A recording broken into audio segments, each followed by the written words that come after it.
solved. Nothing like a little gum flapping at the very beginning of a stream. It's normal for me. Get that out of the way. Everything's as it should be. Right? How you doing, GM Cody? GM Codage. Got the Squirrel Hermitage.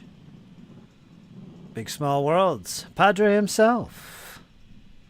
The Madman. How you doing? Big Small. Gotta set everything up here. It's been a while. I'm a little rusty. A little rustage.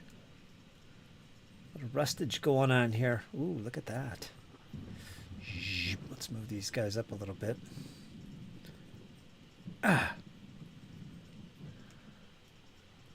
Half of the screen is my laptop. It's just the way it's going to have to be. My face cam went all red. Perfecto. Yeah, we got some fuzziness going on. Ay, ay, ay. Let's try and solve that. Do a little solving here, shall we? Ta-da-da-da-da-da-da. Get that fuzziness out of there. That looks a little better. Move this over this way a little bit, maybe. A little bit, a little bit. Big Small World says he's doing okay. Things are awesome.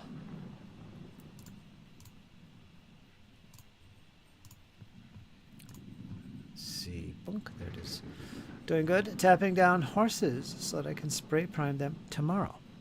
Tomorrow. Not today. Tomorrow. Making plans. Thinking ahead. That's what he's doing. Fantastic. GM Cody, how's your project coming? You were doing the... What's that game called? Trench Crusade. Yeah, that's it. Trench Crusade. Thank you. How's that coming along? Make any good progress on that project?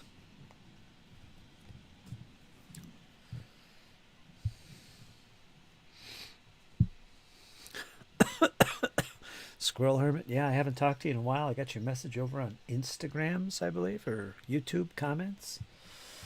Yeah, I'm doing good. Things aren't bad at all. Things are fantastic at the moment.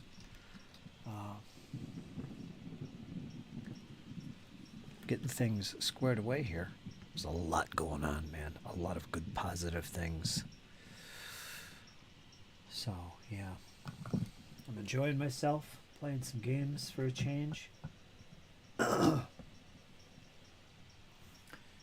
Setting up an RPG session here at the house with Jesse and Jake and someone else, one of his friends.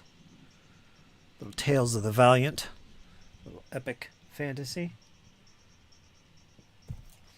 among other things. Pretty focused on that.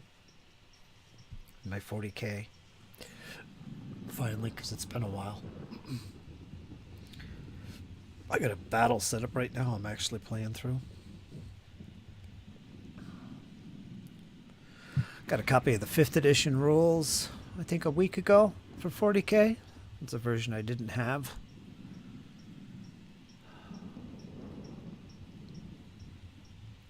Could argue it's probably the best version, but anyway. Cut out these new banners for the orcs. Ooh, orc banners. Orcs. Orcs are making the entry into the campaign.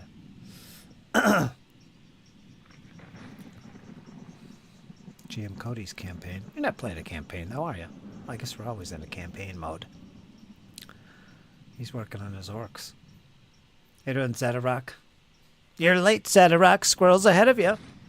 What's the matter with you? Shameful. Shameful. Painting away here as well. That's good. That's good. It's good to see everybody's working on something. Man, I gotta take more breaks, I guess. I haven't painted in weeks. I'm too busy playing games and rolling dice and doing other things, of course. But yeah. Pretty Get this on the screen. What's going on here? Pretty good progress. On Trench Crusade, me and my brother played our first couple of games a couple of weeks ago. What do you think of it? What's going on in that head of yours when it comes to Trench Crusade? Do you like it?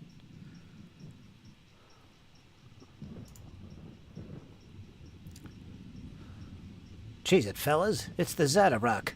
The ball and chain has arrived. Those are Squirrel's words, not mine. I think. Are they? Squirrel? I don't know.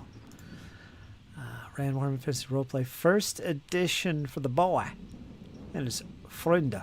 Today, crazy combat through deadly tunnels. That sounds exciting. Good times. I saw you, big small. I saw you on... What chat were you on? You were on the chat with Crown of Command. Yeah, I watched you that day. That was one of the last streams I watched. I haven't been watching anything recently. I saw you on there. That was good.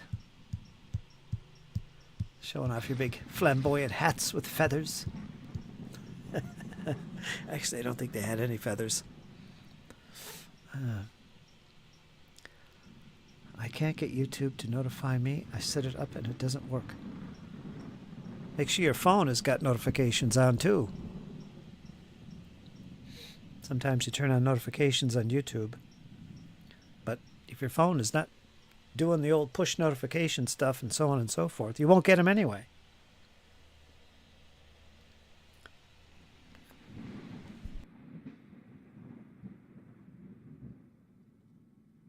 How is my volume? Test, test, test. Looks pretty good.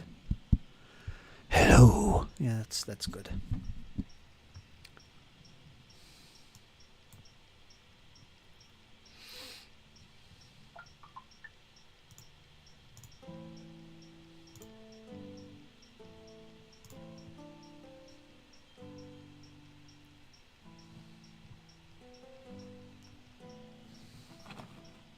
Got some assault intercessors here. I think I only have 5 of them. I'm going to do their chests today. Let's see, I got a start on it. No speed paint on these guys.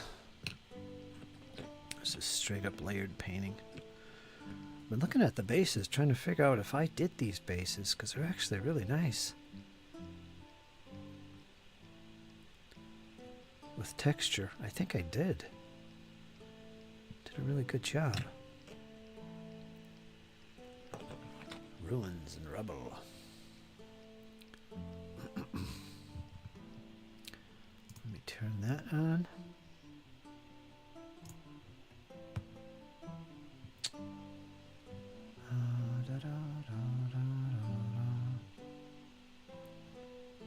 Okay, that's fine.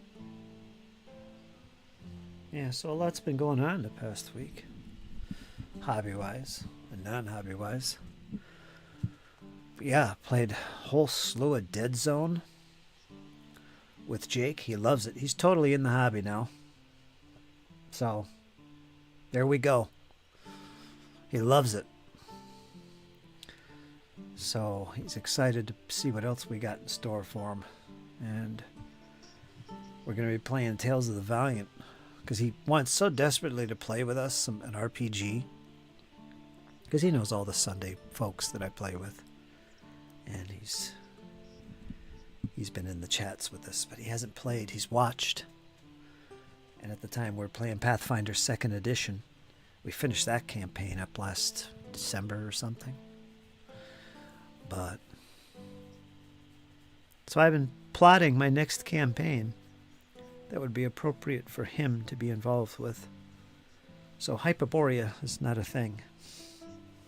So for him, that leaves me pretty much with Tales of the Valiant, which I'm very happy and excited to play again. So that's going on in the background. That will be his first experience with role-playing games, actually playing proper. So I'm working on that.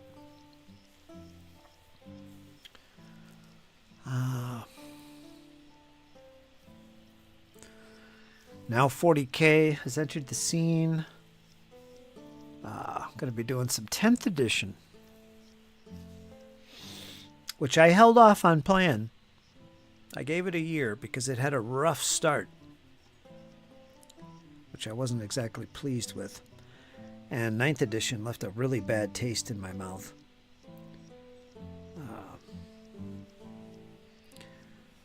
But after looking into it after a year, I'm quite happy to report that they fixed all the issues I had with 9th edition, which is amazing. Great, because I really enjoyed 9th edition at its core, but they went crazy towards the end of 9th edition, and it got a little too much. Now they've got it all toned down the way it should be. It's a great introduction, 10th edition, to the 40K miniatures wargaming experience. It's a good entry point. It's not going to be something that overwhelms you with rules. Very cool. Very, very cool. And I've been messing around with it here at the house, planning some games with Jake and Jesse. And yeah, we're all stoked about getting back into that. And as I said, I got the 5th edition rules too, so I want to do some Old Hammer too. Been refurbishing my 2nd edition stuff. Got all my 3rd edition stuff. And 5th edition I'm going to start collecting because I never played it, wasn't involved with the hobby at the time, so that'll be a brand new edition for me, 5th edition. But I got the rule book for that.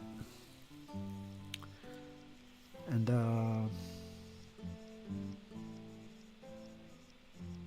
it's funny, when I got back in the hobby, I started collecting 7th edition. Never played it. Then I got the 8th edition. Then I got the 9th edition. Played it. Now finally I got the 10th edition. So what does that leave me out of? 4th? I never played 4th. 6th and 7th I'm probably not going to go near because those editions are the least best versions of 40K, honestly. 4th edition, maybe. It has some things in it that are interesting. Some of the codex are useful with 5th edition. Like the Dark Angels. There was no Dark Angel codex in 5th edition.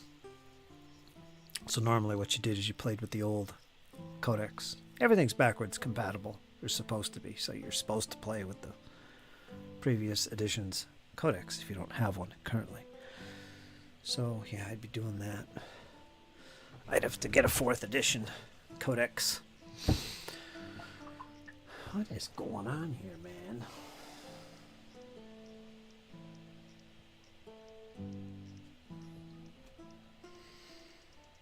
And that's what I've been focused on.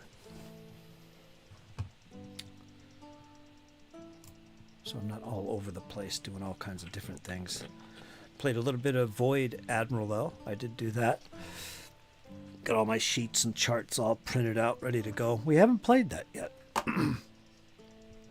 Here at the house. I played it solo. And it's a little bit of a challenge solo. Mainly because the way the fleets are organized, the special rules for each faction, keeping track of them for multiple sides is a little bit tricky. At least when you're first playing the game. Yeah, so that kind of slowed me down a little bit. So that's a little bit of a challenge. Because if you don't know, the game has, each fleet has a battle board. Think like Saga, you know, the Viking game. You got a battle board, and each faction has like 6 special faction abilities that they can utilize during the battle. And what you do, there's 6 of them. And what you do is you roll 6 dice the very first turn of the game. And each dice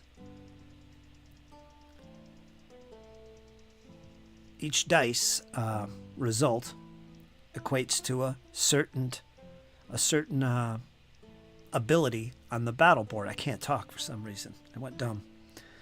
So if you roll a 1, that equates to, I don't know, overcharged lasers, you know, for whatever faction. Maybe that's their ability if you roll a 1. Number 2 has something like maybe extra thruster push. You can move further. And then number 3 represents something, number 4. And you roll those dice, and then you allocate them to your board. Let's see, I rolled 2 3s. Okay, they go here. There's a 1. Okay, that goes here. That's extra thrusters. Oh, I got a 6. Okay, that's here. That's self-explosion if I go into get into trouble. That's how you allocate them. And during the turn, you can play those during the proper phase. And once the turn is over, you re-roll those 6 at the start of the next turn. But you can keep the ones that you didn't use. So let's say I rolled 6. I used 3.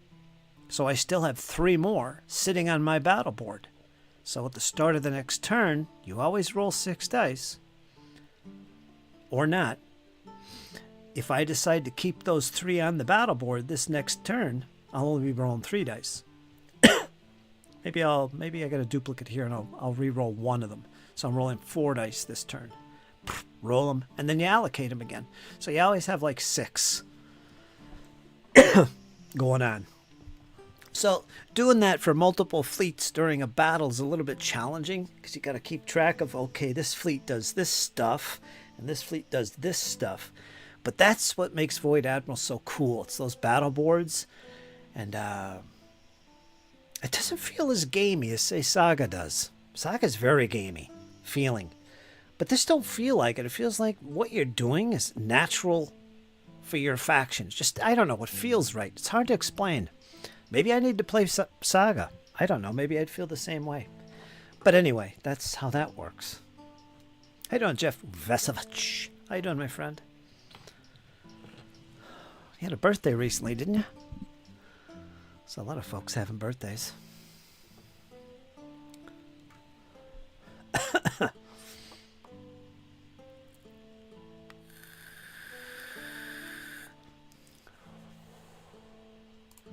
I never got into Saga. Oh, it feels too gamey for me. Never played it once. I got pretty close to playing it because I had like multiple factions I bought. I had the big starter sets for, I don't know, I think it was the Danes and the Vikings. Had the rules, had everything. I think I might even had some of the dice, special dice. But I never actually sat down to play it. I sold it off. I don't like this battle board nonsense. What is this? You're 12 now. Congratulations, Jeff Vesovich.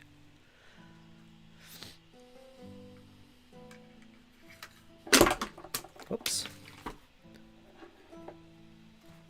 How you doing, Jeff? How is everything? Everything going well down there in Florida? Well, we just had like a week's worth of constant rain. Dried out for a few days, and then it rained like crazy all day today and yesterday. Miserable. All right, folks, give me a second. I got to rush to the door here, and then we're going to get into it. We're going to get into it. We're going to get into it. Give me a second. You can look at my Primaris, my intercessor assault troops, with heavy bolt pistol and chain swords, Astartes chain swords, including the sergeant. Yeah, no, one of them actually. I think he has a plasma gun, plasma pistol. Right back.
Ay, ay, ay.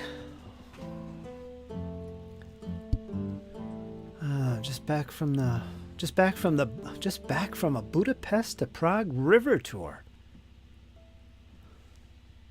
Really? Wow, that sounds pretty special. So you were gone. What was that, your birthday celebration there? Awesome.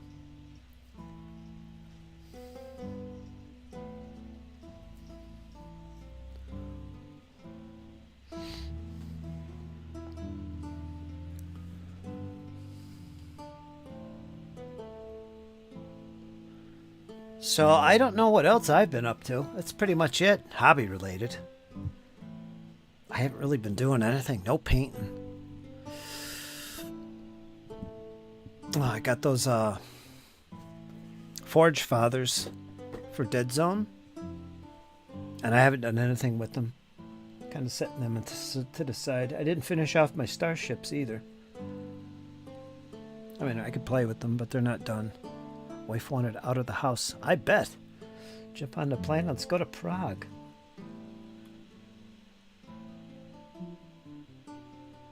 Haven't 3D printed.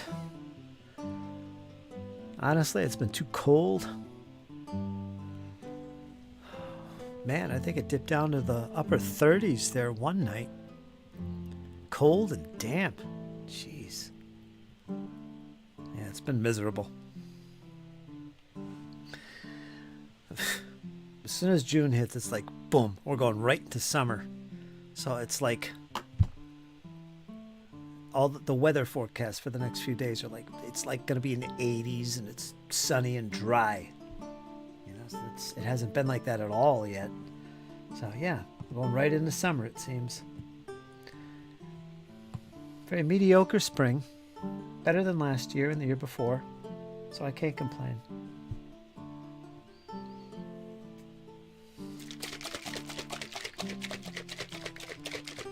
So I haven't done much. So I thought I'd do something today. Folks have been asking, where are you, Fritz? Hey, Fritz, you alive over there? What's going on? Yeah, a few people have been asking me. And so I figured, you know what, well, let's gather myself together here and get the brush out and we'll see what we can do. Have a little chat to Rooney. Get some stuff painted. I guess you guys have been painting away. GM Cody working on orcs, playing some games of Trench Crusade, Squirrel Hermit. I'm not sure what he's been painting recently. Every once in a while I see one of his videos. He did a little walk down the street video there. I can't remember what it was about. That wasn't like an advert for your stream, was it? I think it was, which he didn't end up doing anyway. I don't remember. So he's been doing stuff.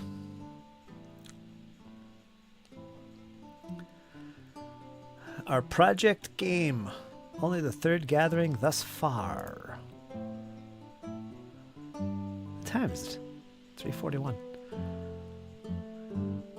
They have a game session tonight. That's good, Squirrel.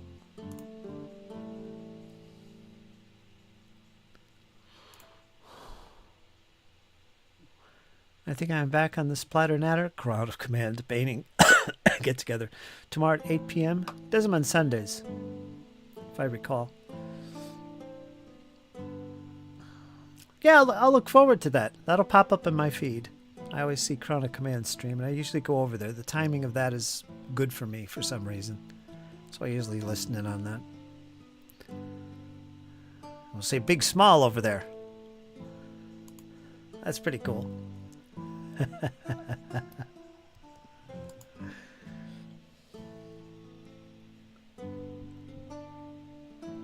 Especially when Big Small Paul is on.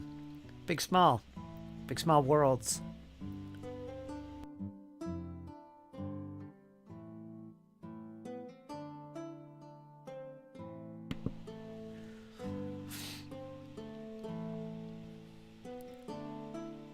Been working on the house next door. A lot of that stuff going on there. It's not hobby related.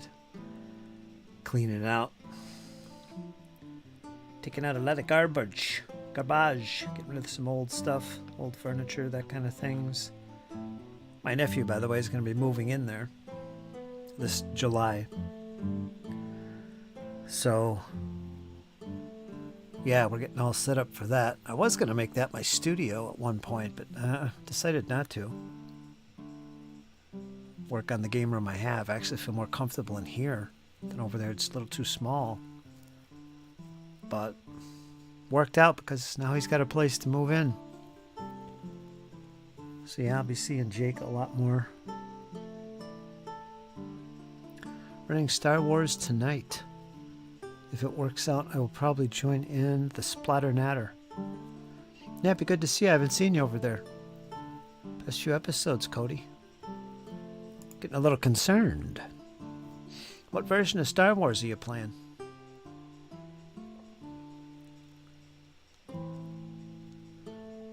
Squirrel Hermit. What is the game you're going to be running? You're running, Squirrel. It's either...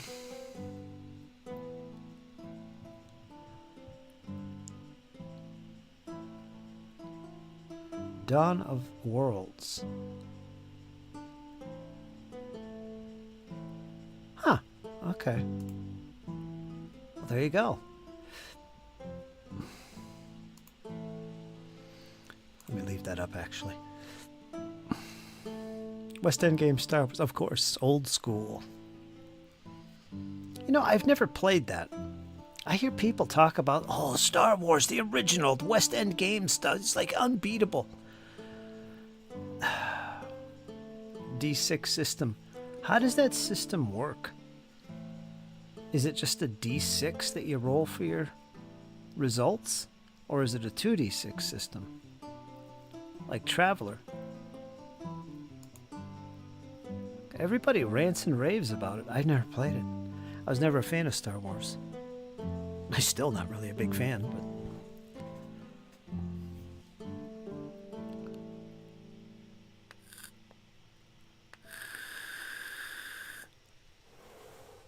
I was more into Star Frontiers.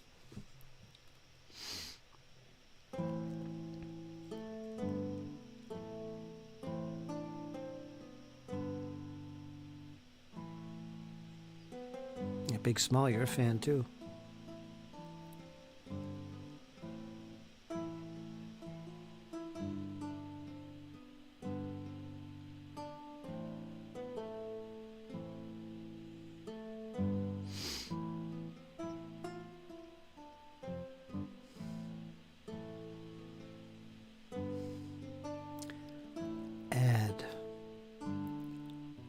Fantastic system.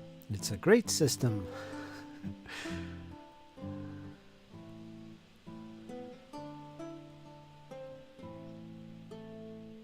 Didn't somebody do a Kickstarter recently bringing that back? I remember something about it. I don't know if it was Star Wars itself or a new system setting for it. There was something. Let me read here. Once the world is put together, per se, we will be using Harnmaster BRP blend. Oh, BRP.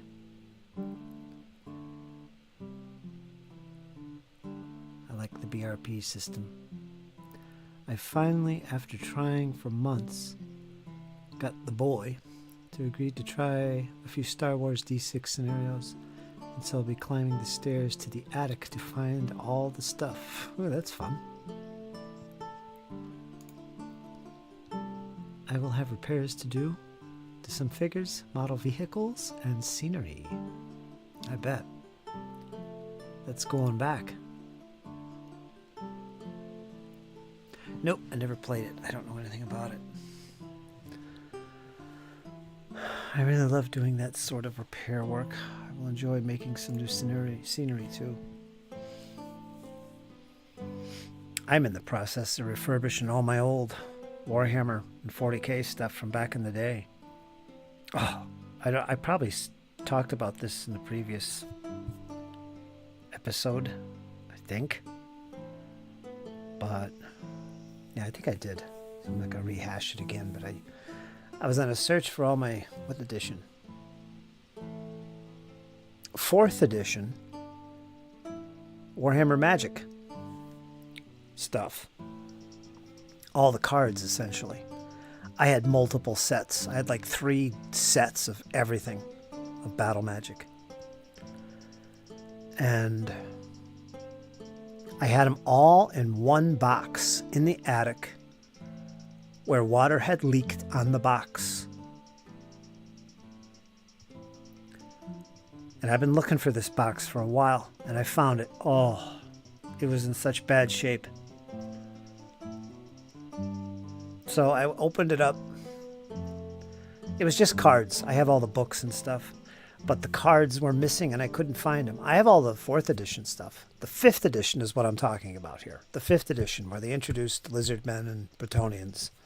That edition. I have all the 4th edition Warhammer Battle Magic stuff. Perfect shape.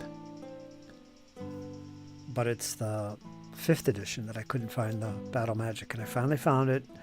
And even unpunched, I had all the magic item cards unpunched, except for one set that was punched and stored, but none of it was in Ziplocs or anything like that, which was a mistake. So a lot of it, all together, all the sets, I'd probably say I might be able to salvage one set out of it that's undamaged or fixable. The rest of it, I think, is shot. All the unpunched sheets are all stuck together from the mildew and the mold and whatever else. Oh man, I was so upset. One good thing, you know, the Winds of Magic card decks, the actual cards, they're not big fat cardboard things like the magic items. They're actual card decks. Those are all perfect and pristine because they're still in their little wrappers. You know, only one set was out of it, which I still have. I kept that separate for some reason, and that's in great shape. So all the Winds of Magic cards, perfect shape. And the spell cards, I still have. They were on playing cards too, and they're in great shape. It's just the magic items, the dwarf runes, the chaos rewards, all those cards were damaged, and I have to refurbish them. I was going to take a picture of the mess, but we'll see what I can salvage out of that. Back in a moment. Got to get food for the young'un. Sounds good. Sounds good.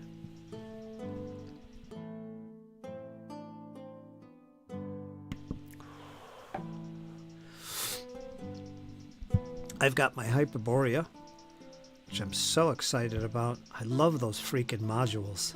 They're so old school. And I've got to get the 3 new ones that he just published. And I'll have a complete collection pretty much. So I'm working on that, a little here and a little there. Hopefully I could start doing that this fall or winter.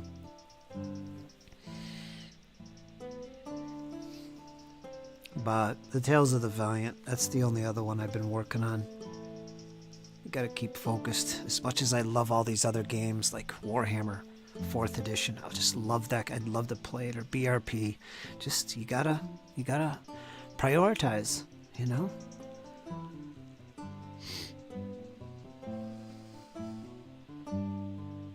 So this year I'll be working on those 2 games, and we'll go from there. I'm still gonna do my one-shots of all kinds of different things, like some Vase and maybe some what's it called? Traveler. And some other games for one-shots. But not a big focus, my one-shots.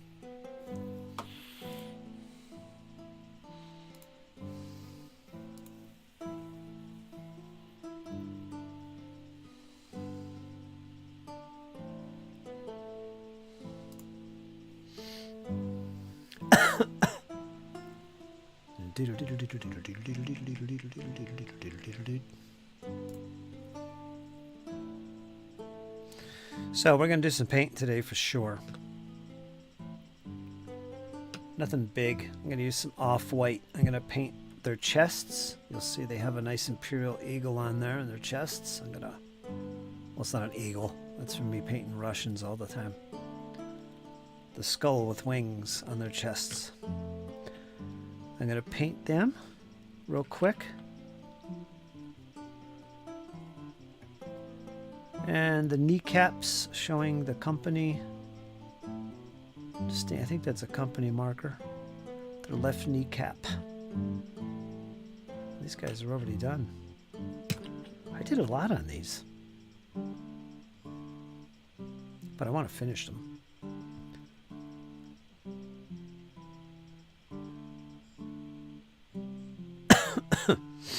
There won't be any red on these guys. I know normally you would paint their weapon casings, their bolter casings red. But not in this case. They're going to remain black. I'm going for a very dark look to my Dark Angels this time. First time I did these guys, I had red all over and I just don't like how it just mixed with the green. Just didn't look right to me.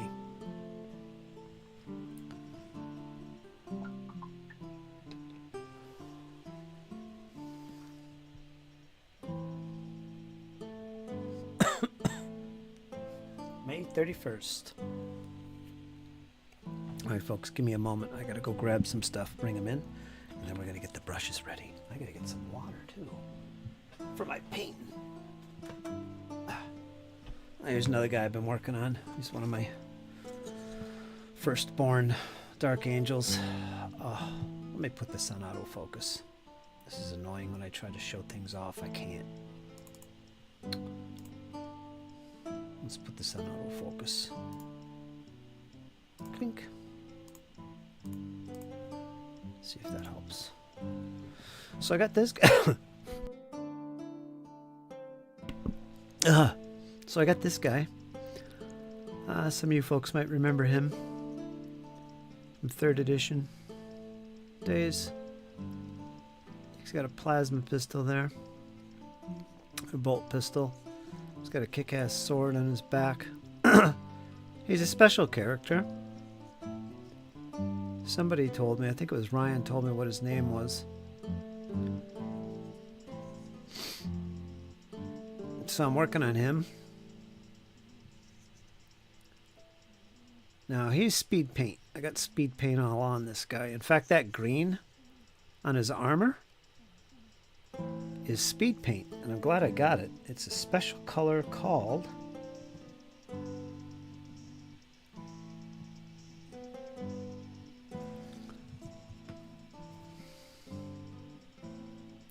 Absolution Green. And I really wanted to get this because of my Dark Angels.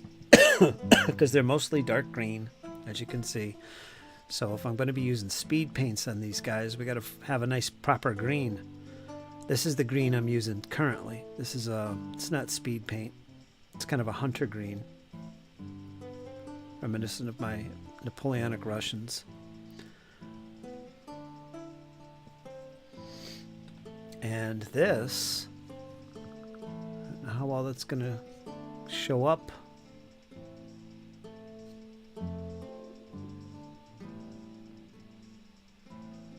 You can see that shade of green is actually perfect. You can see it in his armor there a little bit. It's nice and dark.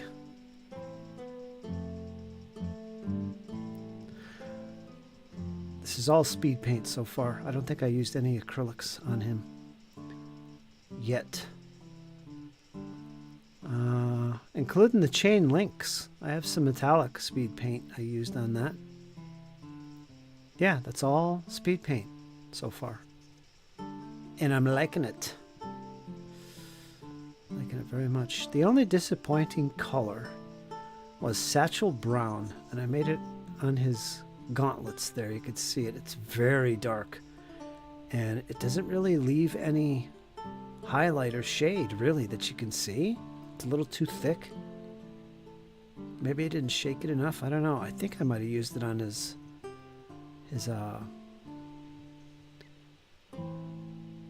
his pistol cases there. Holsters. You could, I don't know if I highlighted that. I think that's, I don't know why I would have highlighted it now. Comes out pretty good though. You can see the metallic on his gauntlet there, this metal on his gauntlet right there. That's speed paint too. I don't know what I'm going to paint the rim of his shoulder pads.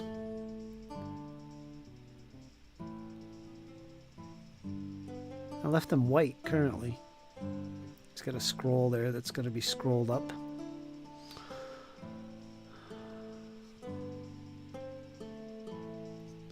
Yeah, so I'm working on him. He's a firstborn dude. So that'd be good with my old school games, my old hammer, as well as my 10th edition. Because you can have firstborn in your forces still. I don't know what he would be. I don't have him. I don't have his stats for 40k. He's somewhere. I don't know where I had the stats for him. I wonder if Jesse put these together. I don't know if he put these guys together or not. I don't remember doing it. Because he likes to use super glue when he puts these models together. I don't. I use polystyrene. I melt them together. I don't know if I did or he did. If I was the hazard guess, I'd say I did. But I don't know. Satchel Brown is disappointing. I actually use Fire Drake for a lot of browning. So I'm not alone in that, right? Same situation? Squirrel? Huh. Maybe it needs a little medium mixed into it. Something to lighten it out. I don't have the medium yet. I gotta pick that up. I think it comes in the Wargamer paint set.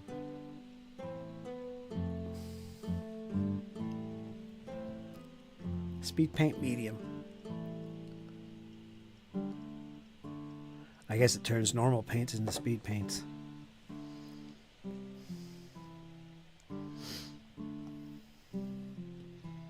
I'll try putting a little, some kind of thinner into the Satchel Brown and see if that helps. Let me go grab my stuff off the porch. I'll be right back. Squirrel, hold down the fort. Crack that whip.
Okay.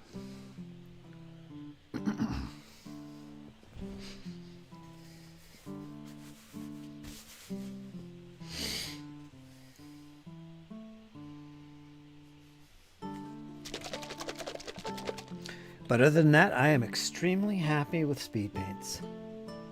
I'm having a good time with them.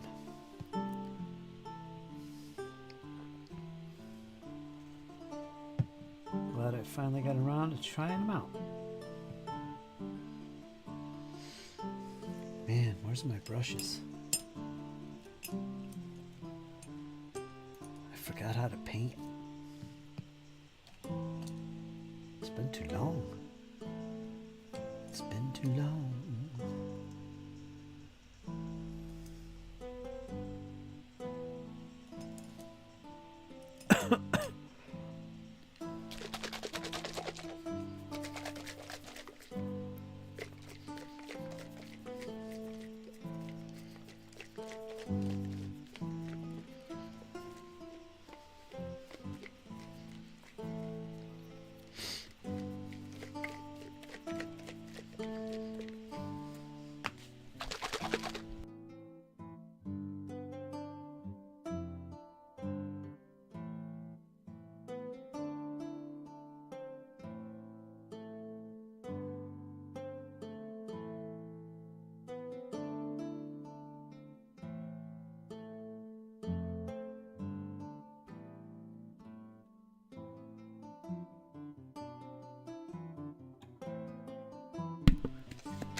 There you go.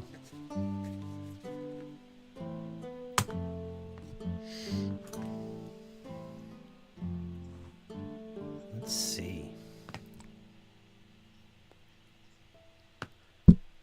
Actually got my Optivisor fully charged. How's work been treating you, Squirrel? You back at it? You back at the old grindage? This is going to be pretty bright.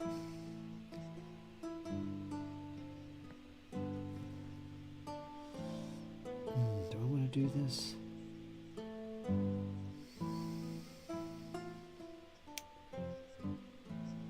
It's going to be very bright.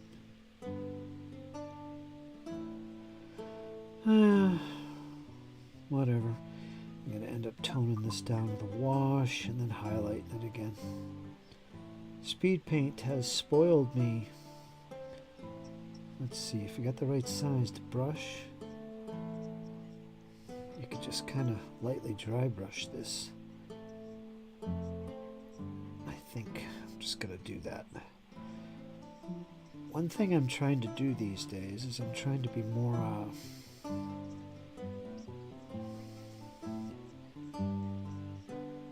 not so hard on myself when it comes to painting. I tend to get very...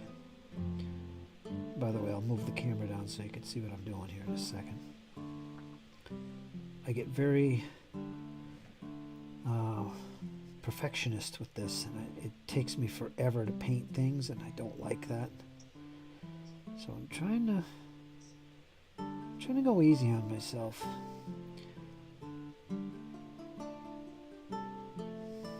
Make things look nice, not perfect. I want to get these on the table, you know?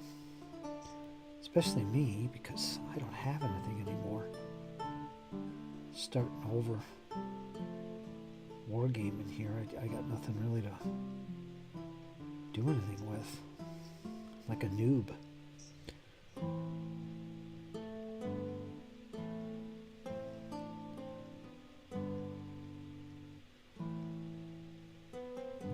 Efficiency. Like this right now is taking too long.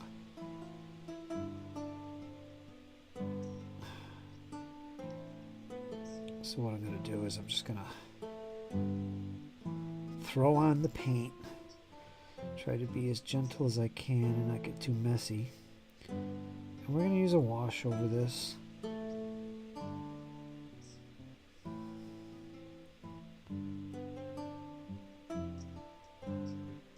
And then we'll just highlight it up. Speed paints have spoiled me.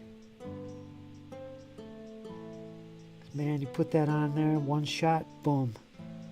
If you know what you're doing, it's just one shot. And you're moving on.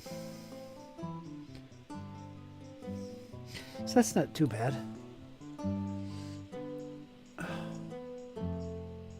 That's not too bad, right?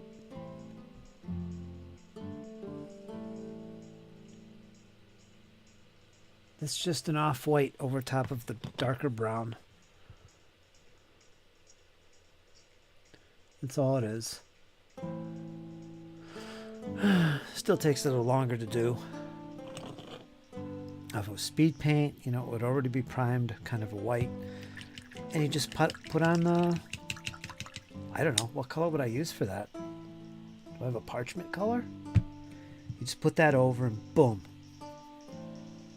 That should be enough. One shot. There's your shading and your highlight. And a nice mid-tone. And you don't have to be too careful with it, you know, you just put it on. You know what I mean. Work has been spotty. Ooh.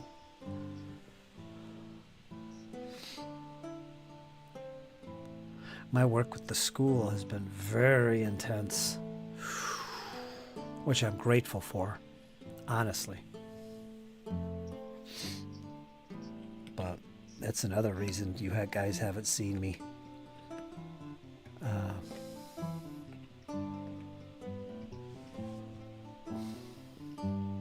For a good solid month and a half, I think.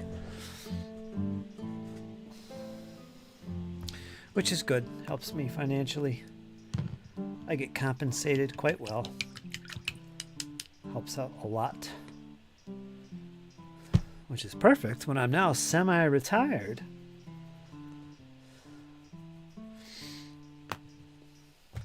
From the commissions.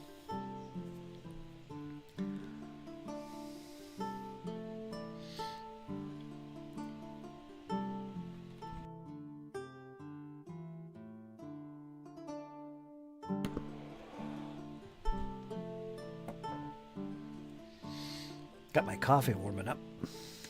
Gonna go grab that in a second.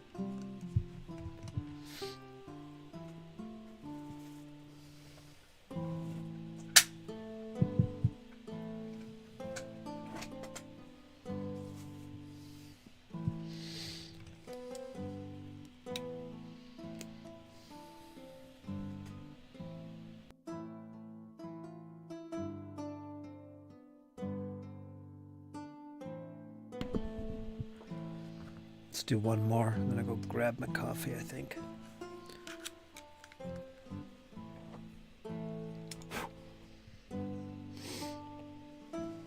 Let me get this camera down.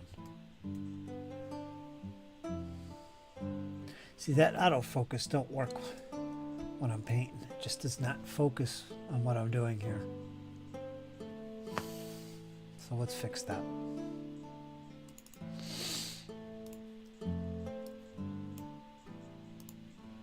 Annoying. Yeah, all I have to do is unclick it.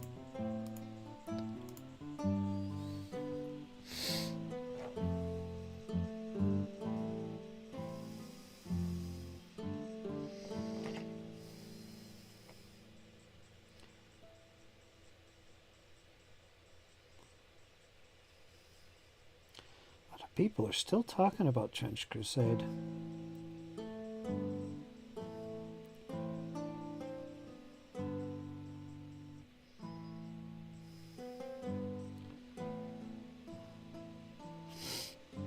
Curious how the mechanics are. I know it's about as grim and dark as you can get, which is nice.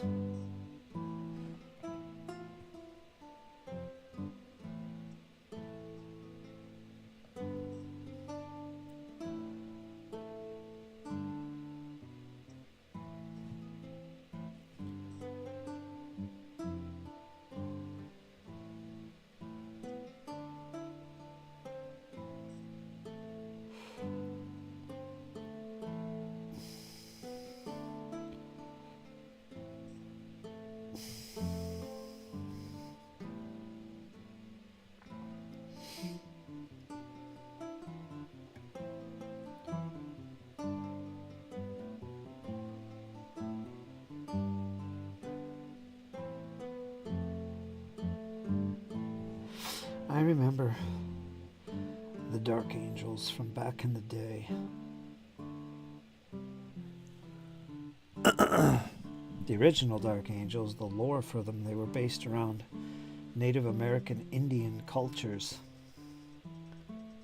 That's why the Deathwing had feathers on them and stuff. I don't know if they still do anymore. They kind of wrote that out of it. In fact, all the chapters were very much based around real world cultures.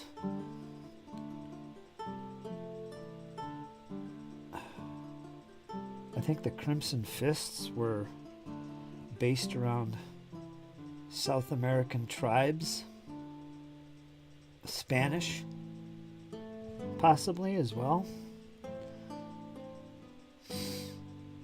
Blood Angels were vampires. They always were vampires. The Space Wolves were Norse.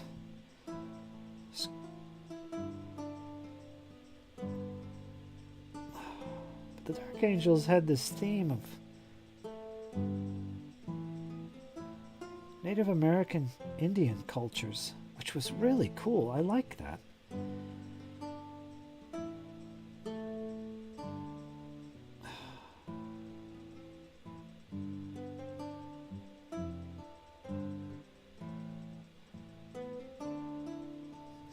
There was a supplement for Space Hulk, first edition, called Deathwing. And among other things, it had a full campaign on the Deathwing Terminators.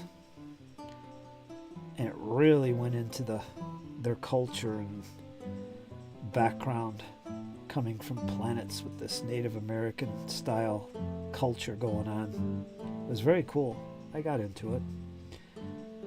But sadly, they kind of wrote that out of the lore. They don't really have that going on now. They're more like a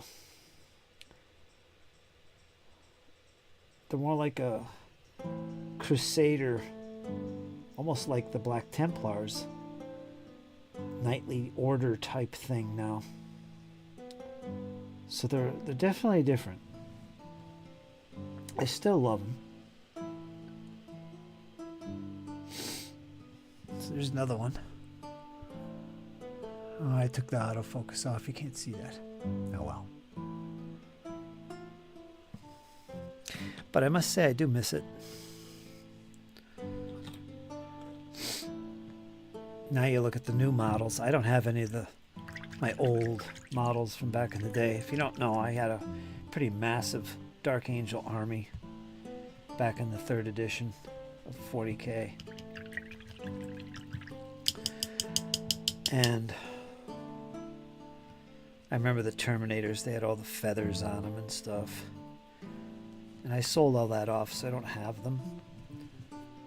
But I just started collecting the new models, both Firstborn and Primaris. And the Terminators, the Deathwing, I have. And the way they're posed is so animated. It's just odd to me.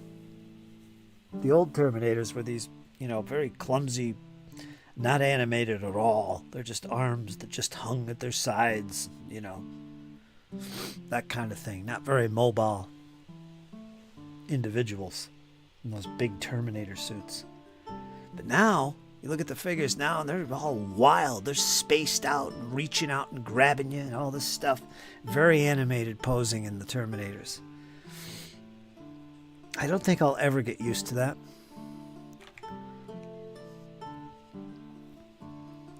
It's odd, but essentially your Terminators are considered Firstborn, the old Space Marines, which are being replaced by the Primaris, the super Space Marines. So eventually the Terminators are going to be put in the legend category. They're going to be, not even part of the normal army lists anymore, I guess, because they're being replaced by all these Primaris troop types.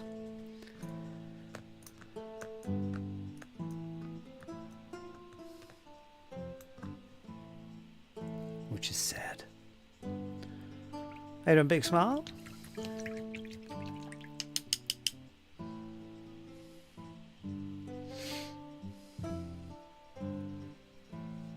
Big Small. GM Cody. I'm hesitant to join the chat over there because of the time of day that it's on.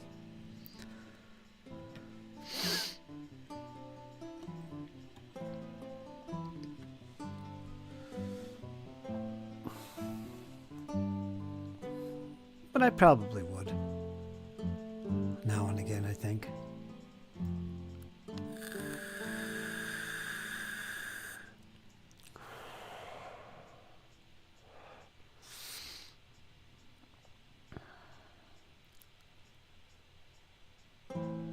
Let me go get my coffee. Be right back.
What's that? Oh, I did that.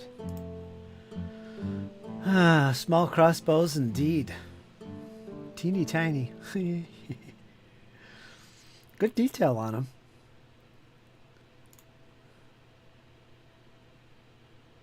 Good detail on them. I remember the Essex crossbowmen. They had separate crossbows. Nothing like that. Those, the way those are molded, those are actual crossbows. I think the Essex ones, the guy was this one guy and he's holding this, might as well be a 2x4 in his hands. There's no cross in the front where the actual bowing is going on. So it had them as a separate piece, this little bowed in piece that you put on the end. And yeah, they didn't even look like that. The part where you put your foot and stuff wasn't there. Yeah, those are nice.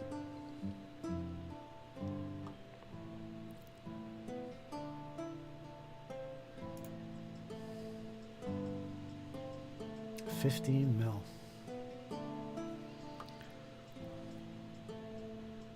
What are our cats doing? Yeah. Yes, I hope so's the GM. Cody, most excellente.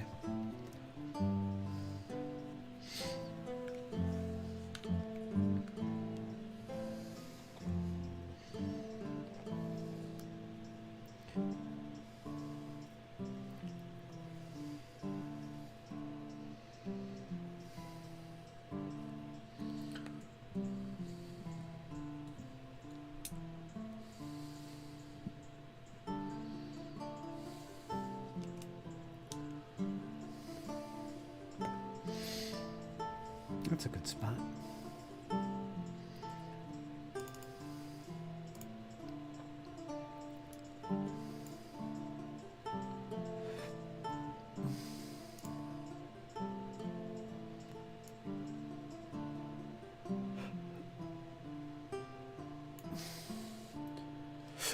Oh, excuse me.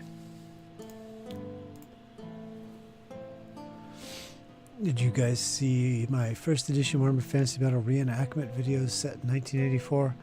Especially the first one with the look at my pre-Warhammer toy soldiers. I didn't see the video. I saw you. I think you posted about it, but I haven't seen it pop up in my feed. I'll have to go look. Of course, I haven't been paying attention too much. It was a while ago. Say you posted something.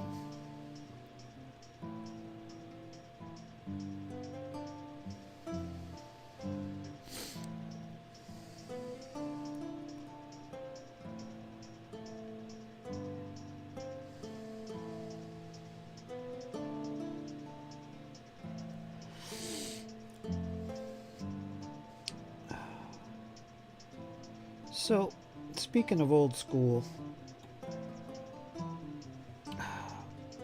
whether it's RPGs or it's Warhammer,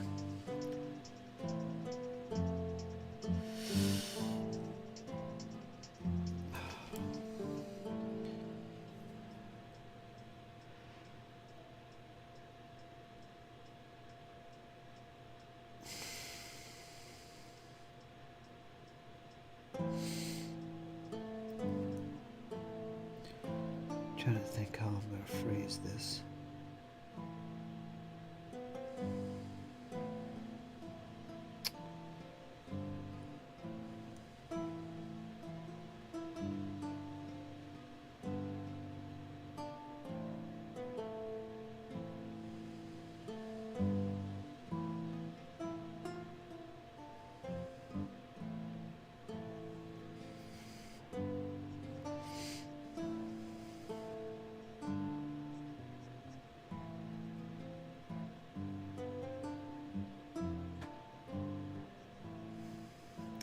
Well, let's be more specific. Let's not be so general with old school gaming.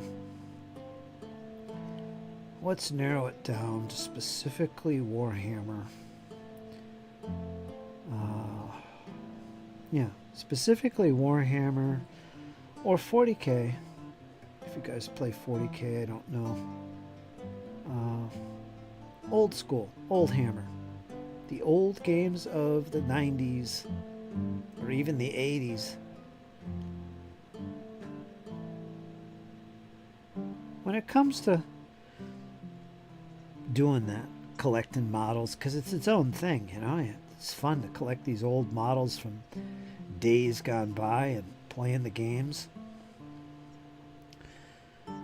And we all have our reasons for doing that. A lot of it, the bulk of it, is nostalgia.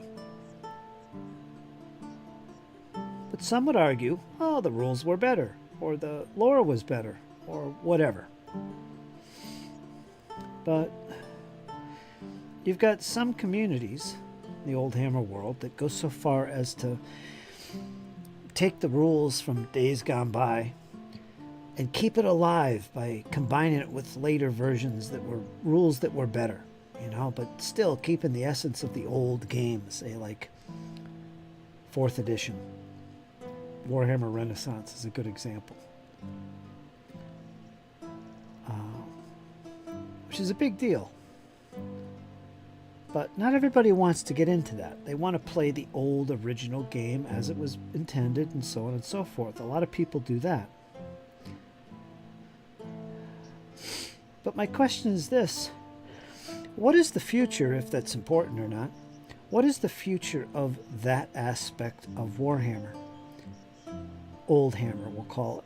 What is the future of Old Hammer? Is it literally going to be something that will die out as all those original players move on beyond the Val, beyond the Veil? What is the future of that? Is it literally just a temporary thing that people are getting into and eventually is slowly going to fade away and, you know?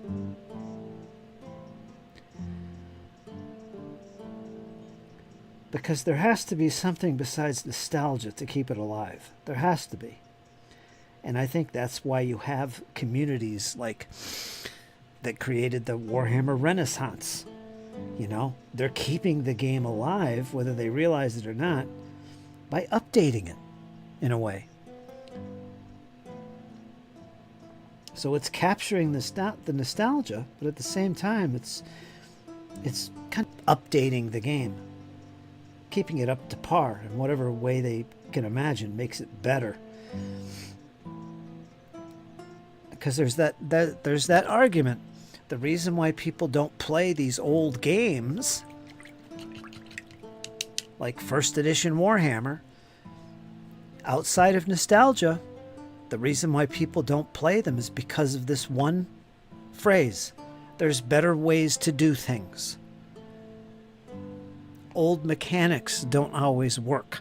Sometimes they're clunky and they're clumsy. There's better ways to do that. And that's where new editions come in, for example. So why would you play something outside of for nostalgia that's clunky or uses a mechanic that really doesn't work? I mean, you have to house rule it. Come on. Or not. So where is the future of it? I mean, the vast majority of people that play these original versions of the game tend to be, you know, people that played the original versions of the game back in the 90s or 80s.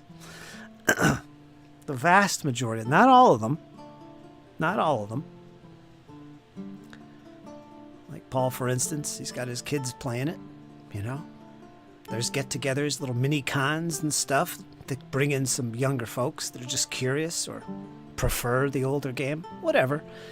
But really, when you really think about it, what is the future of that? Let's read the chat.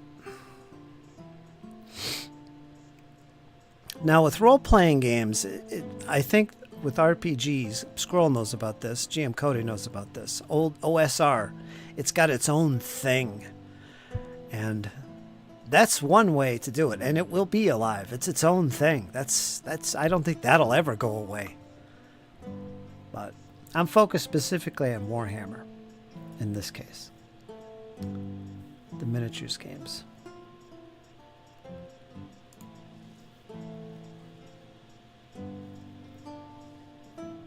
Yeah, I sold everything. I had to sell. I had to get food on the table, man.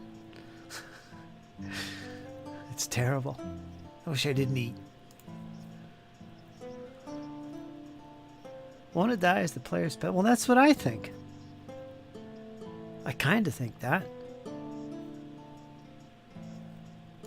Could happen.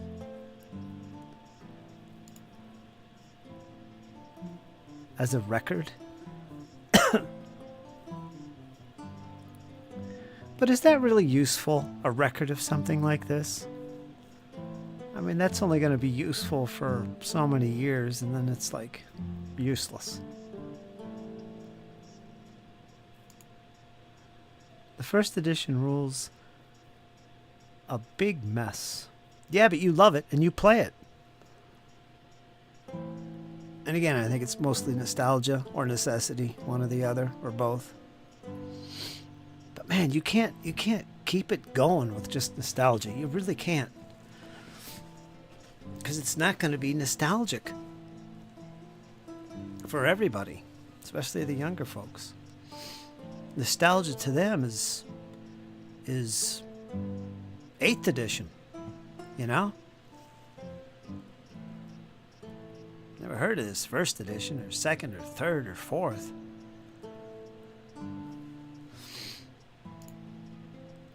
But we house ruled like crazy, as you should. Homebrew and house rule, that's always part of the hobby. And a GM. I'm a historian. Records are good. Yeah, that's true. I can't argue with that.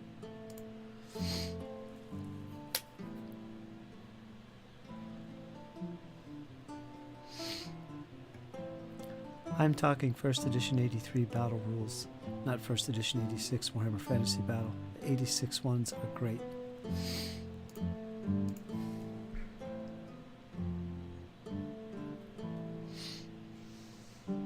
That's a good point.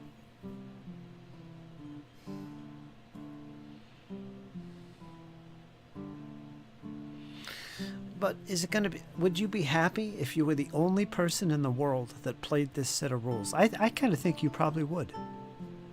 You'd be happy sharing it with your family and friends, and it's nostalgic for you, so you're getting that fix, that vibe.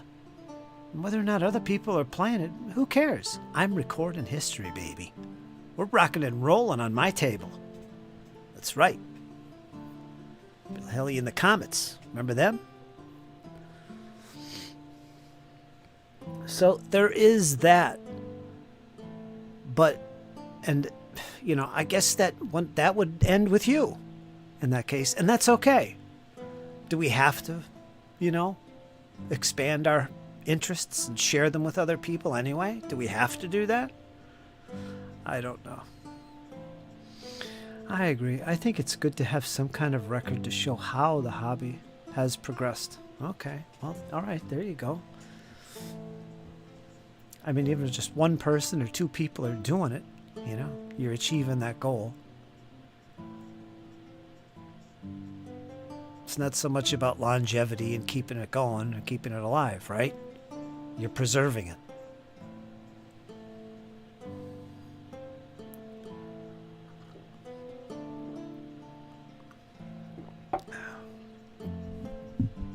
When I do my research on various cultures, which I'm a big fan of, particularly American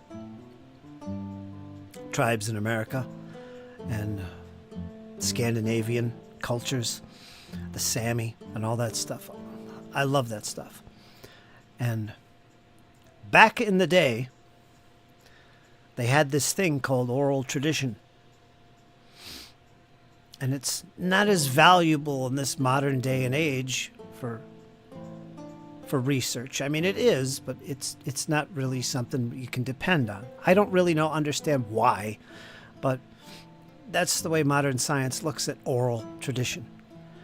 But my point here is, before they were writing things down, why would you write things down?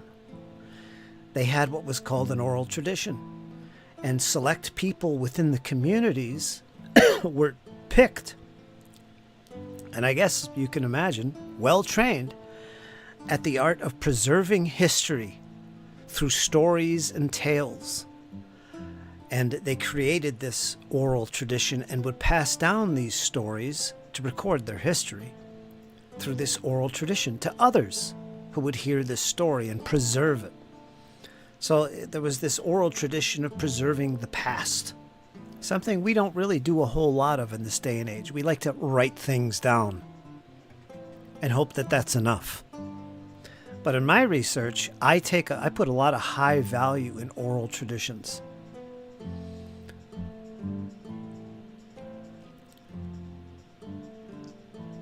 I don't know why I'm talking about that. I guess we're talking about keeping records on things. It just made me think. It was a thing. I gotta turn this heat off. It's getting crazy.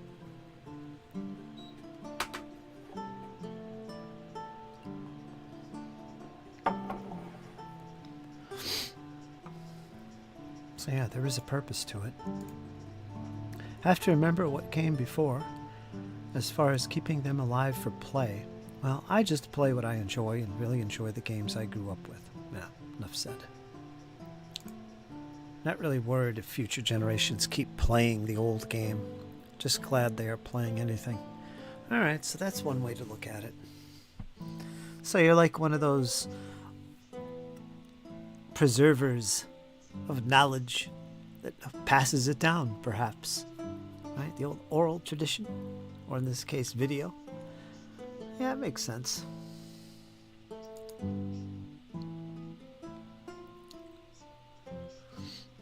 So when you see something like, I mean, you guys know what I'm talking about, right? You know how nostalgia alone isn't going to keep something around. And it will eventually fade away.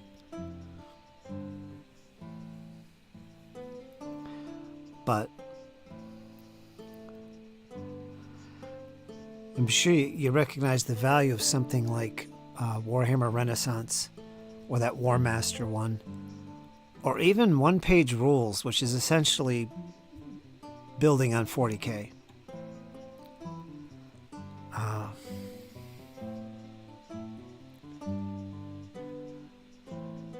I mean, they're preserving the game, and they're keeping it alive and taking it into the future, really, hopefully. So that to draw in younger people, I guess, I don't know, but to keep it alive longer. But that's pretty cool that that's around. That's got some promise to it, right? Because it comes back to my argument, there's better ways to do things. So why would you go back and go through this clunky stuff? Well, you got something like Warhammer Renaissance that kind of updates it and improves it in some spots. Maybe it keeps a few clunky things for tradition's sake. Or maybe smooths them over a little bit. That's the whole point, right? That kind of addresses the problem of there's better ways of doing things, doesn't it? So that Warhammer Renaissance, which is essentially 4th edition with a little bit of 5th and 6th or whatever, added into it because those rules worked better or whatever, or a nice addition to the Warhammer game. And there you go. Community-based, there it is. You know, here's this game called Warhammer Renaissance. That's a great idea.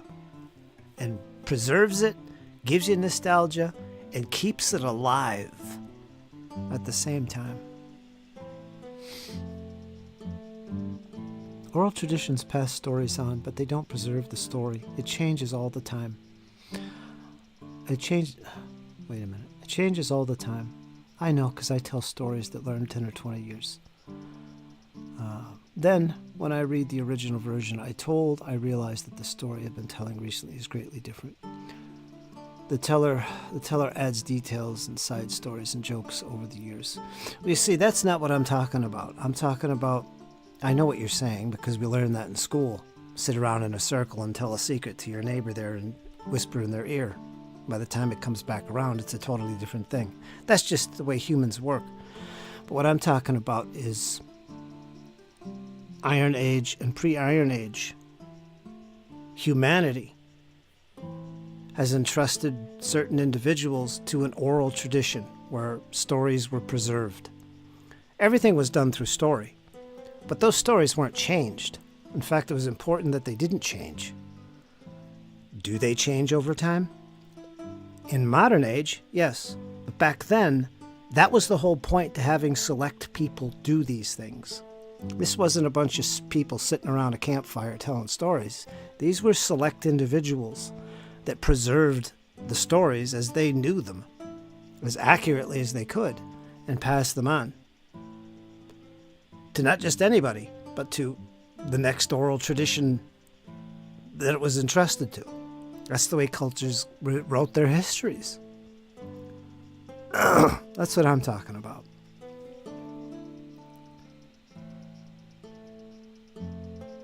Like, it's great because in this modern world we live in, we still have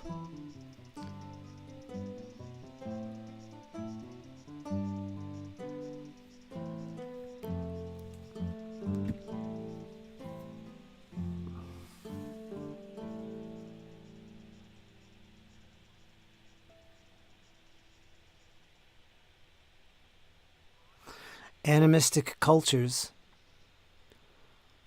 that still preserve those stories and pass them down. Like the American tribes over here in America, New Zealand, Maori, who else? The Sami. The Sami are fascinating people. They still follow that same tradition and the stories they could tell about the past. The thing was, everything was told as kind of like a story, which is how they preserved it. Oh, hold on.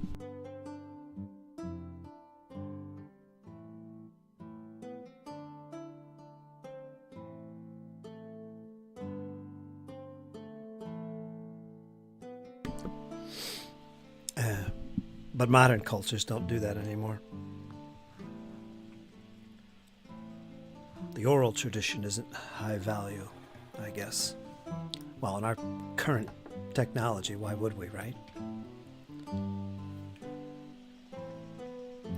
Preservation.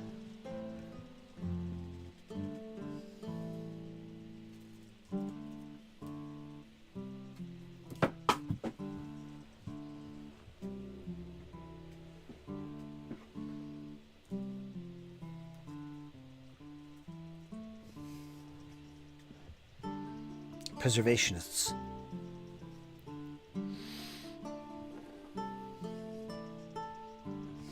Of course, what do I know? I don't know much.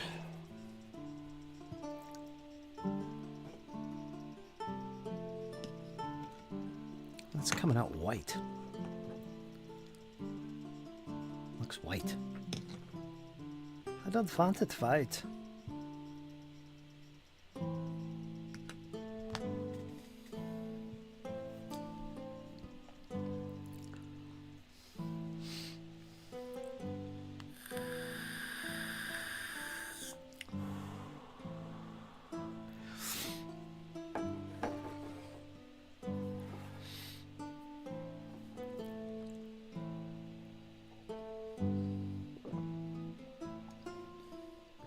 Oh, that coffee's good.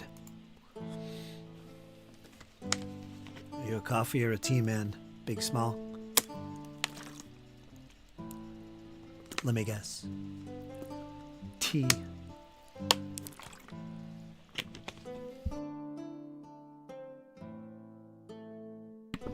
I say that because Yorkshire tea is quite good. My friend Ian, who lived over in Yorkshire, sent me some genuine Yorkshire tea, which I never actually... Did I try it? I don't remember. Because at the time, I had given up caffeine. I was just giving it up, so I wasn't about to dip into it. He knew that. I think I still have it, actually. Yorkshire tea. I prefer coffee, but tea has its place. I think over here in America, it's mostly coffee. Yeah, drink so much you get dizzy. Oof. I had to go decaf, and I have no regrets doing it. It's amazing what caffeine will do to your body. The negative side of it, I'm not going to go into it here. But yeah.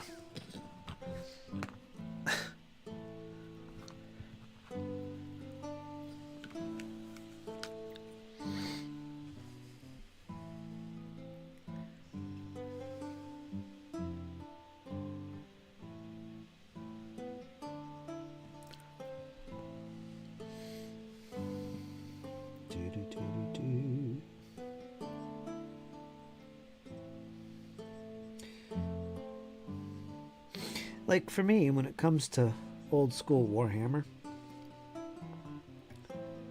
it's mostly nostalgia that draws me.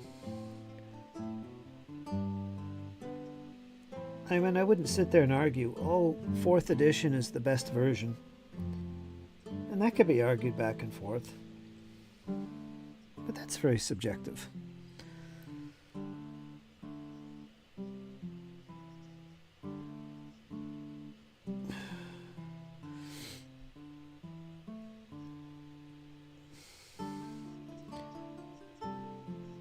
But I don't think I'd base my whole hobby around it.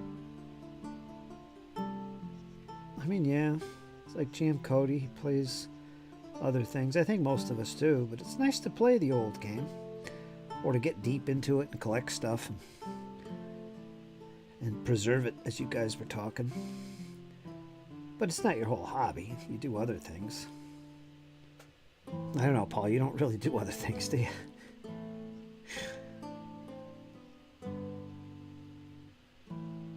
But that's okay.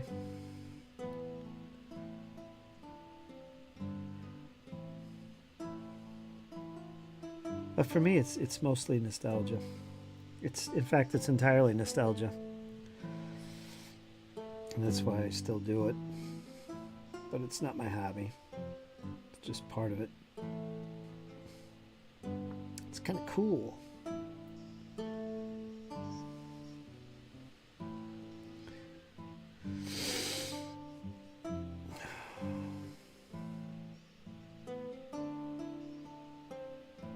That's the way we rolled back then. It's pretty nice when you can say that and break out a game of Warhammer 4th edition or something.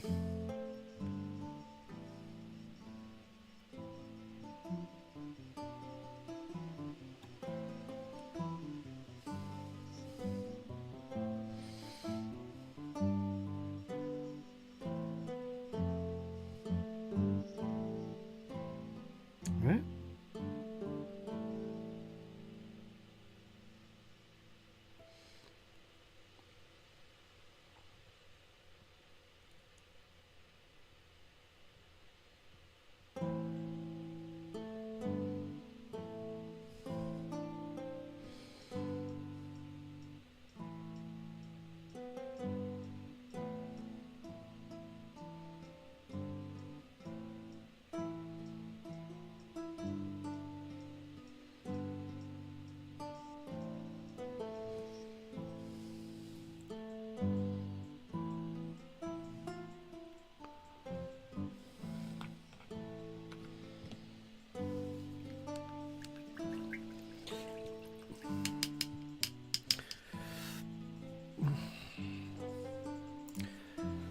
Pardon if I'm not interacting. I'm struggling to keep my soul and sanity. Doing some base painting with that Musal black. Is that black that's like the black hole? Is that what that is? It's sucking you in. Careful, squirrel. Tie yourself down.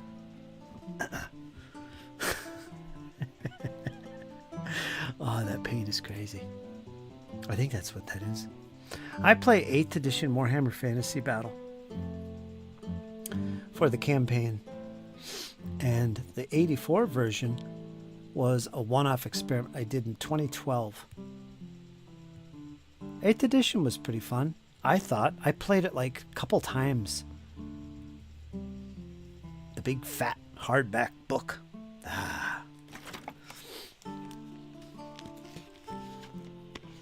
Interactive terrain and stuff. Because I went from playing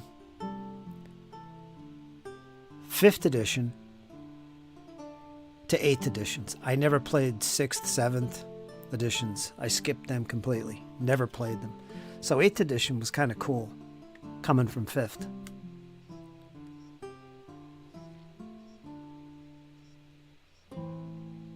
Actually, I had 6th.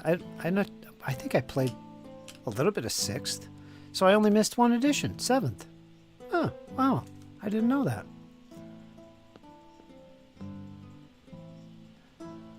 Wow. That's funny because I missed like 4 editions of 40K. How could I only miss 2 editions of Warhammer? Weren't they doing the 3-year cycle with it? I'd have to go back and I guess not.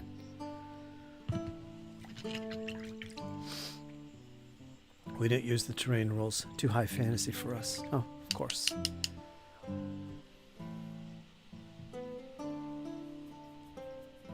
Gotcha.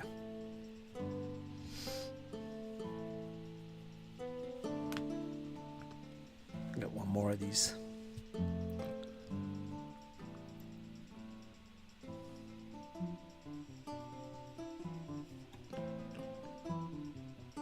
How come you never got into 40K?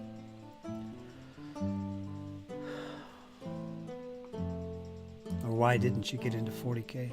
The science fiction stuff.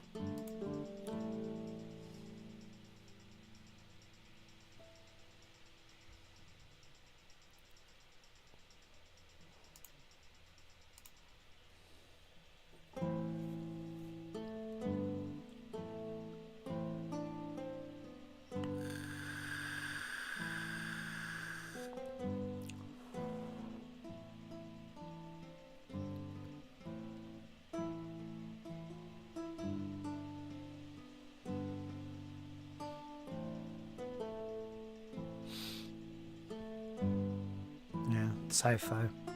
Sci-fi never seems to be as popular as fantasy. Except in the Warhammer universe.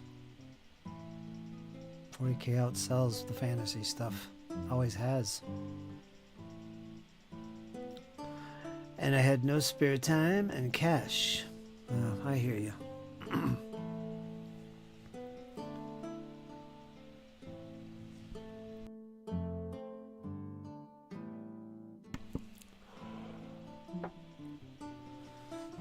If I wasn't 3D printing, I wouldn't even consider doing anything but 40K.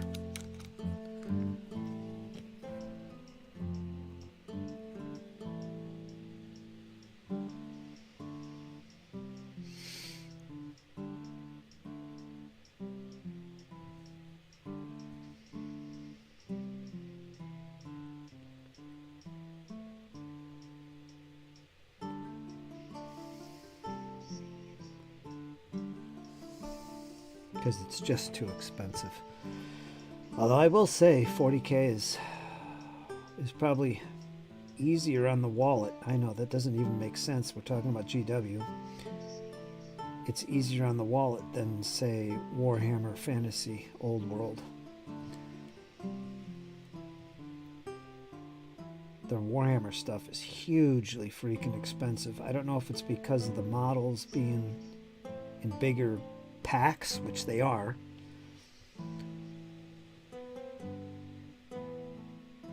or what, but it's so freaking expensive. Buy just a boxed unit of something, it's like $100 or something like that. It's just insane. It's a little bit more manageable with 40K because you don't need as much. Still overpriced. I think for $51 you can get, depending on the faction, either 3, 5, or 10 models. Depends on the faction.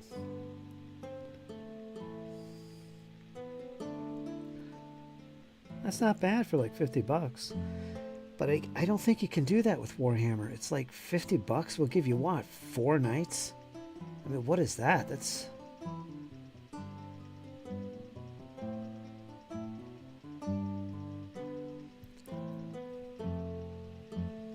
Thankfully, you could 3D print proxies easy. There's some really good stuff.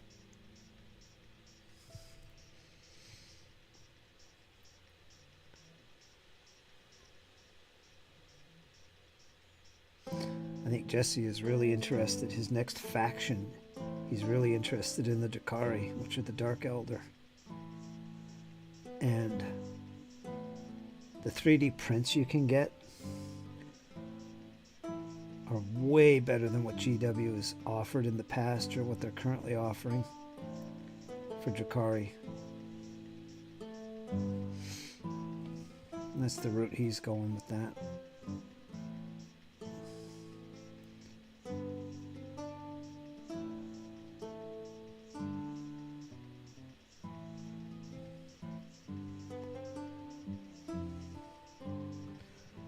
Game changer.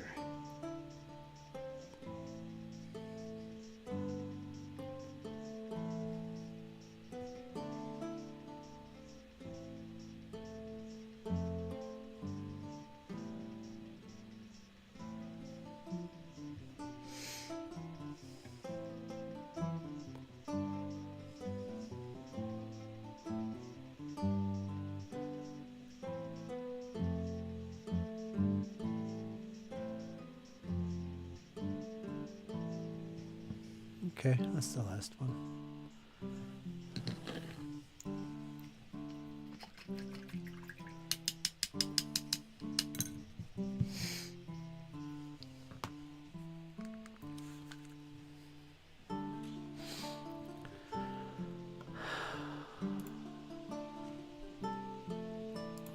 This is why 80% of my Warhammer Fantasy Battle armies are non-Games Workshop models. Yeah.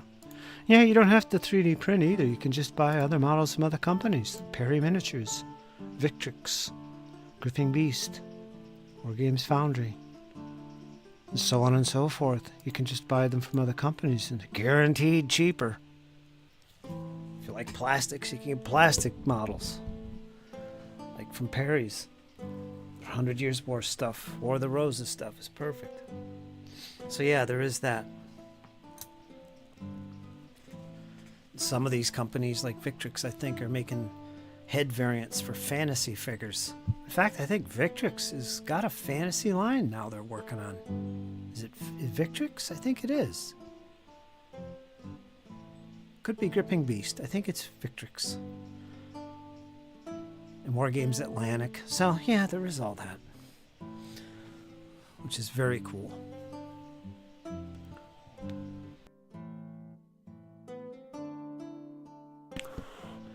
And very customized, right?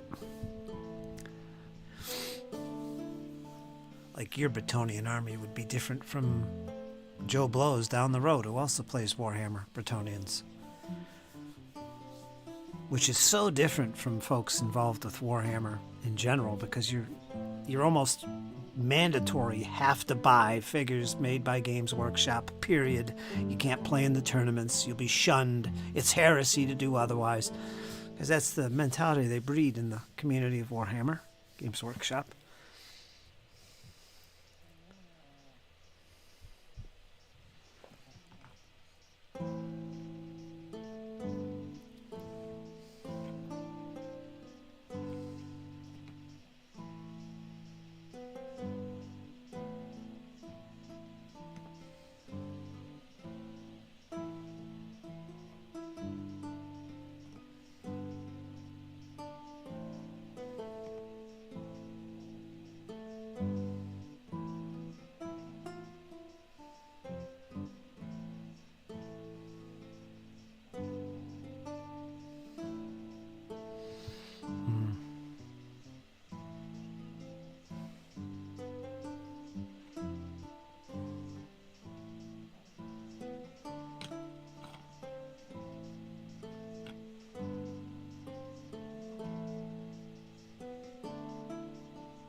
I think what I might do here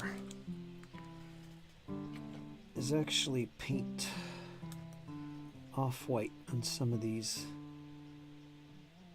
parts so that I could actually use speed paint. What happened there?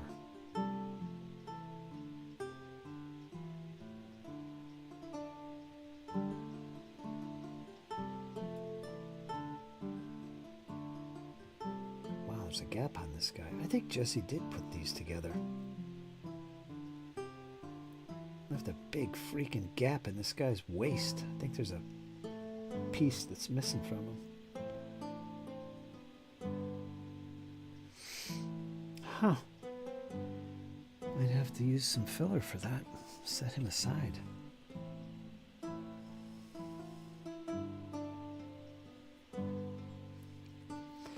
Yeah, so I can use speed paint on these.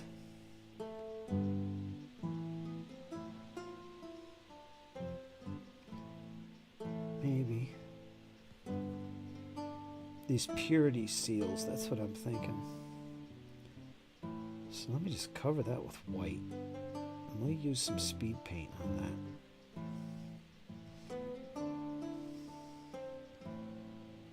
because I began painting these before I got introduced to speed paints.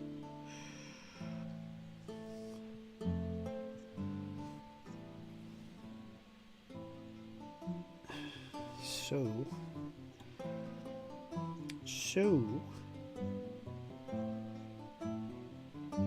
would like to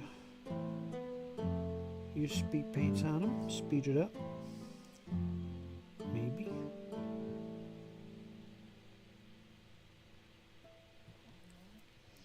Let me do this one purity seal.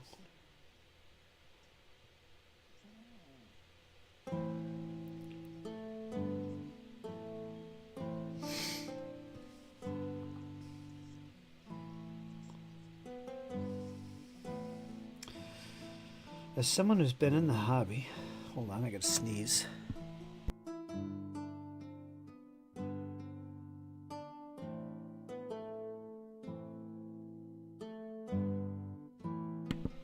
Oh. Hi, Ars. There's Ars, Belai. Time is it, Ars? You can pop in if you want.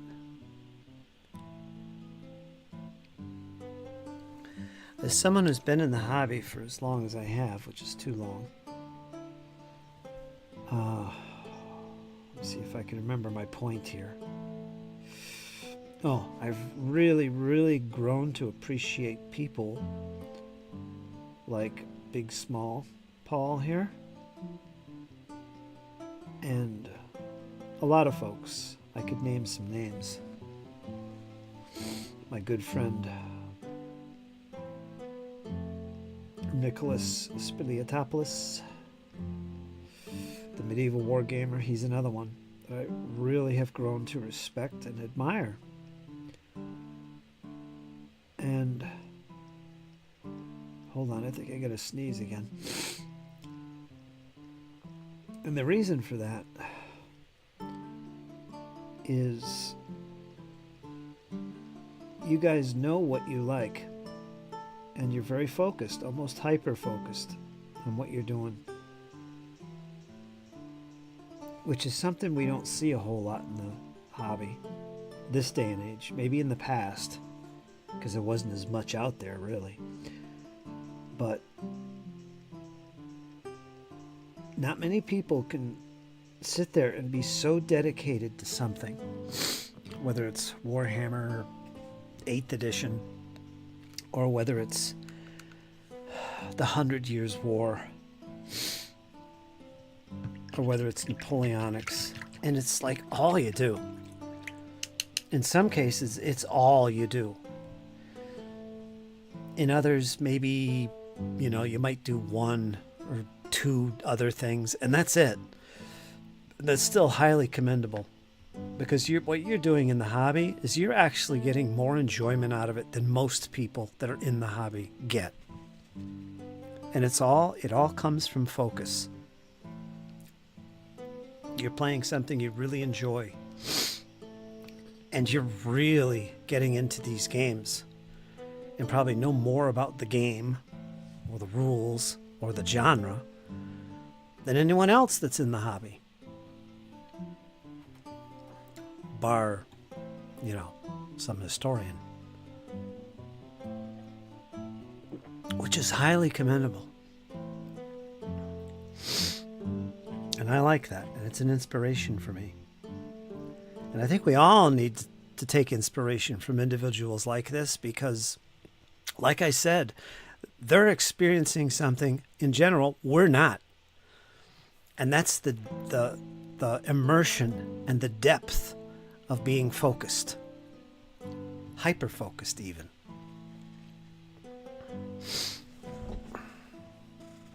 Right, Ars? You know what I'm talking about. Ars is pretty focused individual too. Maybe not as much as some others, but he really loves his Napoleonics. He does his fantasy too. We all know that. Probably not as focused as others. But he knows what I'm talking about.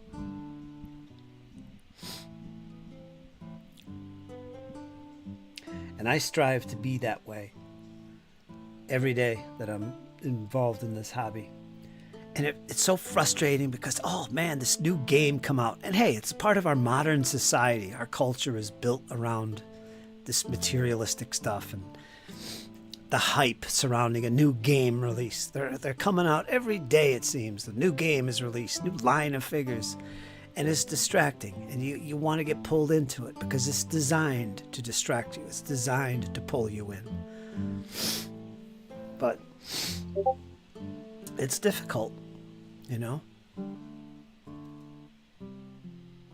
And I know in the back of my mind, yeah, it'll be fun at first, you know, but am I really gonna get into it? You know, I could be doing the same kind of stuff with this other game, even though it's a different genre. You know, I could do this kind of stuff and really, you know what I'm saying. Green room, the green room. Hold on, Ars, I gotta blow my nose or something. Hold on.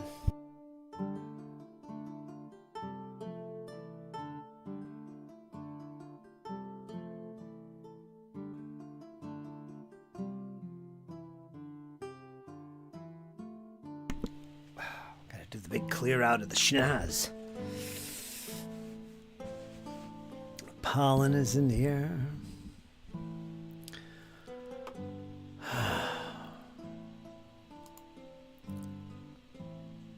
Prince August.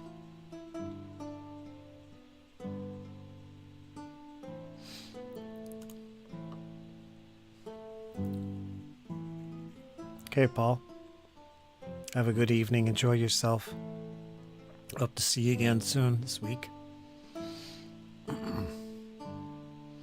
Congrats on the horses. Let me go over and visit ours here. Let me see. I want to get this set up first.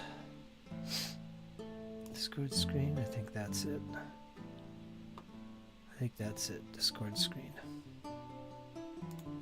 Am I on Discord? Yeah, I am. Live paint chat. I haven't done this in a while. Let me unmute.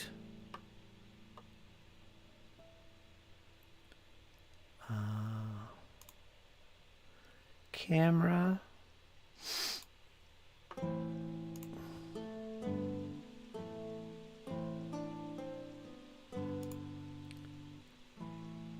What's that? Main. Okay, that's right. Except... Hold on. Let me go back over to Discord.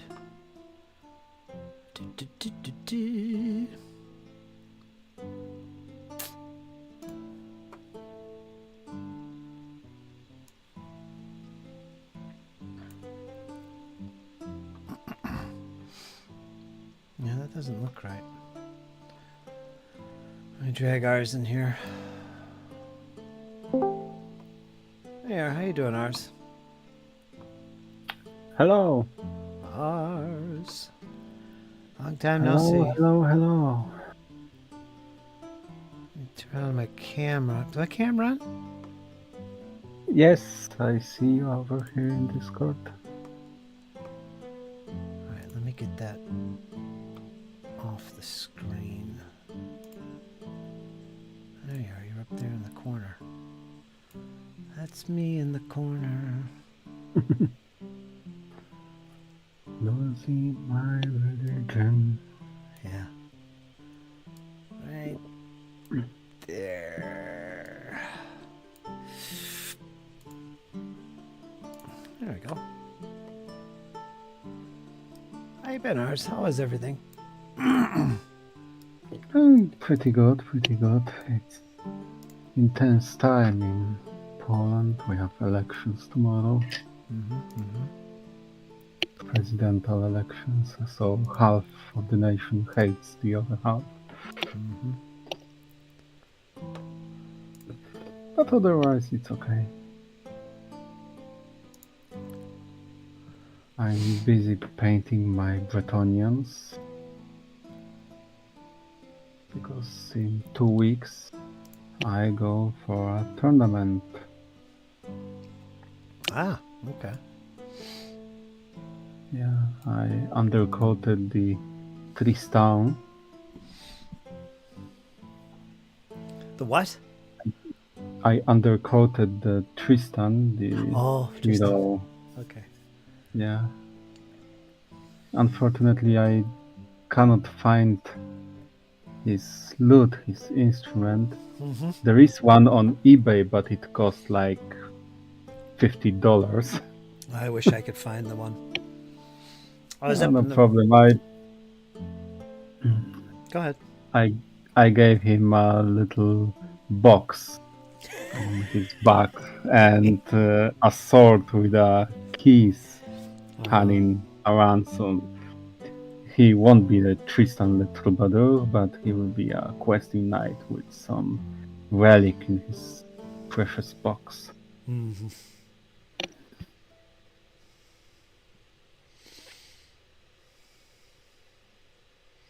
Yeah, I decided I want to go more into a 5th edition style of Bretonia, so I need more heroes from that era, and Tristan and Réponse de Lyonesse Well, I have are the only ones I have to paint, so yeah. No more waiting. How about you? I see some Space Marines. yeah, I got the Dark Angels back on the table here. Mm-hmm. A little more extra work putting into them. I started painting Mm-hmm. these, I think, a couple of years ago. Mm-hmm. And I got them to the point where they're playable, but you know, there's a lot more that could be done, so I'm putting them back on the table now. Getting a little more done. Great, great. I got that little. I gotta send that off to you, that little guy. I keep forgetting it's sitting on my freaking shelf right next to me. I should just pack it up and send it. I keep thinking, you're gonna find the loot. I'll try and make it a point to get that to you No shortly. problem, thanks. That and that wizard dude. What is he called? Kemmler? Heinrich Kemmler? Heinrich, yes, thank you very much. Still in the blister, too. Ooh. Yeah. It will be fun to open this ancient blister with the air from the 90s still locked inside. Yeah. It's good I had two of them. Mm-hmm. It's a nice model. He's always one of my favorites. Yeah. I recently saw there is a guy from Australia, Anvil of Doom Miniatures is his channel, and he recently painted Heinrich Kemmler. Yeah. He is very, very good painter. Yeah. And he paints in this classical Oldhammer 90s style. Interesting. Yeah, so I recently saw him painting Heinrich and some Cowsworths, the big hats, the other stuff. Mm-hmm.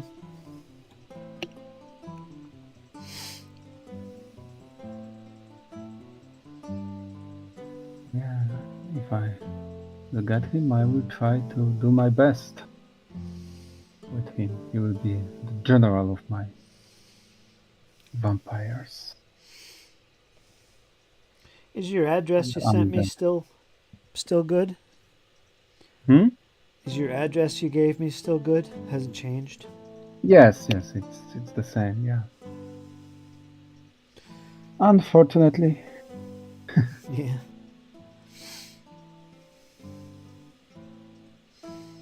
I would prefer to live somewhere else. Would you stay in Poland?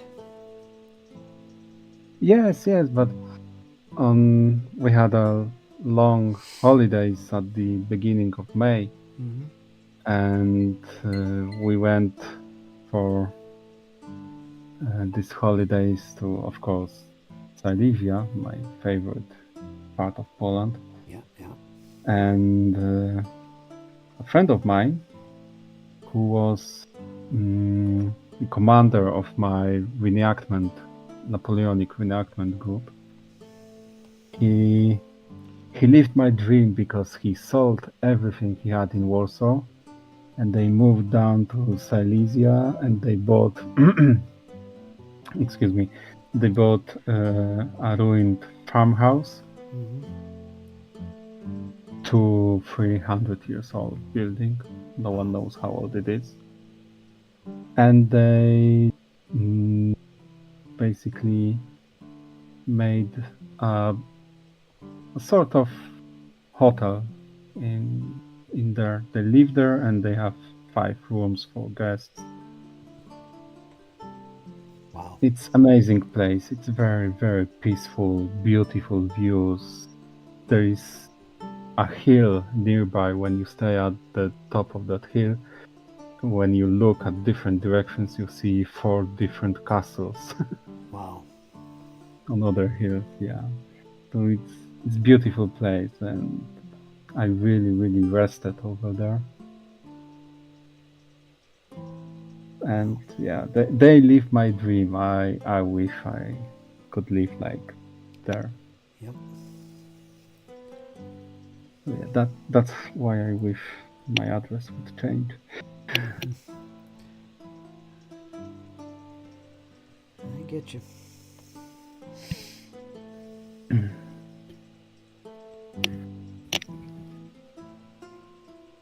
Yeah, I wake up every morning. They have a big,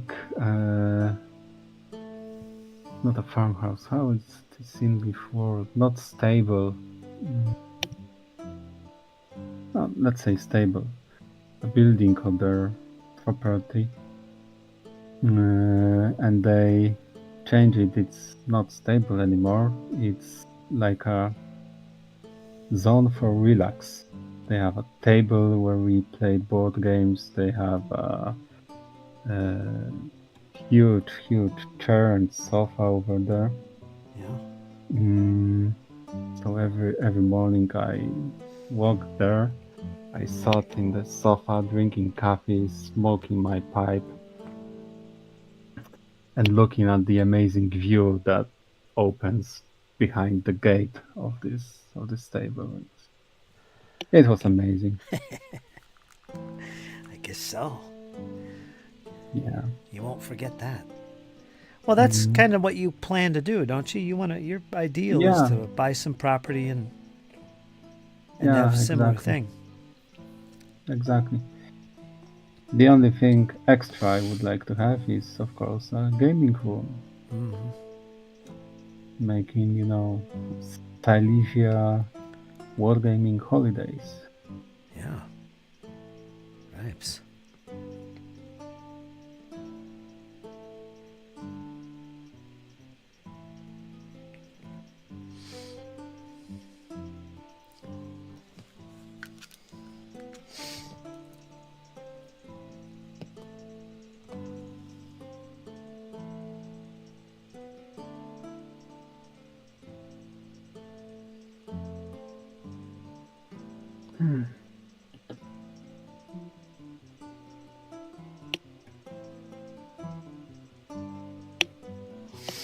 There. That's another one.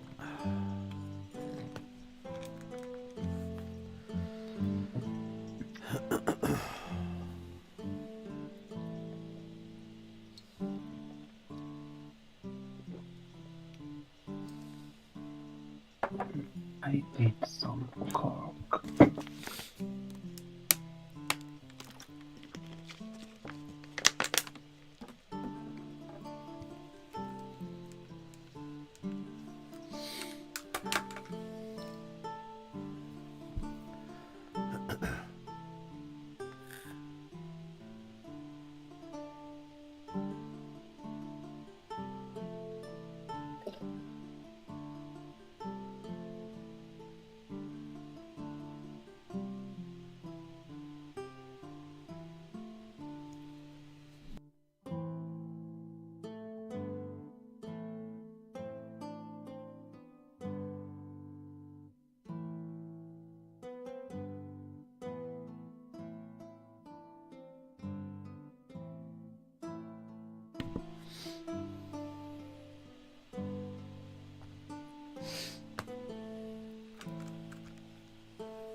some music in the background.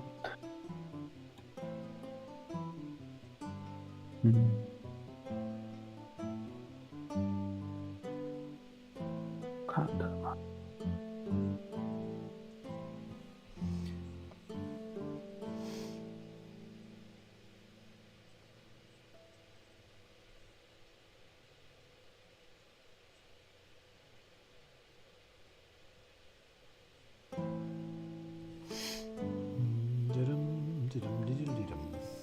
Paint the eyes. Put a little white dot on the eye, and then I'll paint it red. Eyes.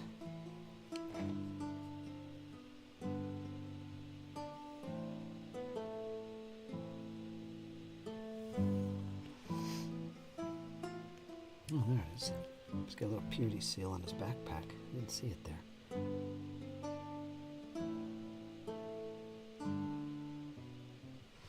About Space Marines, I tried this latest game, Space Marine, but something was wrong. I don't know if it's with my computer or something. The graphics, it's a new game. I don't know, it's this or last year's game. It should look amazing. But on my computer it looked absolutely awful, like a game from 20 years ago. Really? The textures, the graphics was really, really bad. So I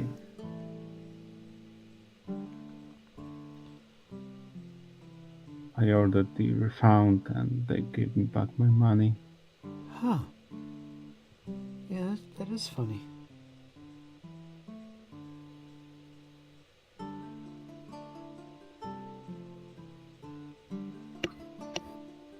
Oh well. It's funny because Kingdom Come Deliverance 2, which is also a new game with amazing graphic, works pretty well on my PC, so I think it's bad optimization of that game. Huh.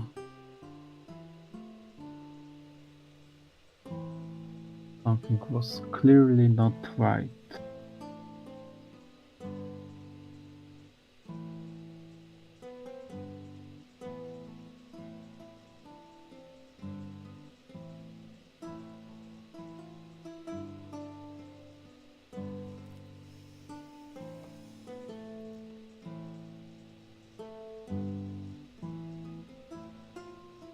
God, I have an idea how to paint this Bretonian hero. And I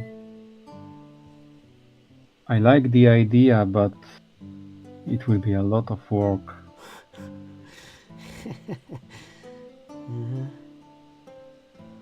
I know that problem. There is That is a there dilemma. is an image from late 13th, early 14th century in famous Codex Manesse. It's a German book about knighthood and tournaments and stuff. And in that book there is a miniature painting of Silesian prince Henry Probus, Henry the lawful, the rightful. Every Silesian prince was Henry. And he rides a horse. This horse is in a gold and black barding. It's a checkerboard pattern. On black parts of this pattern there are letters forming Amor Vincit Omnia line, and it's very, very elaborate, and painting this on a miniature will be nightmare, but it will look so cool if I can make it.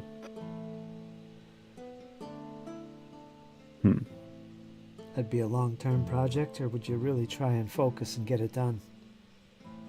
Yeah, I have only 2 weeks. I need to. Oh, yeah. Okay. I don't know. I will show you the source material. Codex Manes Henry.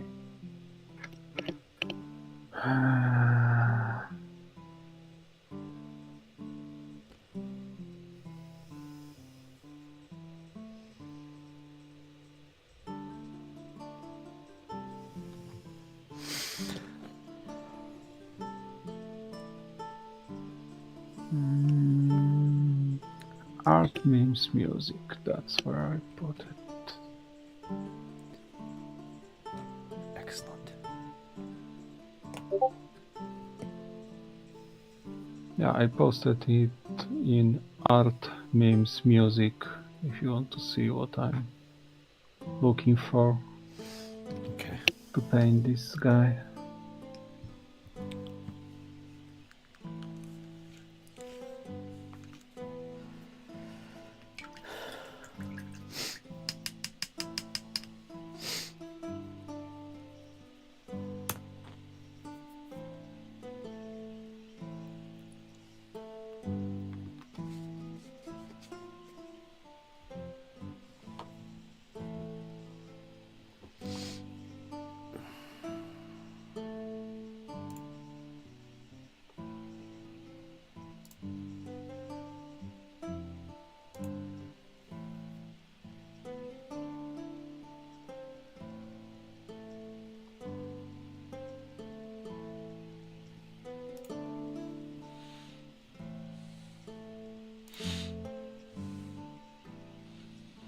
Mm-hmm. Yeah,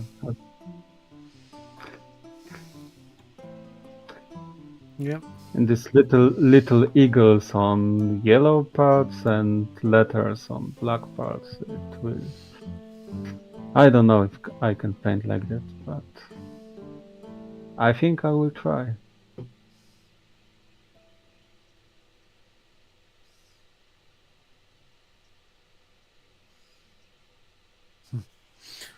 Yeah, that would be fun. Mm-hmm. God, he has a white horse. I painted it already brown. I have to change it. Already it's difficult. Already it's a challenge. Yeah. Okay. Let's paint the horse white then.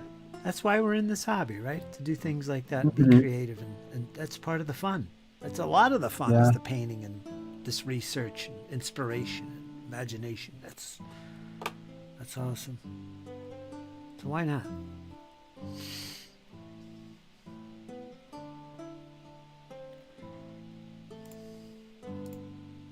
The other explanation is that we are all masochists. Mm-hmm. There's that too.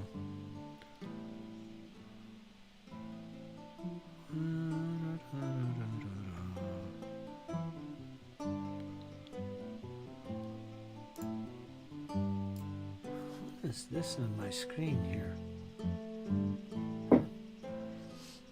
Oh my! What is this? Oh, that was weird.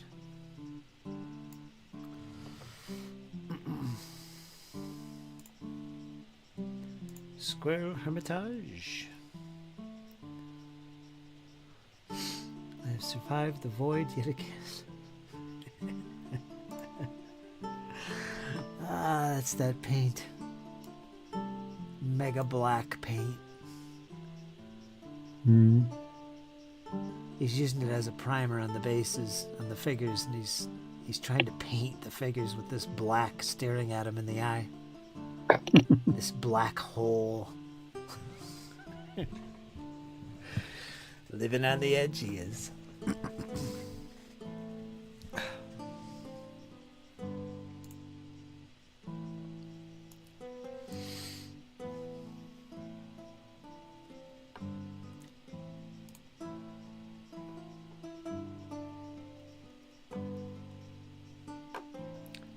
Anything else over here?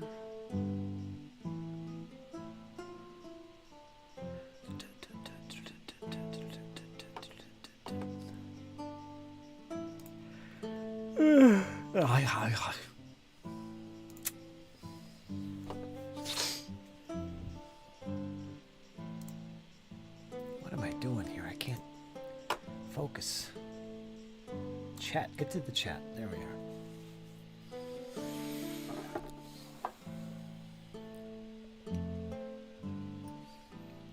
are. In case you're curious, I haven't done a chat probably a month. Yeah, I saw it. I haven't painted. That's the Was main everything reason. okay? No, everything's fine. Was everything okay? Yeah. Hold on a second. What is this here on my screen? What is this? What strangeness is this? Discord has a new thing. Mm-hmm. It has a... It's the first time I saw it. It was right when I started streaming here. It's some kind of overlay. Mm-hmm. And it's showing up on my OBS for some reason, I think. I don't know what this is here.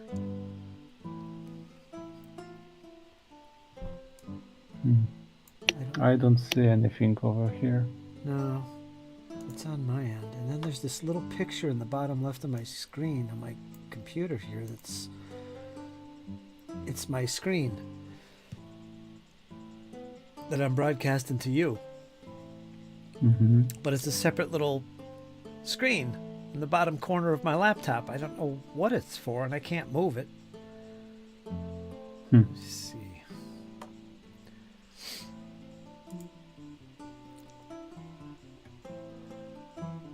What is this? Turn off camera. Video connected. I've got to pop out here. OBS Studio. Stream OBS Studio. What is that? Screen share. No, I don't want to do that. I don't have to do that.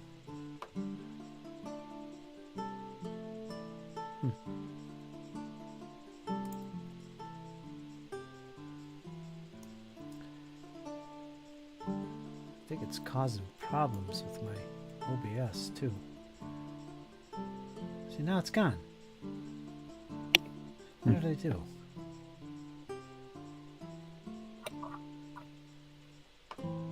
Why did... Now it's back again.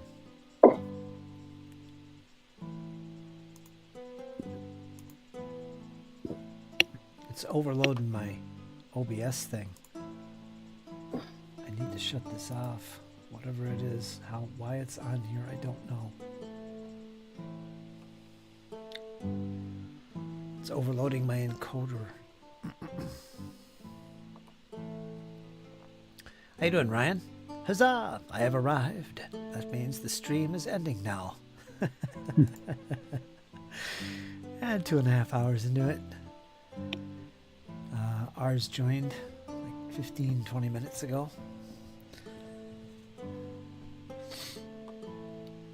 Now I'm completely distracted by this. Discord is interfering with my OBS stream, causing me to miss frames and overload my encoder. I told it not to turn it on, but somehow it has turned it on.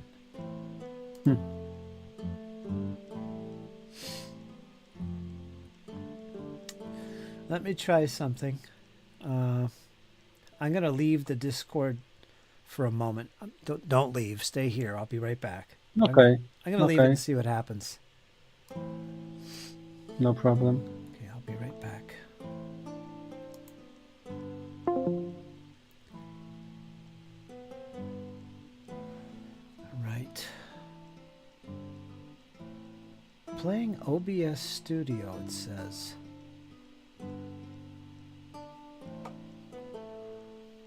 Minimize that. See, now it's gone. Let me reset my frames.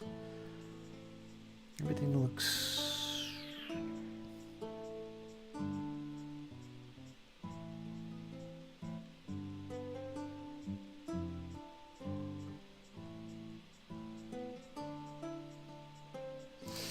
Let me go a step further and turn off my Discord.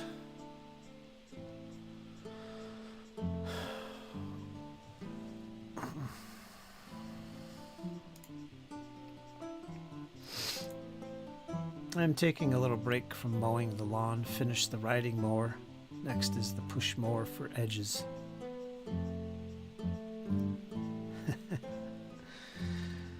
Yeah, finally mowed our lawn here.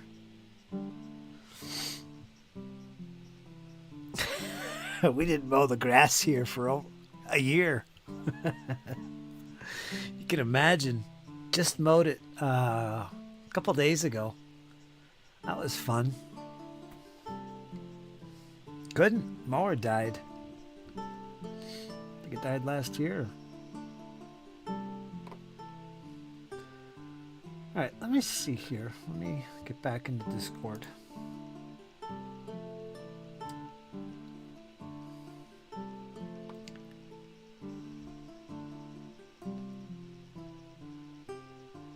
Everything looks different here on Discord. Did they update again?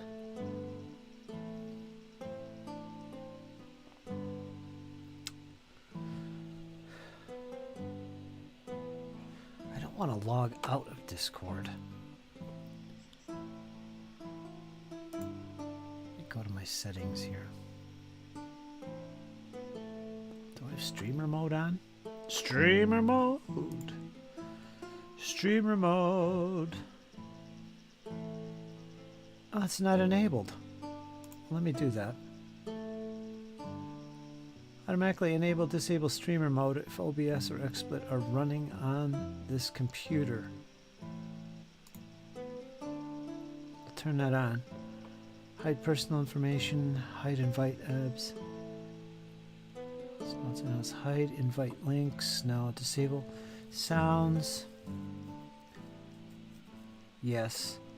Because I don't want you guys hearing notifications. Disable notifications. All desktop notifications will be disabled. Well, that is on. Hide Discord window from screen capture. No, I like to leave that on and show you guys.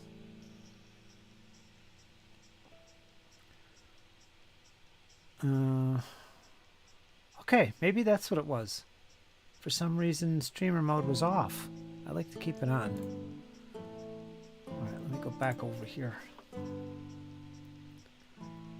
Turn my camera back on. Well, it was on, wasn't it? Welcome back. I'm back. How you doing, Ars? Turn on the virtual camera.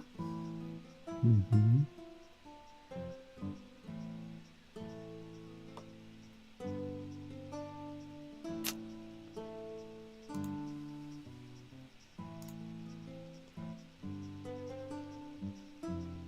Where is it?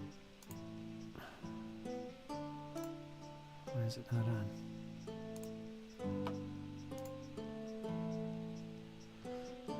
There's that thing again. What is that?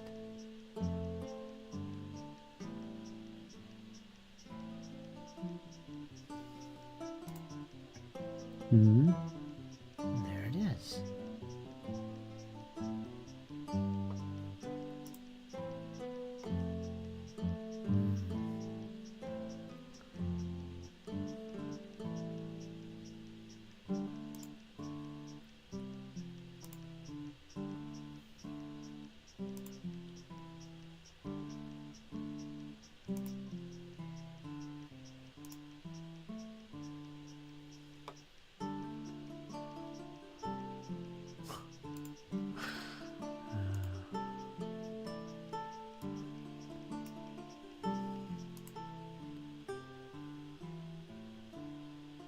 Why is it not showing up on OBS or Discord now? I can see you over in Discord. It's some strange logo.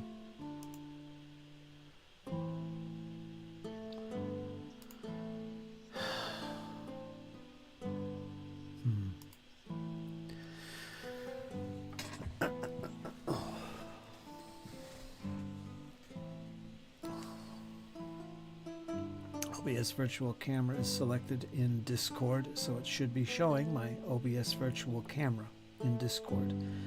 If I go over to OBS, go to my virtual camera, settings, output type, scene.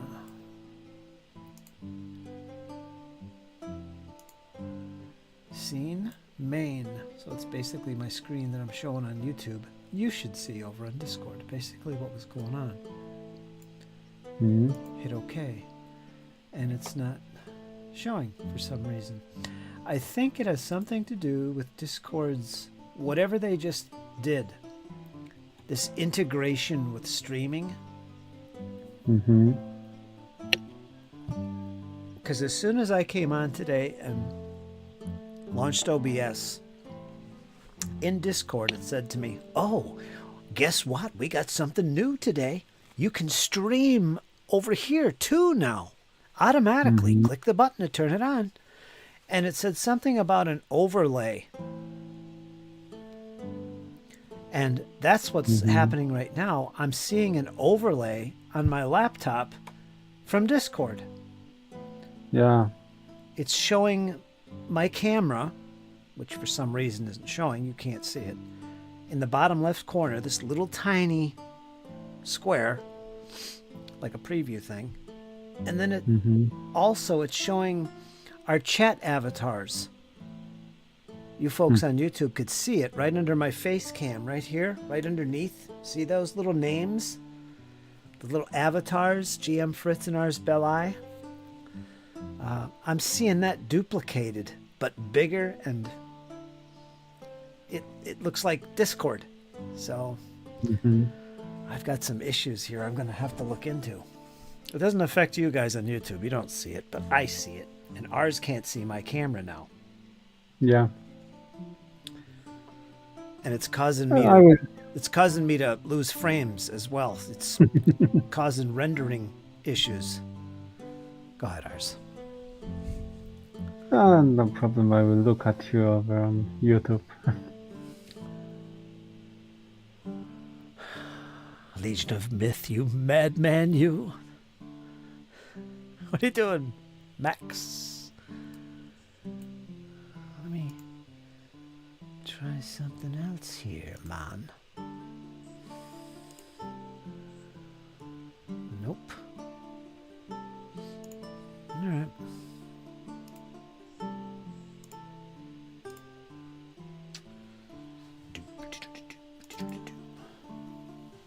What's this now? Discord.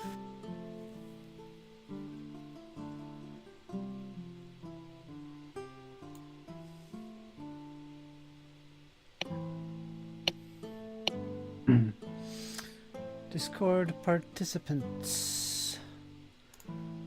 All right, let me take this and turn it off. Nope. Bitch. Now, let me read the chat. I haven't seen Max in a while. Don't you need to hack it with a machete first? For this year's growth? Yeah, I kind of did. The one part of the lawn I did. While he was mowing it, I was going at it with a little whacker. Make it a little easier for him. And give me something to do.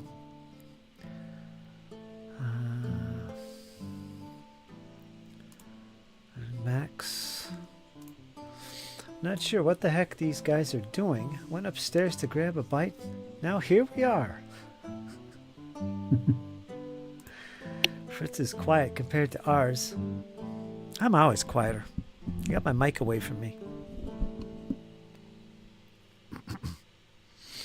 Yeah, I have headphones and the mic is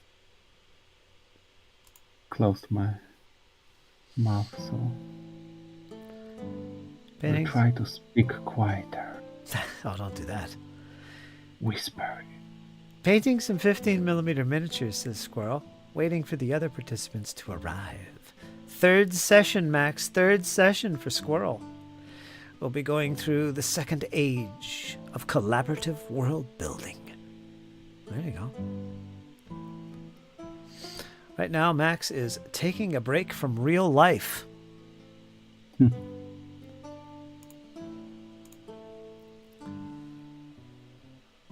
you go.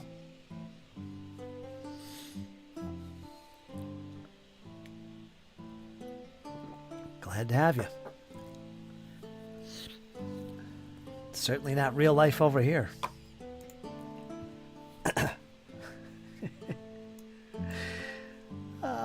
We are not real. Nope. We are in your head. Voices in your head.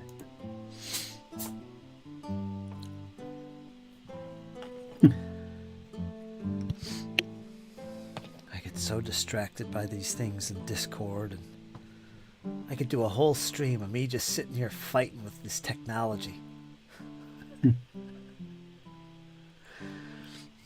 You guys can't even see what I'm doing. Let me turn off the... Well, virtual cam isn't even on. Now it's on. Now you can see me. Oh, I forgot to turn it on. I can see you. Hooray. I forgot to turn it on. That's why you couldn't see it all that time. But this... What is this? Application audio capture beta 5. Audio capture. Oh, wait a minute, I know what it's doing.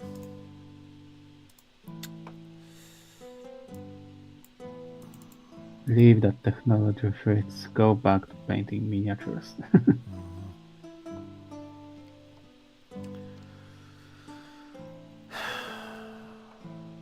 Discord.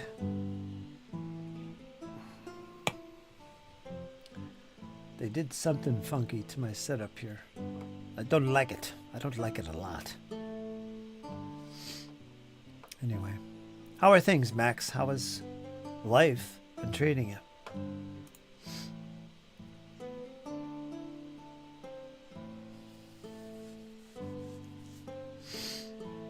God, I haven't talked to Max in months.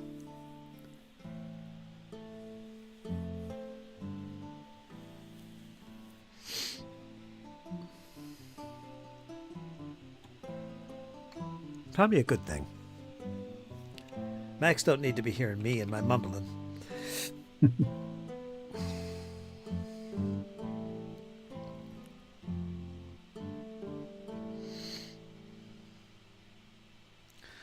Alright, guys.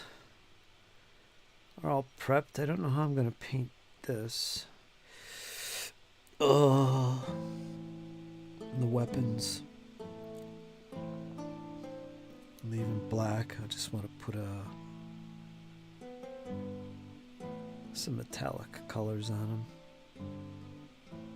No reds.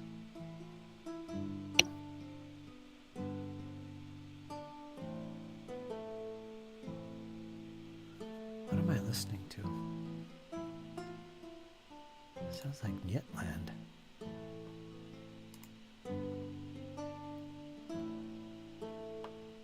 Oh, it's Björth. Björth. How did that get in this playlist?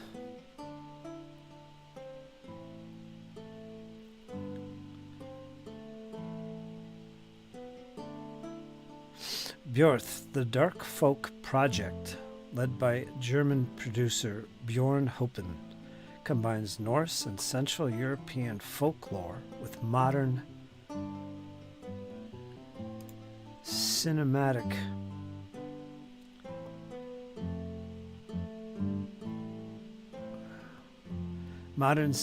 soundscapes to create an immersive musical experience. It's actually pretty good. With a foundation built around the mythological themes and stories, Björth features a core team of musicians.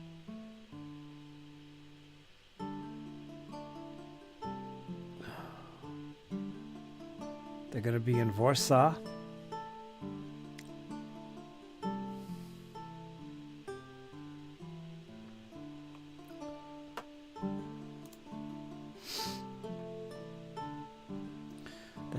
wrong I have playlist. some concerts booked for later this year. There will be a dwarf metal band, the Windlows, in Warsaw, and there will be also Candlemas. You're going to Windrose again? Yeah, they are amazing. Nice. But this is the first time they will be the main character of the evening, so not supporting anyone, just other bands supporting them. Good, good. So they're the main feature. Mm-hmm. But now I will listen probably to Tonie. That's my latest discovery. Oh, I've been listening to a lot of jazz past few weeks. Getting ready to get back into my saxophone.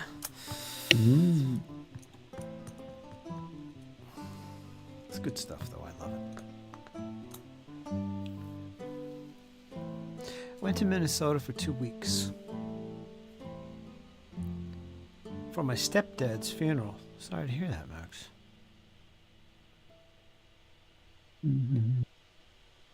Stopped at the Friday stream till January of 26. So until next year. So I can focus on life, wife, and my book. That's about it. Trying to get control of life again. Good. Good. That's good news. Knowing the pace that you were pushing yourself, I can see that. So yeah, that's probably the best thing you could do.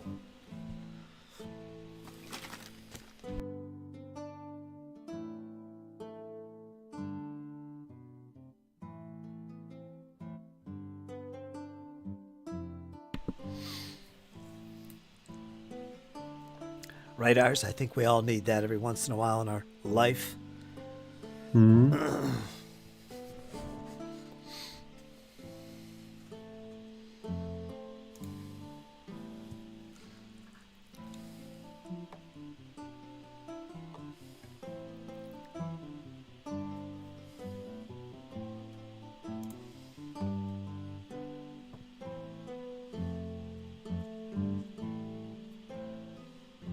Striker.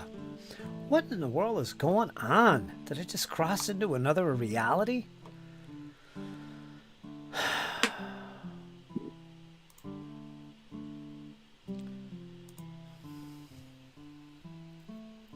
Sometimes it feels like it. Oh, I know what it did. It finished off the playlist and went into another playlist because I wasn't looping. That's what happened there. All right.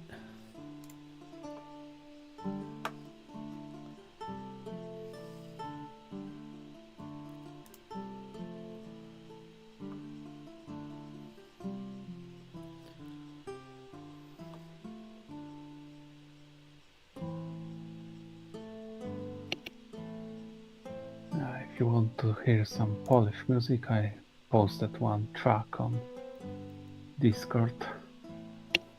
My recent discovery.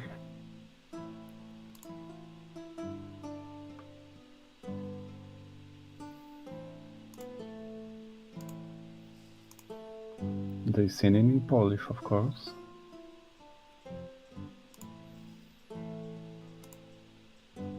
Okay, 1 second.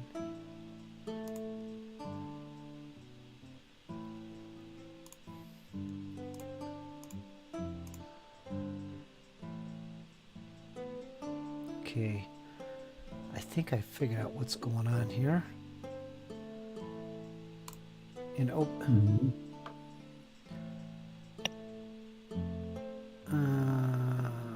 me get this back up.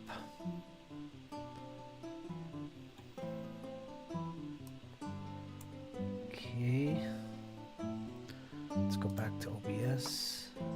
Yes, I solved it. So essentially, there's a setting in Discord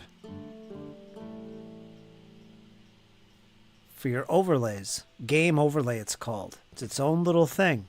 Go there and turn it off. Somehow it was turned on. So anytime I'm streaming, it will automatically put an overlay on top of my screen, which I don't need because that's why I have OBS. So I figured it out. Won't be draining my resources now. Devil Fritz. All right. Now, what were you going to show me here? What were you going to show me, ours? Some Polish music. Oh. Yeah, go ahead. Send me the And listen. link. I posted it on Discord in that same place I posted the image. Oh, there it is. It's my recent discovery. I fell in love with that band.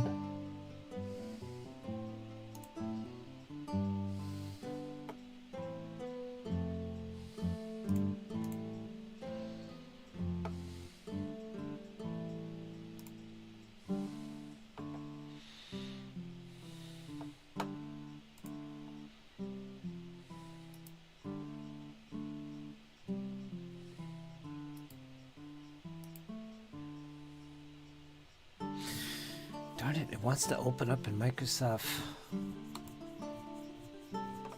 Their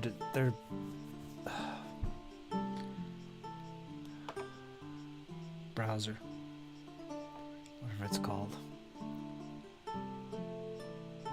Edge? Edge. And I'm not logged in on Edge. I'm logged in on Google Chrome. So let me grab this link, copy, close the window in Edge, go back over to Google Chrome. That means the Edge is your... how to say it in English? My backup. No, your main browser. My main browser is... Well, my main browser is Chrome. It should be set as my default. Default, yeah. But, yeah, you're right. Why is that popping up from Discord? Yeah, maybe you're right. I'll have to look into that. Alright, let me look at this. Las Guts Tuts? I can't. It means forest stone moth.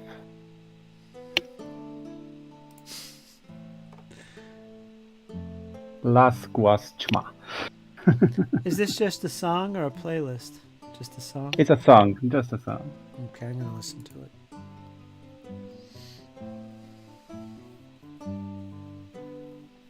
Oh, here he goes with the melodic metal.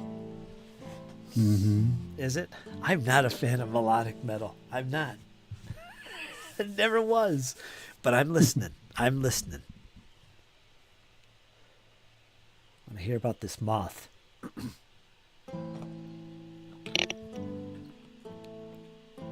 Now I'm hearing some nice female vocal. Yeah, yeah. That could change things. Singing in Polish. You won't understand a thing.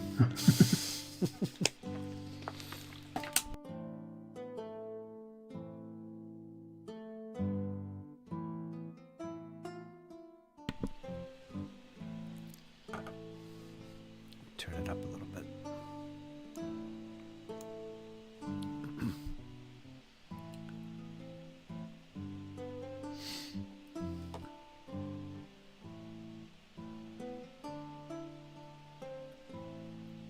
Let me go back to the chat.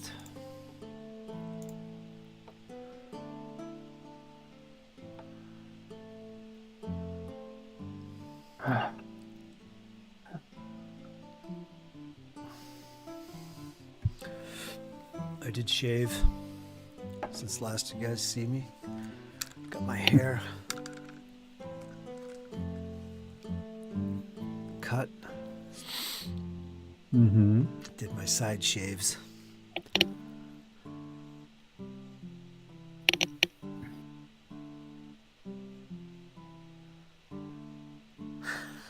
Polish is so cool.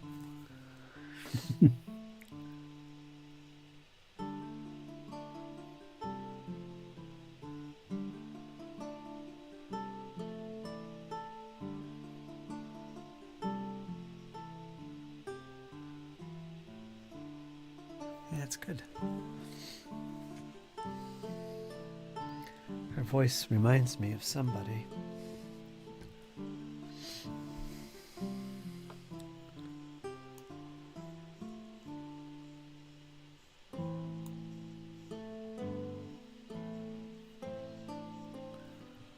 Yeah, that's pretty good.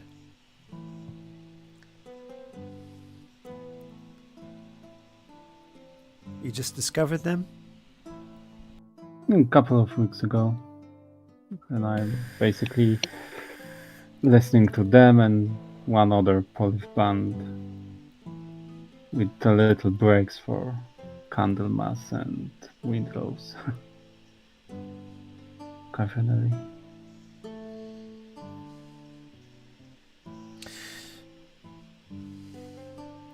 The other Polish band I'm listening to is a band of my wife's school friend.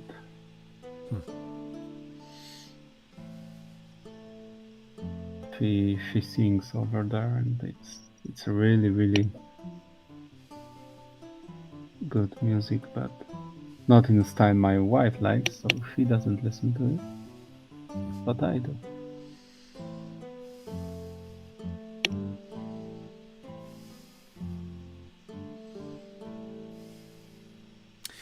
So, I have the weapons black.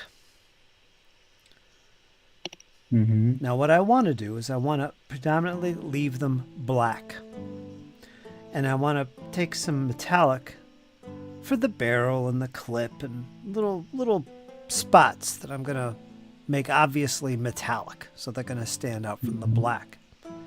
However, what would you do to bring out the black a little bit more? Because obviously you can't shade it. I didn't use a medium color. It's just black. What would you do in this case to bring out that black so that it looks, it's got some highlight to it? Bring out some of the details. Well, it depends. You could add a little of dark metallic color on top of it, like dry brush it with dark metallic color to bring out some details. If you want it to be like painted black, if the weapon is painted, then by adding this dry brush, you add like little chips from the paint, and it can bring up the details and show them. Or you can just highlight it with a dark gray, basically like 3-to-1 black and white mix.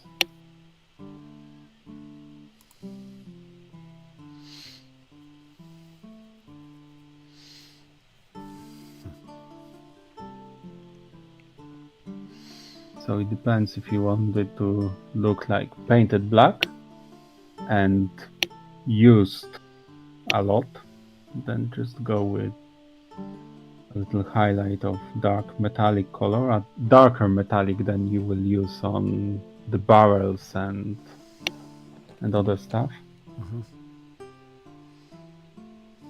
Or go with gray.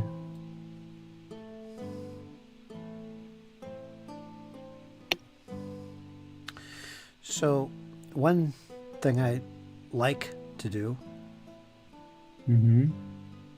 with the speed paint, because if I'm speed painting right here, it would be black primed like this, and then it would be dry brushed a white over top of this. And then I'd put speed paint over top of this. And one color I love to use recently, I've been using it a lot, is Graveyard something or other. It's right here in front of me. Gravelord Gray. And it's a gray color, but I find it works great for something that's a black. and it leaves enough for the edges, the highlights, to show up. The white shows through, so it looks like a highlight, and that works great. And that's what I'd like to do on this, except I'm kind of hesitant because I'm not using speed paints on these. I could dry brush this white, the black weapon, bring out some white, and then use the speed paint, and there you go. Yeah. I do have metallics. I do have metallic speed paint as well for the barrels. I have a silver, which I could put on there for the barrels and stuff. Or the chain on the sword.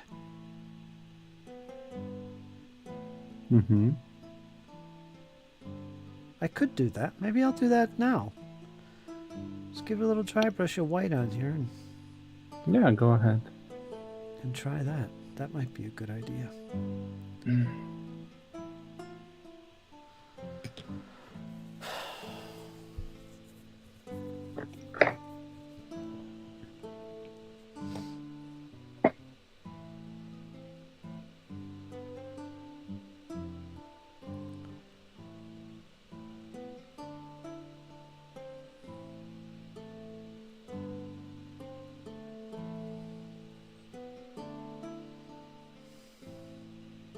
You doing any gaming, Max?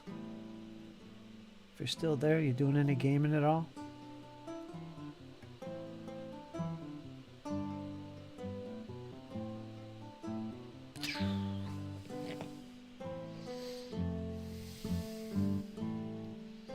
I just started gaming again. Miniatures, I should say. Oh, it's awesome. You take it for granted how enjoyable these games are. I do. And it's like I got to sit back and boy, this is really enjoyable. This is awesome. I love this. I'm so immersed. And I've been playing Dead Zone by Mantic Games with my nephews. Jake is loving it. He's only 9, but he's full in. I got him into the hobby, man. So he loves it. It's just so crazy for me at my age to see him 9 years old, his first game and his second and third games that he's played. And he picked it up like it was nothing. It's like as if he knows what this is. He's sitting there checking line of sight between models. He knows everything about it. He knows when to break out the rule book and look up stuff. He knows where to find it. It's crazy to see him do that. What's even crazier for me is watching him play his father. Because I got his father into it around the same age that he is, around 9 years old. And I've played so many games with Jesse, his father. And watching him play against his son, it's crazy to me. Jesse's really competitive. And he's sitting there, he's trying to beat Jake, because he can't help himself. And then Jake, I don't know what kind of gamer he's going to be. I hope he's not as competitive as his father. Damn. But I don't know. It's crazy to see. And I'm not playing. I'm just watching him and going through the rules, showing him how it's done. I played a little bit with Jesse when Jake took a break, but that was my first game with somebody else in a long time. But I'm happy just to sit there watching the hobby blossom for these people. Especially Jake. Yeah. So that's what I've been doing. Dead Zone. I played a little bit of Void Admiral. Solo. I haven't showed it off to them yet. And 40K 10th edition. And oh, by the way, I just got a copy of the most recent one, yeah? Yeah. Oh, I'm really liking it. Everything that was wrong with 9th, they fixed. for me that I didn't like. Because the problem with 9th edition, it was great when I first started playing it. But as soon as we got into the codices, it became a slog. Like, oh man, did this game get complicated quick with all these stratagems? Just too much. It was way too much. And I guess during the later parts of 9th edition's life anyway, that's all it was. It's convoluted. It's too much. If you're a casual gamer like me, nah, it's not going to work. And yeah, we played it and we pretty much didn't like it. And then 10th edition came out, had a rough start for balance reasons or whatever, but I stayed away from it for at least a year. Intentionally, I stayed away from it. It's free online. You could get the rules and everything else, but I just wanted to give it a breathing space. Let them get everything straightened out so it's where it needs to be. And I was afraid it was just going to be the same thing, just a complicated mess. But no, they addressed all those issues, and they cut down the number of special rules that applies to your factions and special abilities that are called enhancements now and stratagems. So instead of having 1,000 stratagems to choose from, it's literally just 6 core from the rulebook and then 6 more for your faction.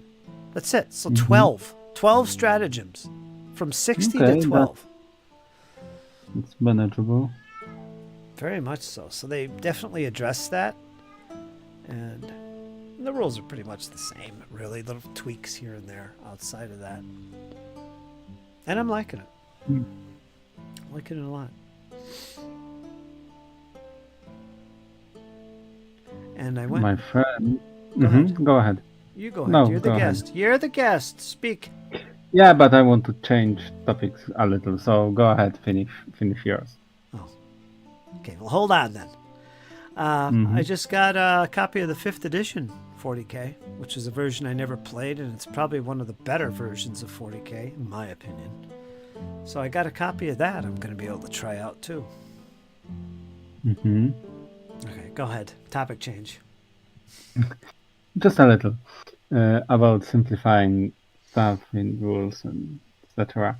A friend of mine was in Nottingham last month, and I asked him to bring me the Realm of Chaos, The Lost and the Damned, the original rulebook. Well, not original, it's the reprint, but you can buy it only from Warhammer store in Nottingham.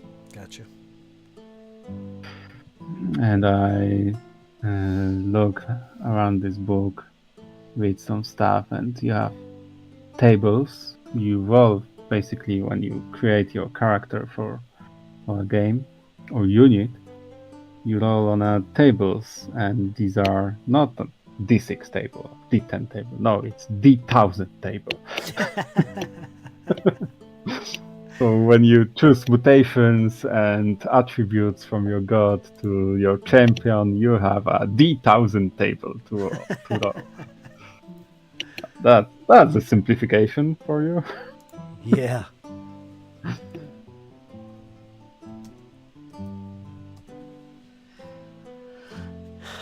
Crazy, but I like it. You never grow tired of that one. Man. 1 in 1,000 chance of rolling the same thing, right? Rolling anything. Well, you have some, between 100 and 125, you get something between. So it's not 1,000 things you can get, but it's a couple, 200-300. It's a lot.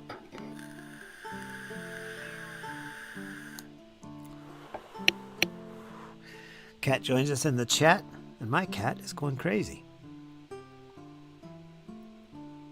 My cat is sleeping with my wife. Cat needs to be fed. She's hungry. Just like my cat. Yeah. Come on, Walter. Yeah. Walter. sitting in the doorway staring at me.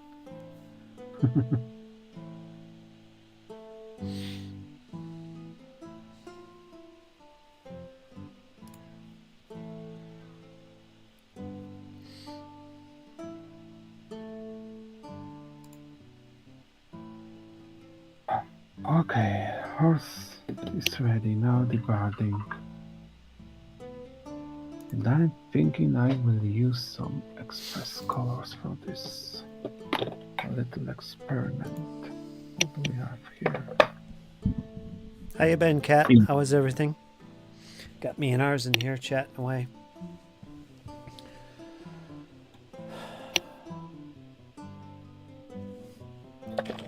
Getting a little painting in. Haven't streamed in like a month. Seems longer.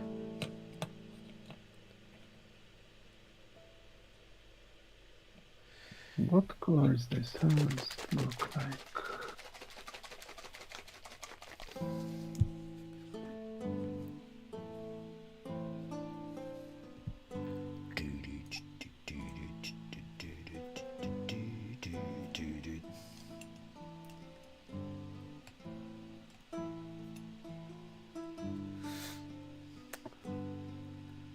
It's been a busy last few weeks.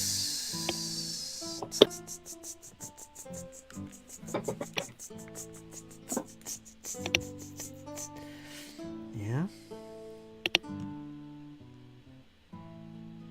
Maybe it's the weather change. Everything picks up this time of year. Ooh boy.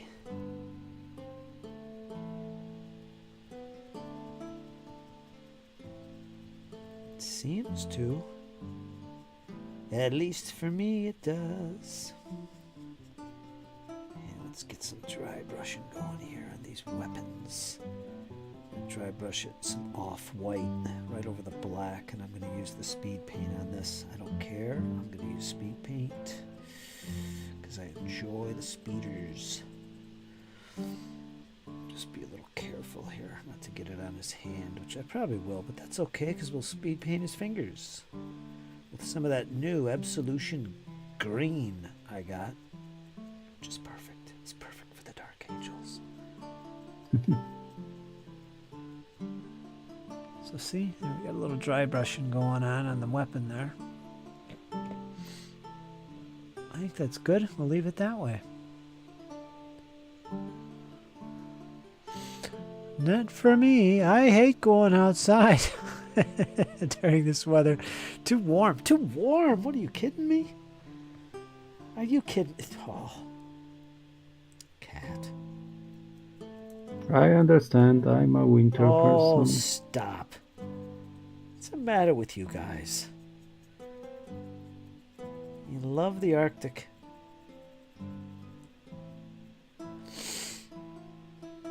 Yeah, ours is the same way. It's easier to me to hit myself in winter than to get cold in summer.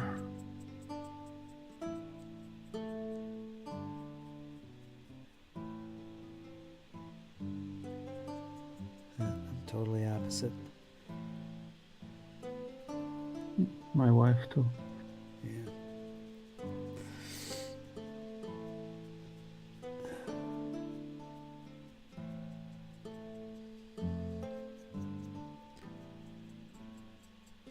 Hasn't really been that hot here.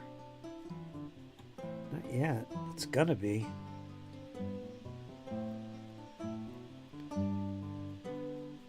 Tomorrow there will be almost 30 degrees Celsius. Yeah. Ooh, it's warm. That's a lot. Yeah, it is. That's too hot for me. I don't know. I love sweating. I used to work out in this kind of weather all the time, and I'm a sweater.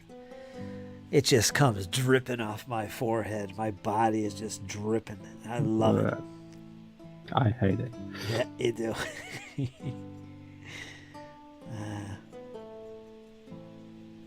Yeah. So there's his chain sword. Starday's chain sword. So yeah, a little dry brushing. I'll use the speed paint over that. Not bad, not bad. Okay, not happy with it. I am unfortunately cursed with being so blindly white. You're not white. The sun reflects off me and makes me a blinding ray of light, which also means I sunburn so easily. The beacons of Gondor are lit.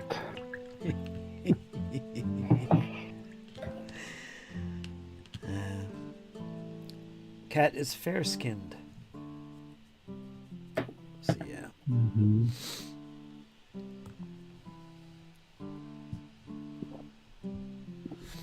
Nothing wrong with that. Do you like it that way, Cat? Do you like being fair-skinned as opposed to, oh, I don't know, not fair-skinned? Like Italian or something?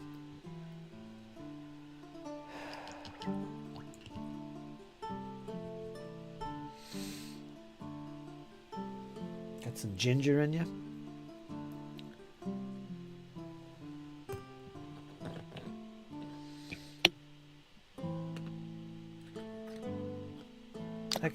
I got a little of that in me. My grandfather was redhead, red beard, and when I grow out my beard, well, not nowadays. When I grow my beard now, it turns white. But my beard always had red in it. You know, it's just not the whole thing, but there'd be streaks of red in my beard and mustache. So, which I always found is odd. Where's that coming from? I don't have red hair. Yeah. I got a little bit of that in me. A little bit of the ginger.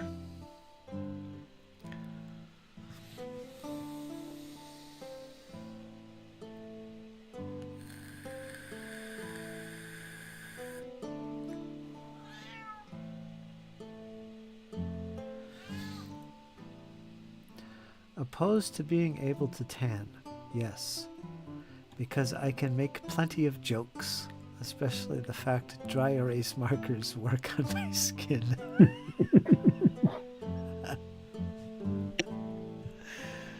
Oh man, let me take care of this cat. Walter?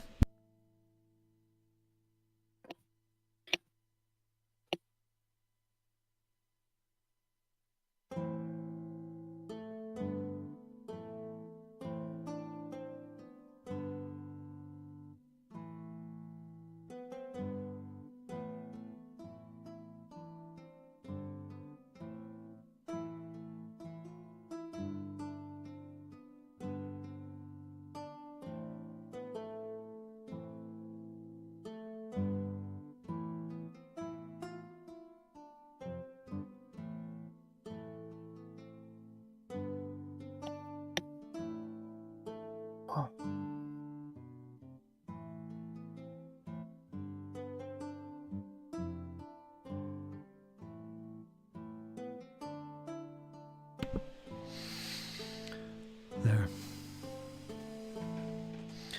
Kat, you're welcome to come in for a little bit with us.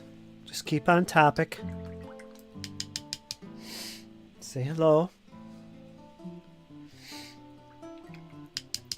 Just try to keep on topic. And what's the topic? I don't know. She has a uncanny ability to take us to topics that we have never even imagined. Right, Kat? Actually, she likes to talk about cars. I hate cars, okay? I hate cars. Don't like cars. Trucks, that's cool. Quads, I get into that. But cars, yes, I know.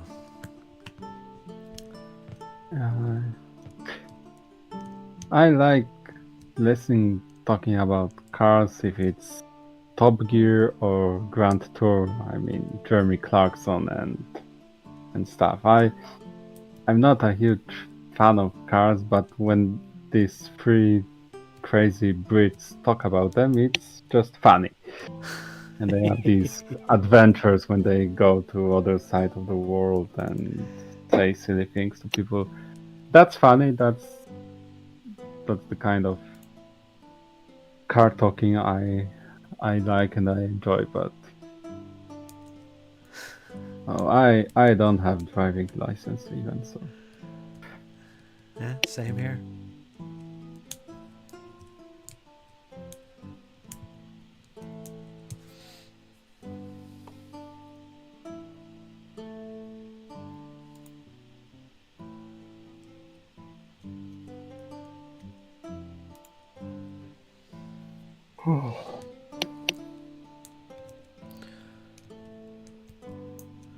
Percy Block.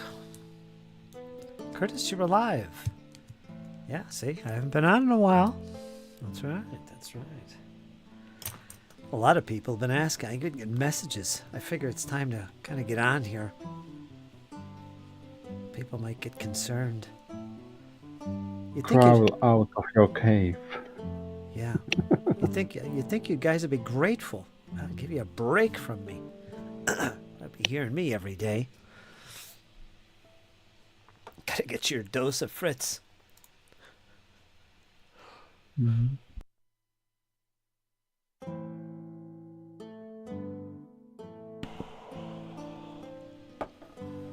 Oh, coffee's gone. Oh no, almost.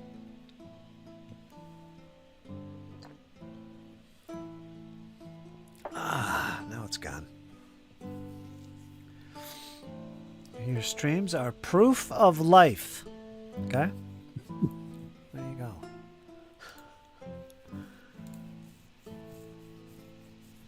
Life exists out there. No, I got a lot of things going on. Good things. It's always good things.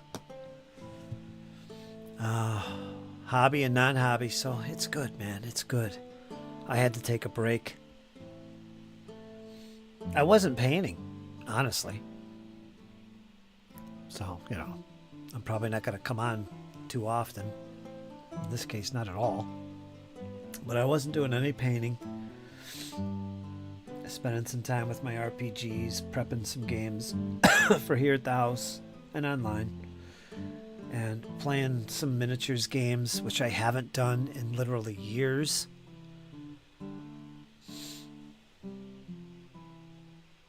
Just getting my 9-year-old nephew into it, you know, and it's like magic watching him get into this hobby. Oh.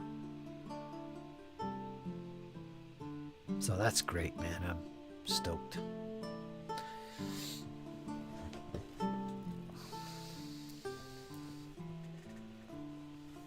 Some other things. Jesse's moving into the house next door. Come July, he's going to be right here with me. So, getting ready for that too. Yeah.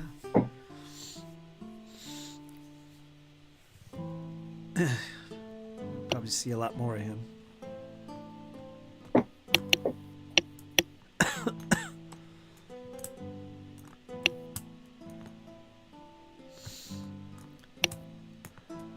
Cat is back with snacks because caffeine withdrawal sucks. Do you want to come in and say hello, Cat? It's up to you. Just go to the green room. Just keep things on topic. Don't make me crack the whip. You are my co-host, after all. You'd think you'd keep things on topic. Let's start talking about cars. Just odd things. Of course, we expect that from the Cataclysms.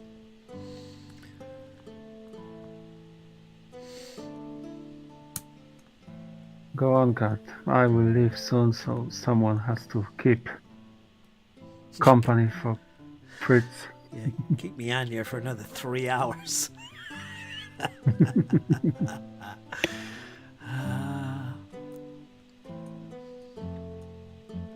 Percy Black says Gaslands game creator has a new carrier battle game out. Osprey Blue Book. Who's the Gaslands guy?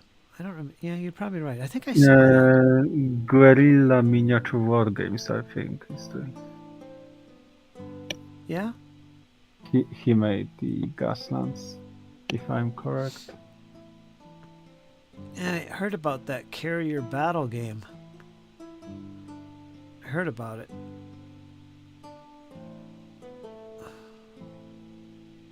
That's pretty cool.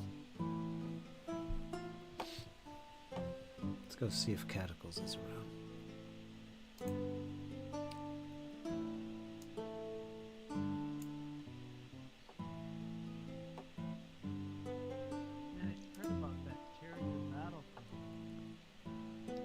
You're in the chat, Cataclysm.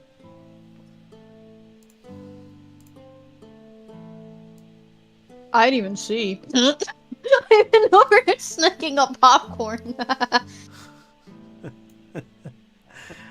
How you doing, Cataclysm? What's going on? Oh, I'm fantastic. Good, good. That's what I want to hear. Cause I got my paycheck in, and the first thing I did with said paycheck is I looked on eBay and was trying to find a guitar because, don't get me wrong, I love my Silvertone. Love my Silvertone to death. But, I wanted a actual Squire guitar. I didn't want a Fender. No. I wanted a Squire. And, while adventuring on eBay, I managed to find a 1988 Squire Strat that was black and white, like I've always wanted, and it was only $200, completely intact. Strings looked good, everything looked good, and it had like a weathered kind of like a look to it. So I said, hey, I got my paycheck. Technically speaking, that's only half my paycheck gone. I'll be fine. $350 later. Yikes. Because no. The guitar itself was $250 with taxes. And I got a strap that I think was like $15. And then I got a metric butt ton of stickers for both my laptop, my new phone, and my new tablet, and my guitar. So in my defense, completely worth it. Completely and utterly worth it. So what's your paycheck? Did you get a job? Yeah, God, it's been a while then. it's yeah. I mean, it's part-time for now, but then they explained to me once I get my actual license, then I'll be, like, full-time. I'm getting paid $450 a month. So, it's not bad. No, that's good. Not bad at all. Yeah. It's kind of your first job, isn't it? Yeah. Really? Mm-hmm. You're on the books? Yep. You're on the books? Mm-hmm. Good. Yeah. So I'll have my Ibanez acoustic, my 1998 Silvertone, and then my 1988 Squire Strat. So you have 3 guitars. Hmm? 3 guitars. Yeah. Wow. I got 3 of them myself, actually. I think about it. Laying around the house here and there. I gotta get them out and clean them up. Oh, man. Nothing fancy. But yeah, I do. I should take care of them. Bring them in. Yeah. Along with my cello.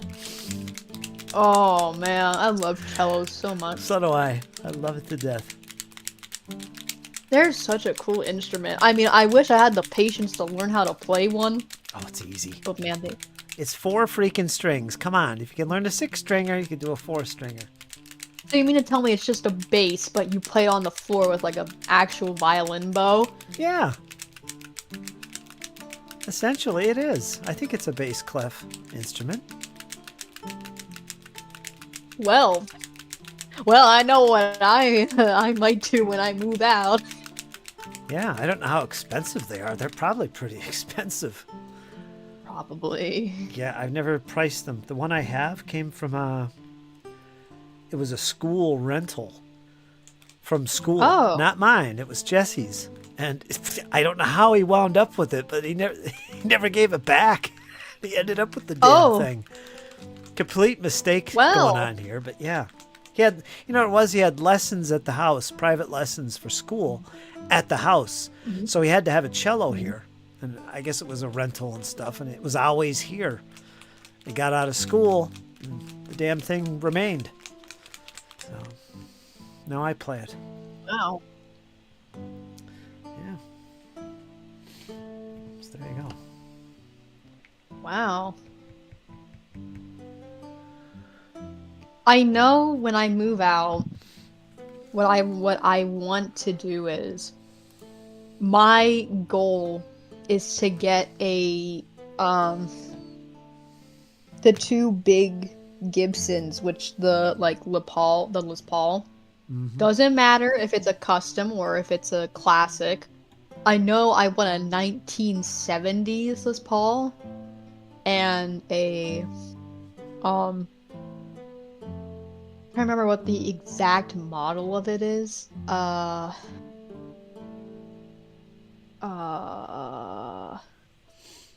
Gibson Les Paul are you talking about? Yeah. No, the other Gibson. Oh, a Gibson ES 345 with the whammy bar on it too. Like I think a 1958 model. Like either a 1958 model or a 1961 model, which is roughly the first 3 years they came out, which is probably really hard to find, but I do not care. I want them to come home because I want to feel like Marty McFly. Mm-hmm. You do. No. And I'll probably end up getting a bass guitar at some point. Now we're talking. Yeah. Now we're talking. Yeah, because I was listening, because I actually ended up becoming friends with a few people in a band, and I was talking to the guy, and he plays bass guitar, and I was listening to him play, and he was like really like laying down a really funky beat. I was just like listening to it. I was like, damn, now I want to play bass guitar. Yeah, man. They're fun. Yeah, oh man. They seem really fun. I think he had a 19... I know it was a Fender bass. But man, that thing was custom. That thing was funky, man, I tell you. I think it even had like a custom kind of like a paint job and like the pickguard too. I think it was some sort of like blue resin kind of a body and a white kind of Prismacolor kind of a pick color. Like pickguard? Yeah. I think a dark oak neck. Really, really pretty good like bass I have ever seen in my life.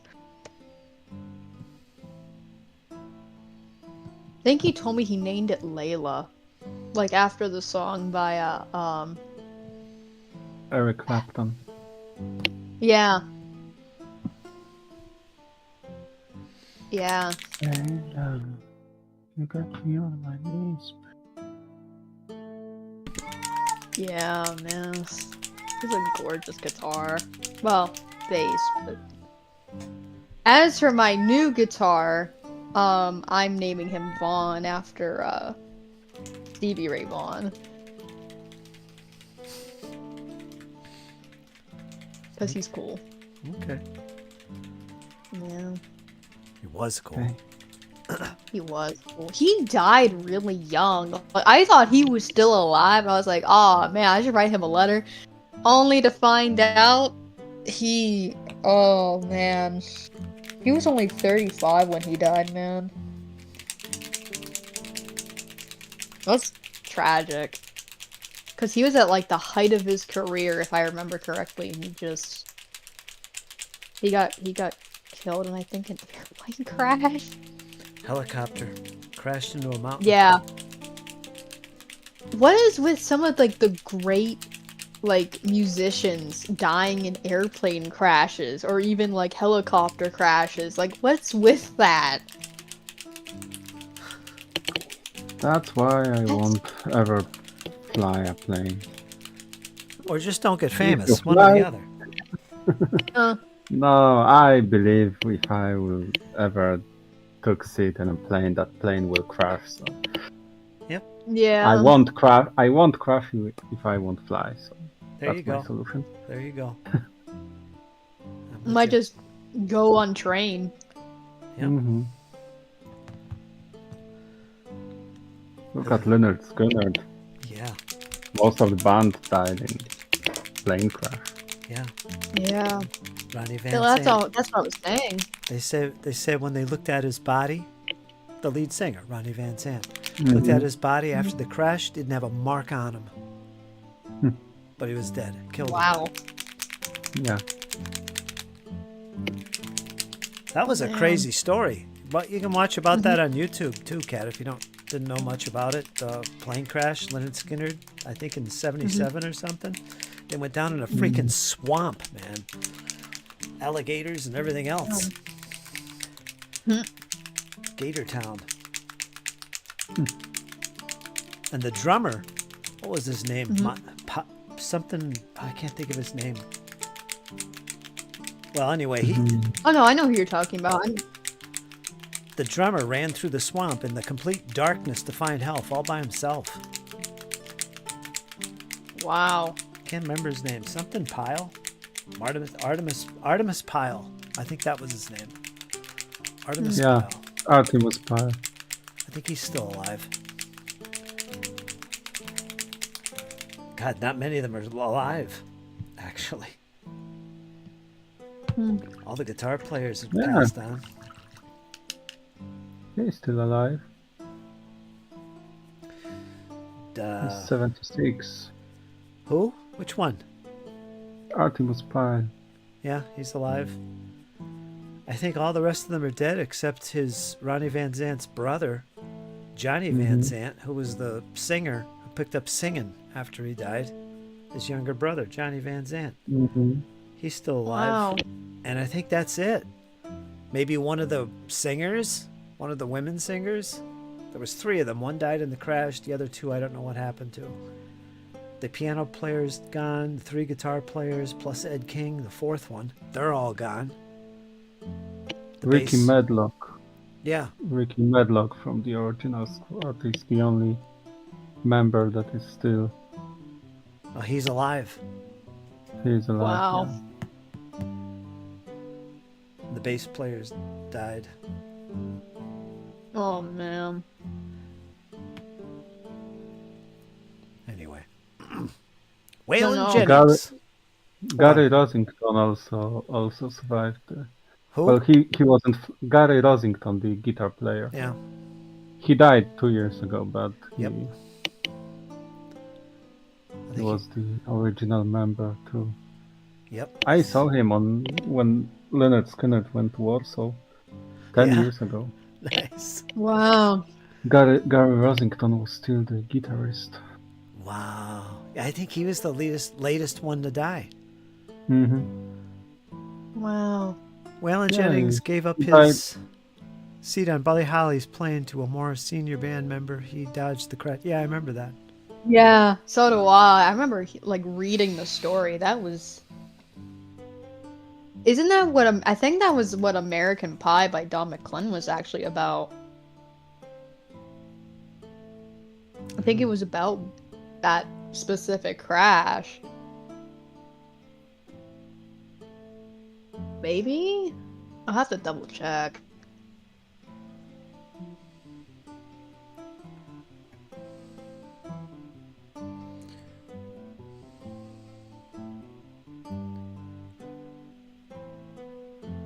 Damn it, that came out gray. Alright, that didn't work.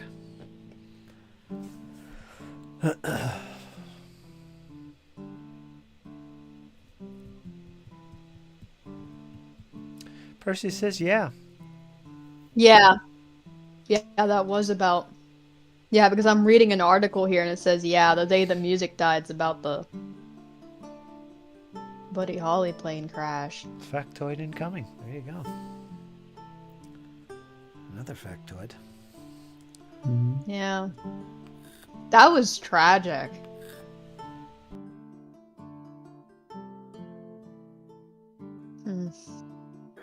Okay. It's time for me because it's late here on the other side of the Atlantic Ocean. Mm-hmm. The heart of Europe. Warsaw. Yep. All right, Lars, I'll see You're in good hands. See ya. Fritz.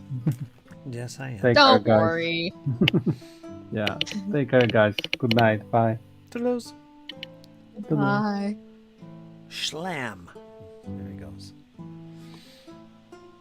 Ours is cool. Yeah, he is. Mm-hmm. I've always wanted to see Warsaw.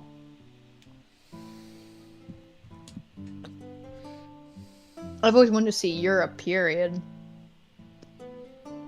So. How would you get there? Oh. Well, actually, wait. No. That's a trick question. That's a trick question, because technically I could take it by boat. Mm-hmm. I'd do it. I'd go by boat. Yeah. I feel like the only reason I would take plane is if it's over a 4,000 mile trip. That is the only reason I would take a plane. Other than that, if it's across the United States, I'm taking it by train or I'm riding in a car. Mm-hmm. Unless it's to California or Washington or Oregon. Yeah. I wouldn't. Oh man, that's another place I want to go see. I want to go see California. I want to go see. I want to drive Highway 1 and like look over the Pacific Ocean. It'd be so neat. Because the way that my grandparents explain it, it's a lot cleaner than the Atlantic. I've been there. I've been to where the Queen Mary is docked there. What beach is that? What is that called? I can't remember the beach. The lighthouse. I don't remember the beach either. There's a famous lighthouse there that I sat under. Oh wow. It's Palm Beach? Is it Palm Beach? I don't remember. I think so. I'd have to look it up. Yeah, I was there like 12 years ago, and California was a beautiful place. I don't think it is anymore, but it was amazing. I'll never forget it. What is the name of that beach? I don't think it's Palm Beach. Or is it Palm Springs? No. No, because that's an actual city in California. Let me ask Grok or something here real quick. Where's my phone? Ugh. Where is the Queen Mary docked? Sounds legit. Mm-hmm.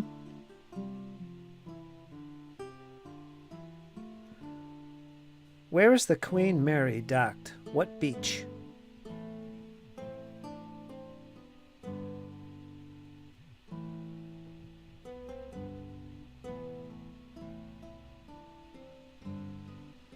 Long Beach. That's what it is. Um. Yeah, that's right. It was Long Beach. Wow. Pretty cool. Pretty cool. You see the chat here. Driving Highway 1 takes time. I mean, I'm not gonna drive the full Highway 1, but I at least want to see the part of it that overlooks the Atlantic, or at least there's like a few good chunks of it that were in movies. I would like to drive those parts because, it would just be neat. Beautiful in the north. I can imagine there's still quite a few places in Cali that are beautiful. Like, even I think the small towns are beautiful. That should be Cal. I was raised a poor orc child. That's Cal. Cal from California. It's beautiful in the north, he says. Yeah. I will tell you though, the one state I would never visit in my life is probably Arizona, for the mere fact of how hot it gets down there, and I cannot deal with the heat. That's the #1 state I want to go to.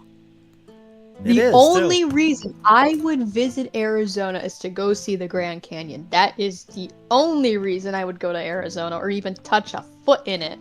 Wow. That is the only reason. I've always found the Grand Canyon be so neat. Like a literal giant crack in the earth. That's what I consider it.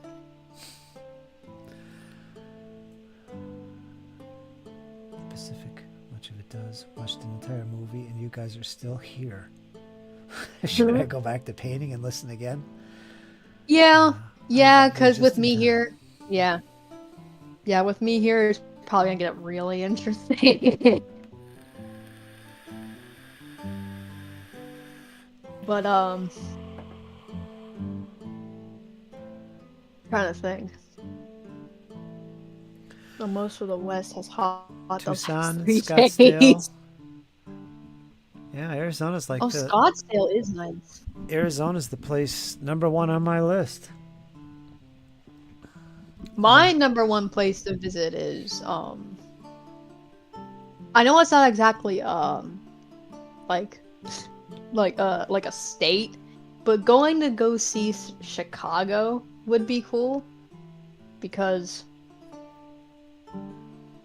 I guess it's just always been like a neat city to me. Of course, anything outside of Pennsylvania is neat to me because I've been geologically bound to Pennsylvania the last almost 16 years of my life. Pennsylvania's nice, Kat. It's nice. It's got a lot of mountains, a lot of forests that you don't see anywhere else, and that makes it a lot of rural areas. Now that I will admit, the scenery is nice. However, these last 2 summers, man. What? Too hot? Way come too on. hot. Come on. 90-degree weather, I'm outside on the floor melting like a popsicle. You need to go to the beach. You'll change your mind. You'd be a lobster. You'd turn into a lobster. I would. I very much would. 30 minutes out in the sunshine. You'd be a big red I'm just lobster. red. I'd just be red. It would look so painful. Oh. No, because I put sunscreen on once and I was trying to tan, and lo and behold, I was red beyond belief. Yeah, it didn't work. No. Oh, it was tragic.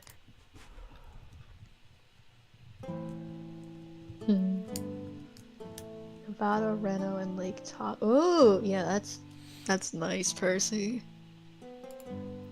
93 yesterday, so like 100. Today was 87. That was enough as I was clearing tall weeds. Man, 93 feeling like 100, I would actually just be deceased. I would be like a frying egg in the middle of our literal driveway.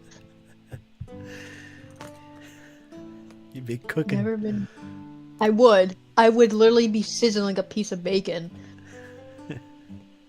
Never been to the US. Furthest I've gone is northern Spain, France, and Germany. Ooh, I am open to learning about Germany. Germany is, well, 99% of my family comes from Germany, and like 1% of it comes from Ireland. And unfortunately, the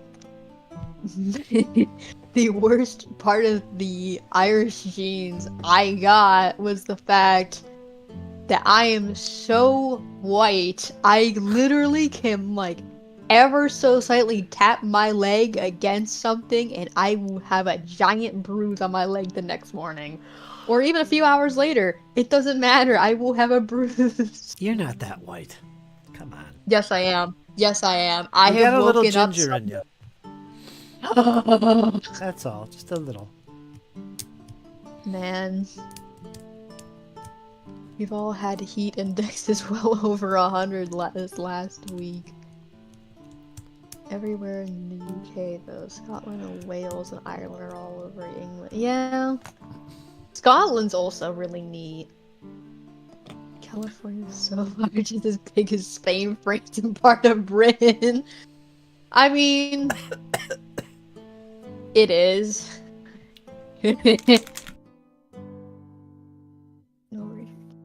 For more than a day or so each year.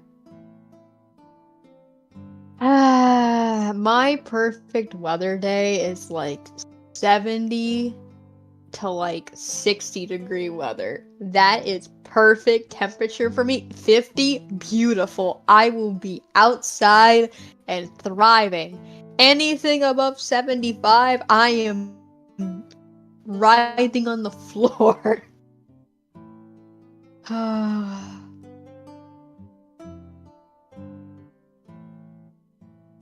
Was all over the UK and Ireland. Wow, back in 93 and 94, did a year there.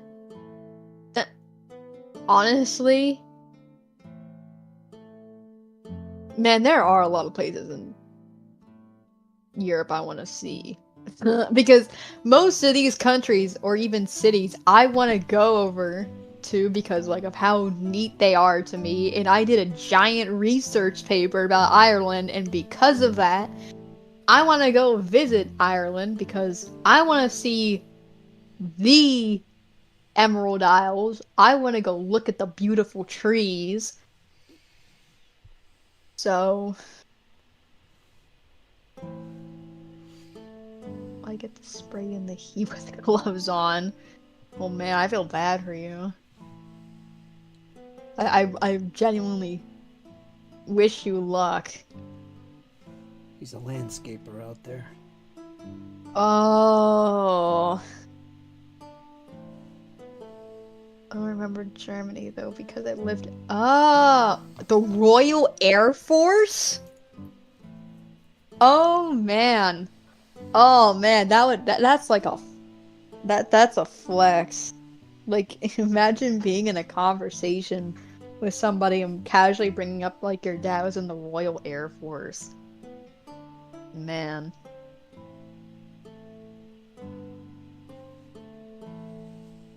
I might hitchhike Ireland. If I do end up going over to Europe, I might just hitchhike through Europe like a few musicians did. I might just like hitchhike around.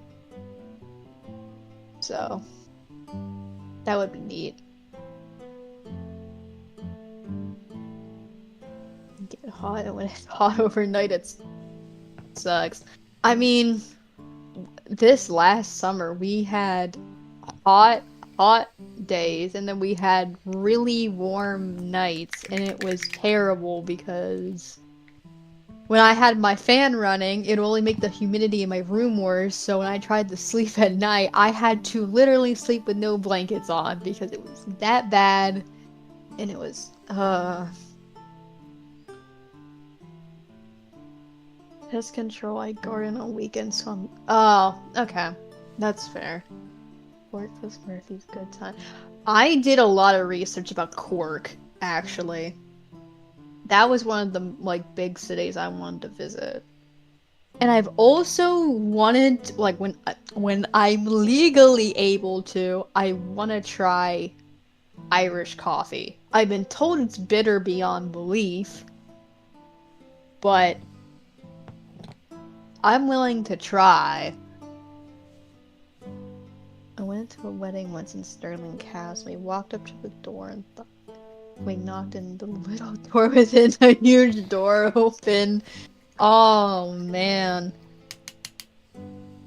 Yeah, then that's definitely a castle. Like those big, like I'm gonna assume it's like a medieval looking kind of a castle because those were the ones that usually had common doors like those. Like with the second smaller door.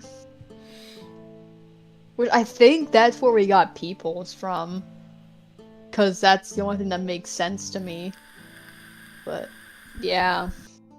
Wish we still had that kind of a thing, like with the little sliding door on the big door. That'd be like it's technically a peephole, like a ancient, well not ancient. I mean a lot older peephole. But if we still had that nowadays, man, you would feel like you were like having a cult meeting and your like room or whatever, and like you had to have a secret password to get in. Like that's cool. Like that's cool to me. My university friend married a millionaire's daughter, thus the wedding was in a castle. We ate and danced in the King and Queen of Scotland's chambers. Oh my god. Damn.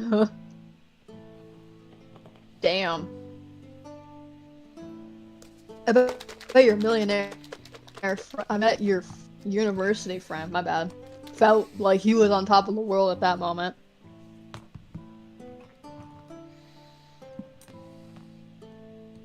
I also went to Europe. The French threw me in jail. Huh?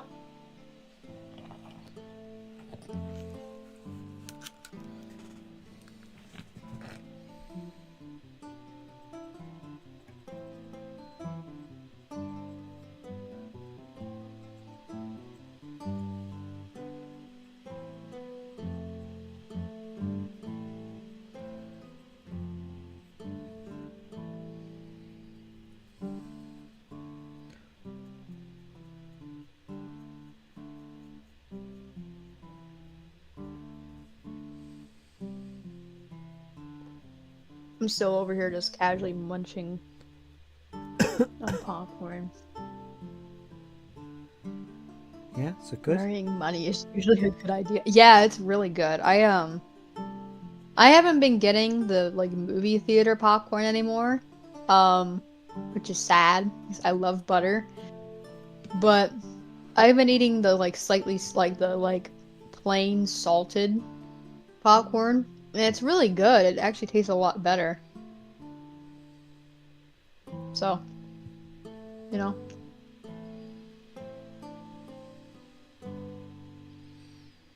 There you go.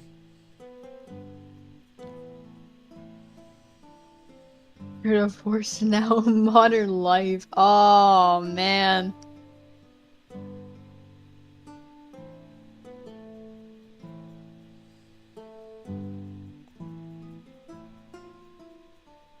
Oh, yeah.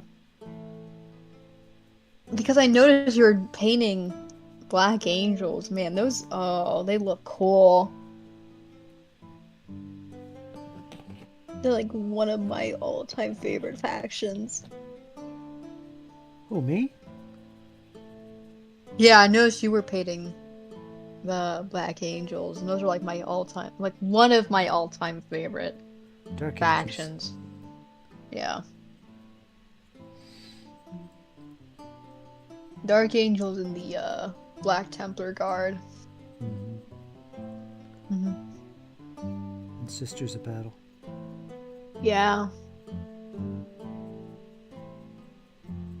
They're all so neat. I was never a big, like I had a lot of friends who were, kind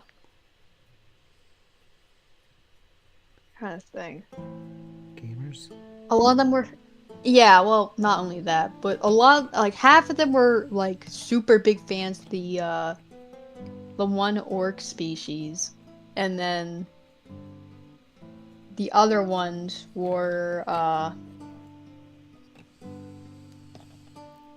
big fans of the Space Marines, and I was like, oh, that's cool. But then when I got into the game, I was like, whoa, the Black Templar is really cool.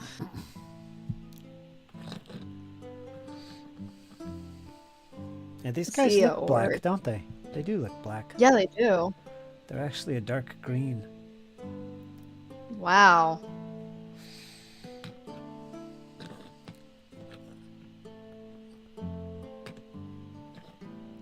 A millionaire's daughter got estranged from her father when her brother turned 20. Wow. 2 companies when he hit 20. Wow, that's... Man. Dark She turned Angels. 20. Percy, Dark Angels. Man. She turned 21. She was given a condominium flat in Edinburgh and sports car. Huh? Honestly, See, that that is kind of that is kind of this, man. Honestly, I would probably fight. I would genuinely fight to get a company if her her dad had other companies. I would have fought to get at least a company, but you know, that's just me. That's just me.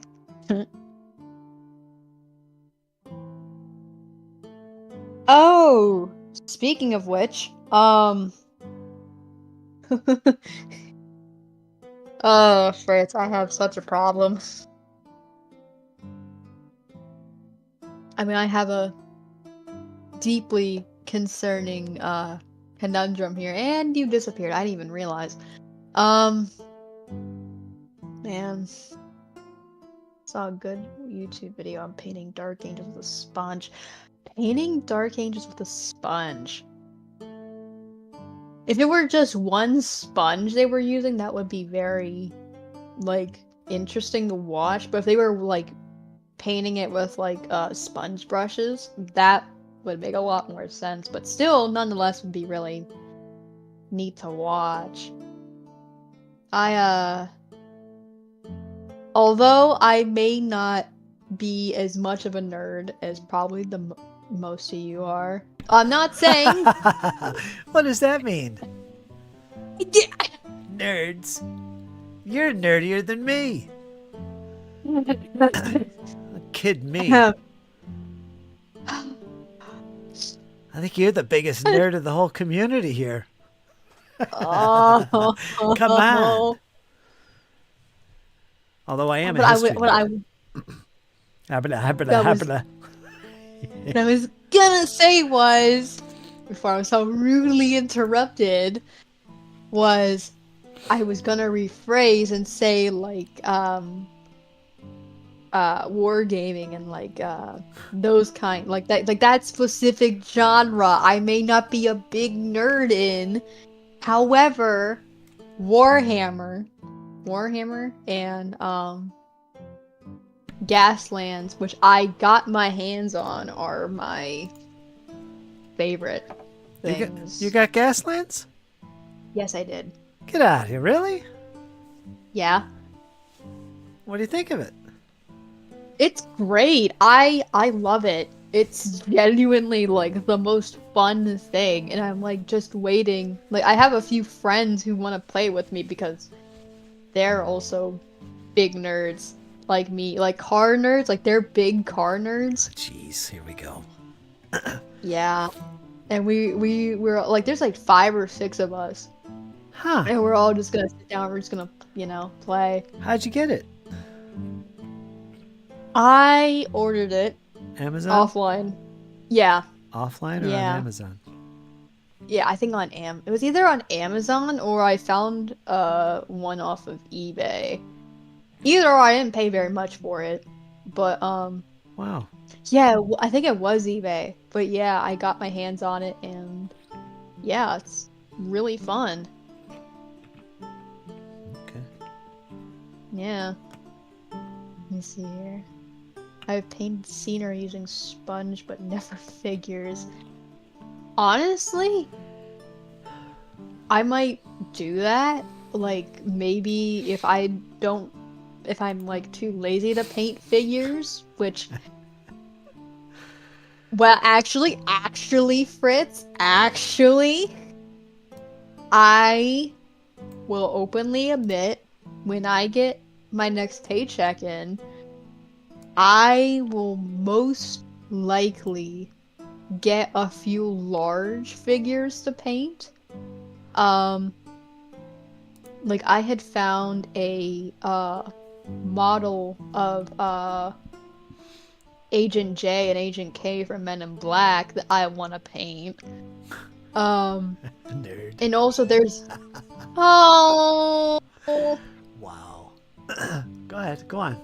but not only that, but there is also a model of the quote unquote bug in the first movie that I found that's I don't even know how big the thing is, but I know it's really detailed.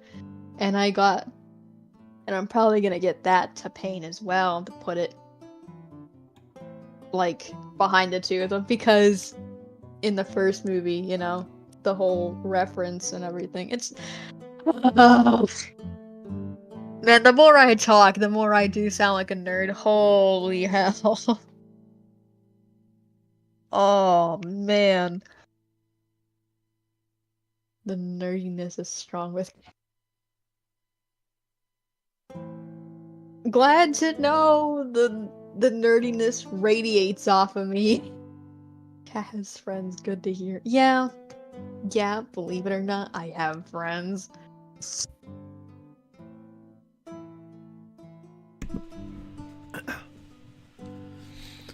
My goal in life is to become the nerd emperor. Then I will take over the world. Says Big Small Paul.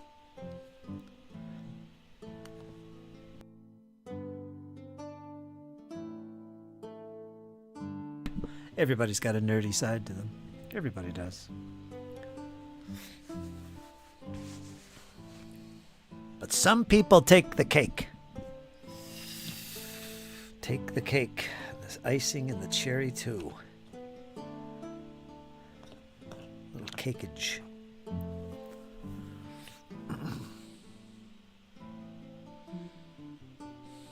BSW. Big Small Worlds.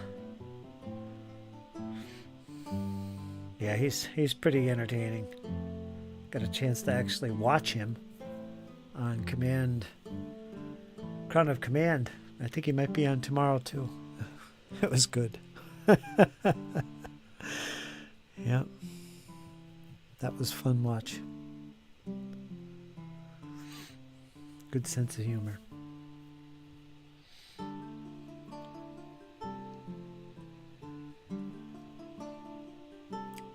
Cat's muted, probably getting disciplined. Getting yelled at.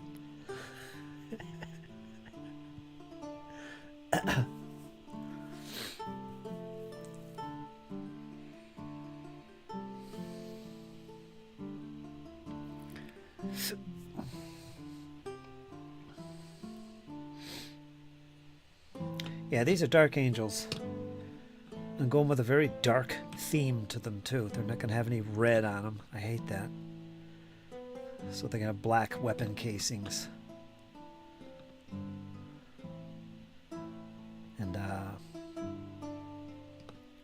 so what I'm doing different this time is I'm over the black primer on their weapons, I lightly dry brushed with some white, some off-white. And then I'm going to take speed paint over that. Because I just want the edges to stand out a little bit with some highlights on the weapons. And I'm going to use Gravelord Gray for that. We'll see how that works. I was a little too white with these. Well, not really. I had to give it 2 coats of black, actually. Did I do anything to that? Yeah, you can see where I messed that one up. A little too much gray. I'll give it another coat, another shot of the speed paint. I had to disappear temporarily. Yeah, getting too nerdy. A little too nerdy. No, heavens no.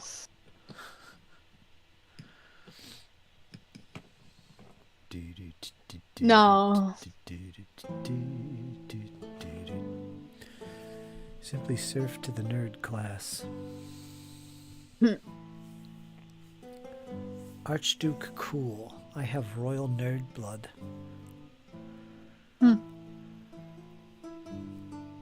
Archdukes are cool. Sounds like a band. Band from the 60s, 50s. The Archdukes. Oh, it does. I didn't even think of that. Are you eating? Yes. Is that popcorn or something else? It sounds something more than popcorn. Yeah, it's popcorn. Alright. Ma'am. Chinese fried rice. Caffeine withdrawal stocks. Yeah, Like, it I does. guarantee you I could, like, literally stuff my whole face in a bowl of popcorn and I will still feel like crap.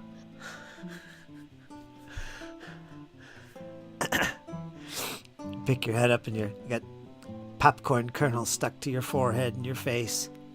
Butter all over. What a No, visual. no. What a visual. Probably not have butter. It's just salt. No butter?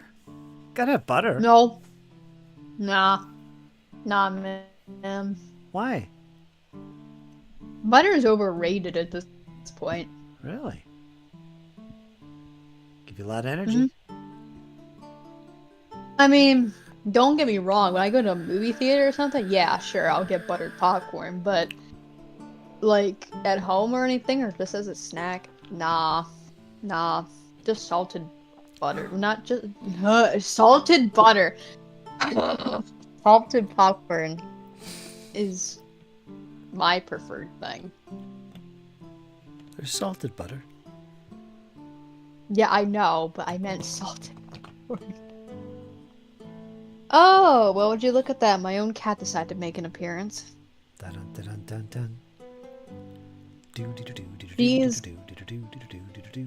She's officially 6 now. Yeah, that's young. She's old. That's young. Oh, and I finally figured out how cats age. Apparently, the first year, 1 year equals 15 human years. And then the second year, it's 9 years. And then the third year, I think it's 4 years. And then it stays like that until whenever, they pass. I thought it was the same way for dogs, but no, it's an entirely different system. Yeah, Joy, you're 44 now. Wait, are you 44? No, you're 36.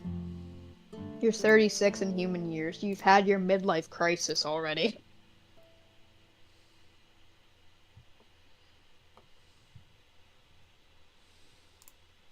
She's a very good cat, though.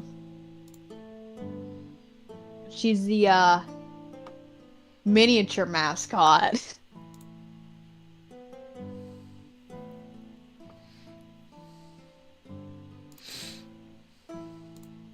Kettle corn popcorn. Yeah. Kettle corn popcorn's also really good.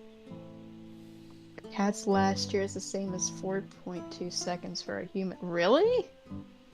Are you serious, or is that a joke? Because if that is what it is, that's...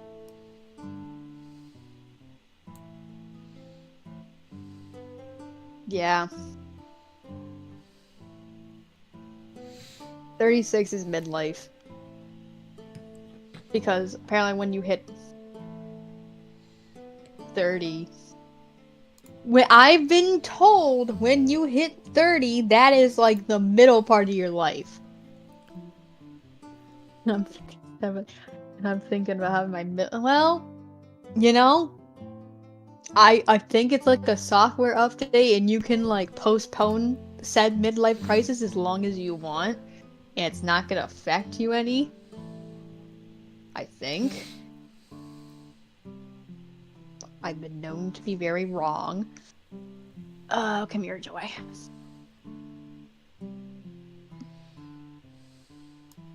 It's barely past prime for a dude. I don't know, for a woman that's kind of when we start becoming less ripe. If that makes any form of sense. What? Because no, I have seen articles in my defense where like there's like articles of like these famous women like that are in their 40s, and they're like, oh well, like they're like past their prime already. It's like if I ever get famous, by the time I hit 40s, I'm gonna be washed up. I'm gonna be like Adam Sandler. Washed up. Washed up. Yeah. Although Adam Sandler is cool for looking washed up, so...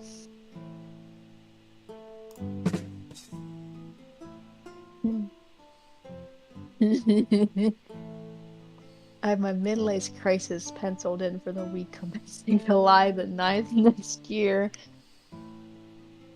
That's oddly specific. And I don't know whether to be concerned for you or not. But either or, nonetheless, it is what it is. Midlife crisis. This part stupid paradigm nuts.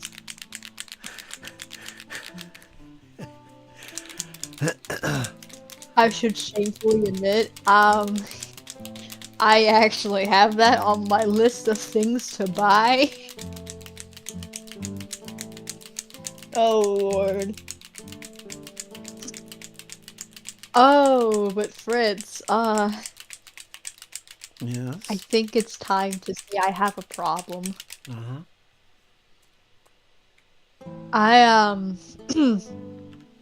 So, my lovely stereo, I might have to end up replacing it because, the one cassette track, well, the one cassette deck, it had every Magnavox that I've seen of the same exact model have the exact same problem. And, apparently, once it hits a certain amount of use, it will literally start eating cassette tapes. Uh-oh. That happens. And I found that out the hard way when I put in one of my favorite albums, which is the Graceland album, only for it, once it hit You Can Call Me Al, which is my favorite song, when it didn't even get to the like the chorus, like the second verse, when it literally cut out, I was like, what the heck is going on? I pop open the deck, only to find it completely wrapped up in the mechanics of the deck, and I straight up dropped to my knees and I cried. Yep. I was like, no, this can't be. And so I managed to untangle it, and I had to cut it, which hurt even more. Ouch. And I had to actually cut it, and it hurt so bad. And I put in my Journey Departure tape, which is one of my favorite Journey albums. And it was going fine until it too was eaten, and I actually think I weeped.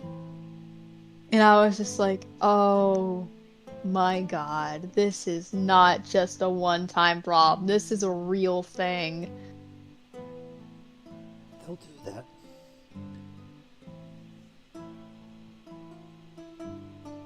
The 35-year-old paper gods. Well, wait, hold on. In my defense, my Magnavox is a 1989 Magnavox stereo system. And so it's just as old as the tapes. So, oh wait, no, that doesn't make it any better, does it? That probably does not make it any better. But I'm going to hopefully find a replacement, because another thing being, the vinyl player, the needle is rusted. The needle was rusted, and the actual deck, it sounds a little wonky. And so I think it would just be a lot safer if I just got a new stereo system. Yeah. Paul Simon's Graceland debut. Yeah, 1986. Yeah. One of my favorite albums. Funny enough, I don't think I know too many people. I don't even think any of my friends know who Paul Simon is. And it's a shame, because it's like, well, if you don't know who Paul Simon is, then I guess you've never heard of The Sound of Silence. Which, if you've never heard of The Sound of Silence, I don't know what era you've been living in. I think anybody and their mom has heard Sound of Silence one too many times. So, that's just my opinion. Is wonky a new stuff? Well, I wouldn't even be surprised if it's like some sort of subgenre of like honky tonk music. I wouldn't even be surprised if that's what it is. Honky tonk. Wow. That reminds me. I was listening to Huey's Sports album, and I was listening to the last album, like not the last album, the last song in the album, which is Honky Tonk Blues, which I think is a cover of a song from like the 1960s. It's either the 1960s or the 1950s. Point is, I was like, wait, I really like this. And it is, in fact, honky tonk music. And I was like, oh, well, this is not going to be a problem in future events, is it? And, turns out it was, because now I like honky tonk music. I like honky tonk music, and I like blues music. And I'm not even surprised about the blues music. I like blues rock. That's why I like Stevie Ray Vaughan so much. I always classified his music as like actual like pop rock, and then I was severely mistaken. Yeah, I was severely mistaken and misleaded and realized it was a blues rock. I'm like, wow, this is nice. I like this. And I now have 2 of his vinyls, and I don't regret it. Best $40 in my life. Yeah. They heard the disturbed version of Sound of Silence. Yeah, I wouldn't even be surprised. I mean, don't get me wrong, that's a good cover. It's a good cover. But it's not the original, man. It's not the actual Sound of Silence. You need to get Springsteen's Born in... Oh, man. I actually think I have a Springsteen vinyl somewhere. I have David Bowie's Young Americans vinyl, which is one of my favorite albums by him. Mostly because of Fame, which is one of my favorite songs. Yeah. Graduate was a great. Ooh, I like The Graduate. That was a good movie.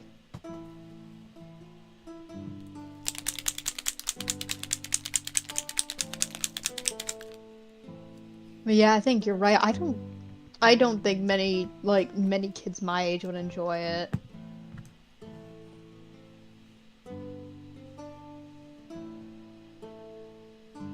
Dwight Yoakam, check it. Oh, I've heard of him too.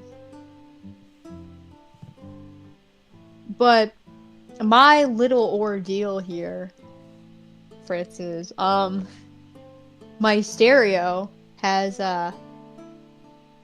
like an aux, well, like it has like a plug that you can put like a CD player into, like all like late 80s and like very early 90s like stereo systems have.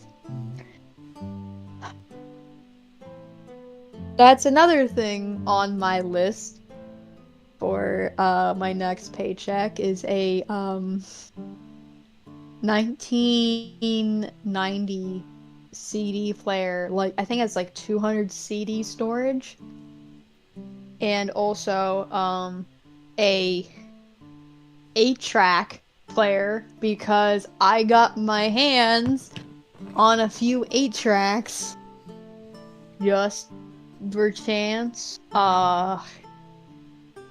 Which people, whenever I showed my one friend the 8-track that I had gotten, I don't know where I put it and it makes me panic, but I showed him the 8-track that I have, which I think is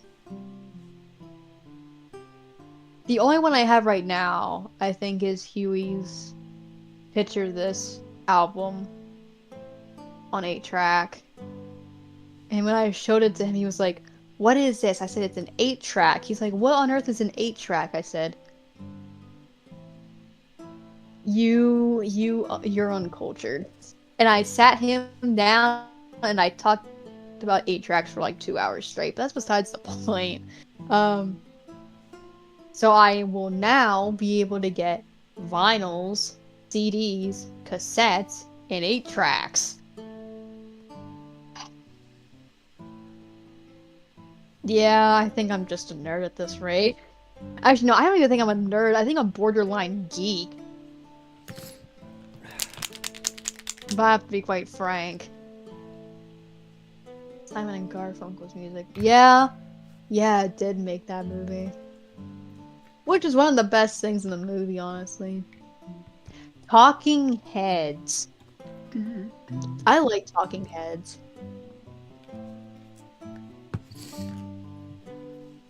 My first tape player was 8. Yeah. 8-tracks are cool. I mean, like, you don't even, like, hardly see them around anymore. Actually, no, you don't even see them around at all. The way that my grandmother explains it, her car, I think it was either a cassette, like a built-in cassette tape player, or a built-in 8-track player, but it was neat. But yeah, go to bed tired since well after midnight here. Well, see you then, world. Go get sleep. Don't be like me and stay up past 2 o'clock in the morning thinking about really obscure 80s things. Believe it or not, that happens very often. Concerningly often, even. Can't get enough. It's disturbing. It's disturbing.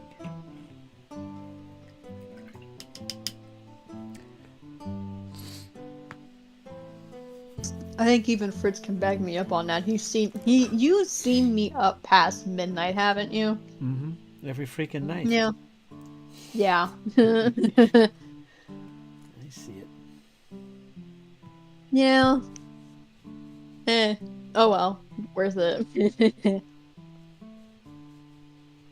I'll send you a message late at night. Hey, check out this neat band. This music. Here's a good way to practice your vocals. I don't expect no reply, but yeah, I get a reply. And it's late. Oh yeah. Yeah, it's late. Cat going crazy. Yeah.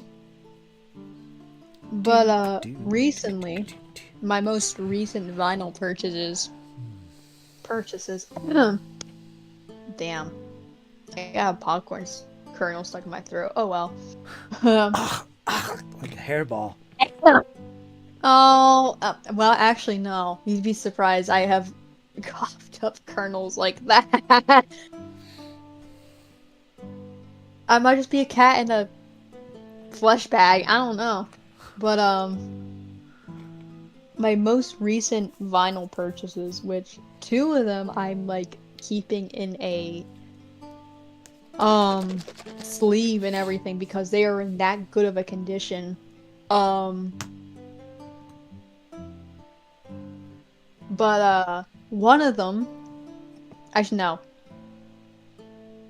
3 of them are in really, really good condition. The one is too, but it's expected for it to be a little worn down. I got Huey's, the last 2 albums I needed to complete my collection. My technical collection, because I'm technically speaking, I still have 3 more to get, because I want to get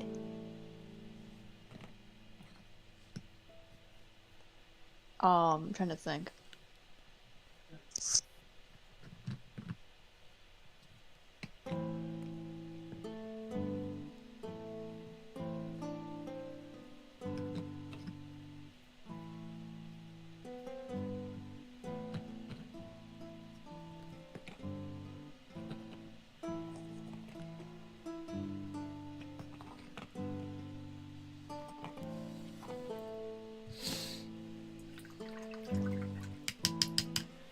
Oh, okay. I thought I had to commit big brain because I had to actually look through my vinyls. There's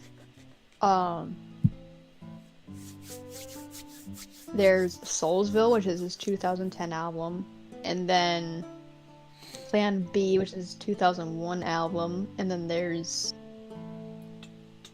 4 Chords and Several Years Ago, which is literally just a whole album full of covers. And that's his 1994 album. So I still have 3 more to go. However, technically speaking, Soulsville and Plan B were made on vinyl, so I have to get those custom made. So, which is gonna be fun. But I'm up for a good challenge. But I got Hearted Play, which is in really good condition. It's a Canada print, not a US version. Very, very nice condition. Plays amazingly. I also got a Canada print that is in literal mint condition of his sports album. So I have the USA and the Canada version of sports.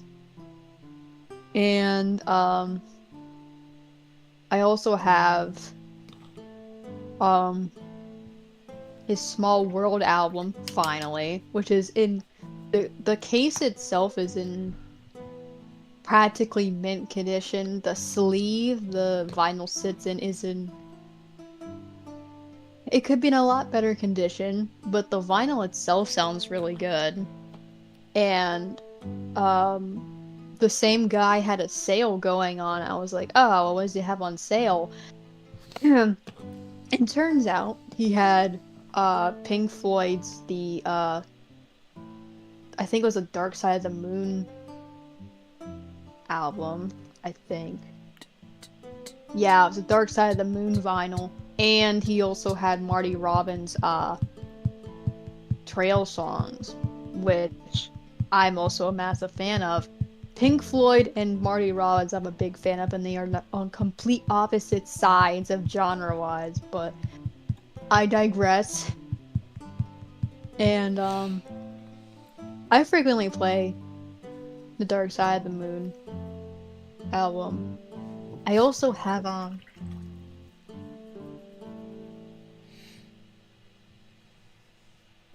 trying to think what the name of the album. Actually, let me just like look at it. Hold on.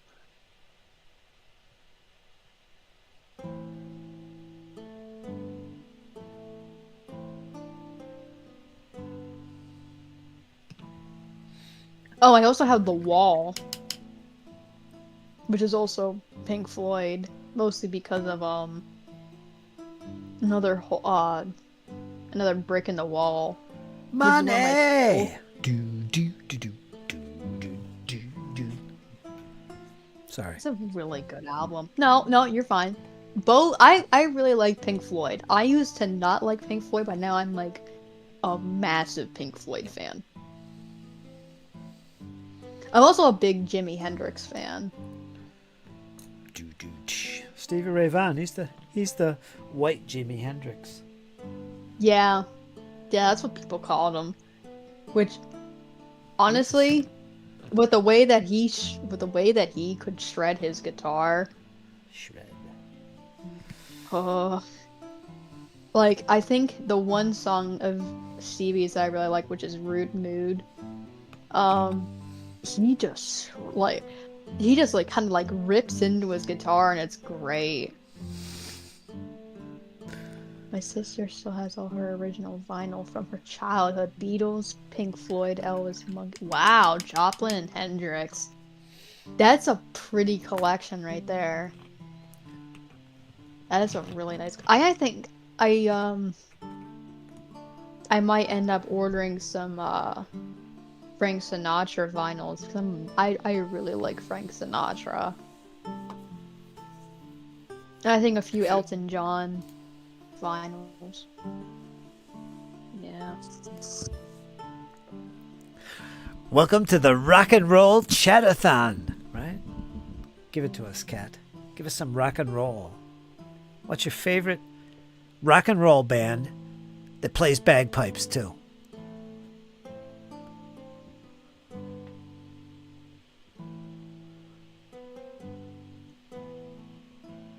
Man, I really gotta think about that one.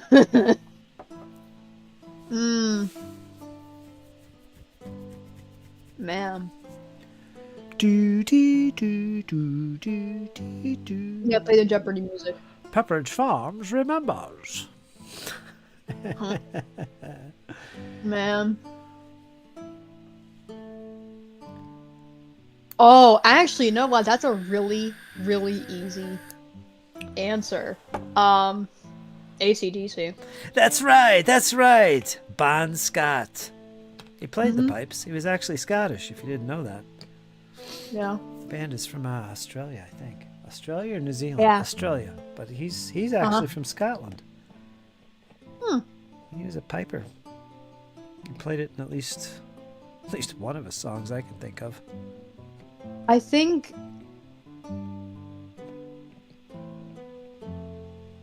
it was in the one song I remember vividly hearing the bagpipes in was "It's a Long Way to the Top." Yep, that's the song. Yeah. That's him playing. It's neat. It's really cool. Beanbags, lava lamps.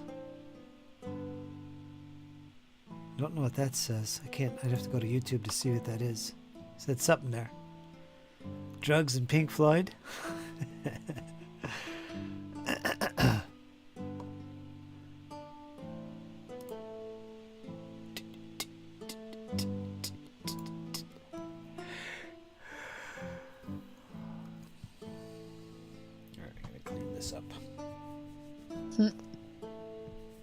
But yeah, AC/DC is really cool. They're still rocking out. Yeah. I think. Yeah, I was. I think the guitar player, Angus. I think he's retiring this year. Aw, damn. He's old, man. Hmm. I think there should definitely be a cutoff date for rock and rollers to be on stage. I don't know. You could argue that. Because, hey, the rock and roll lifestyle. Yeah. But, man, you see some of these rockers up on the stage, like Joan Jett or the AC/DC guys. I mean, they're getting freaking old. Black Sabbath. I think Ozzy's retiring this year. Maybe I know that. But that's just, I don't know. It's great to see, but man. I would have loved to see Def Leppard in their prime. It's a dream to die on stage, I guess. I mean, no, there have been some of like these rockers who flat out like said like they're not gonna like stop touring until they die. I know a lot of them factor their health over their performing though, i.e. biggest example being Huey, because his Meniere's disease and everything. He was like, I mean, I want to be performing, but I'm not gonna go out on stage or even perform until I get this taken care of. Which, I respect that about the guy.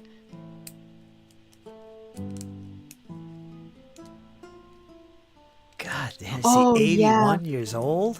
Oh, Wow. man. That is crazy. Bag of bones. I didn't realize he was that old. Man. Yeah. Isn't that nuts? More power to him, though, but I don't know, man. I don't know.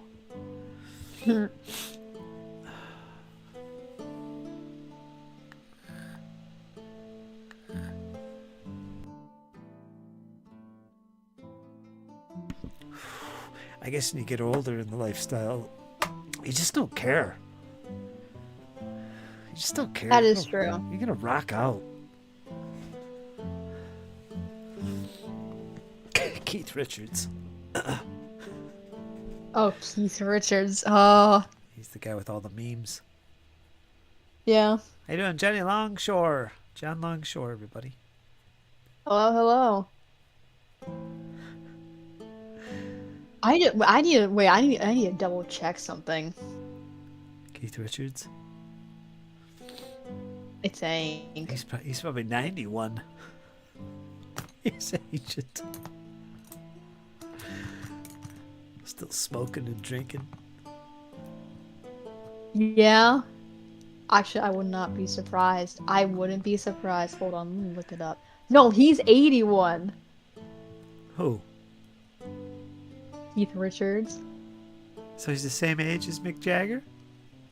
Yeah. Is he really? Yeah. Double check Mick Jagger. See if he's really 81. Damn, that's old to be on stage rocking. Yeah. No, he's also 81. Are they really? Mm-hmm. Man.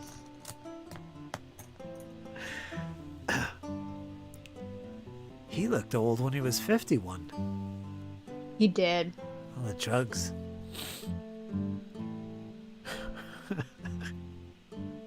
Just stoners on stage and they're still kicking.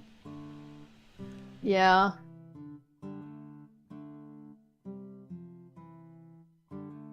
I'll tell you who looks like he hasn't aged. Who? Fucking, Hetfield. He's 61.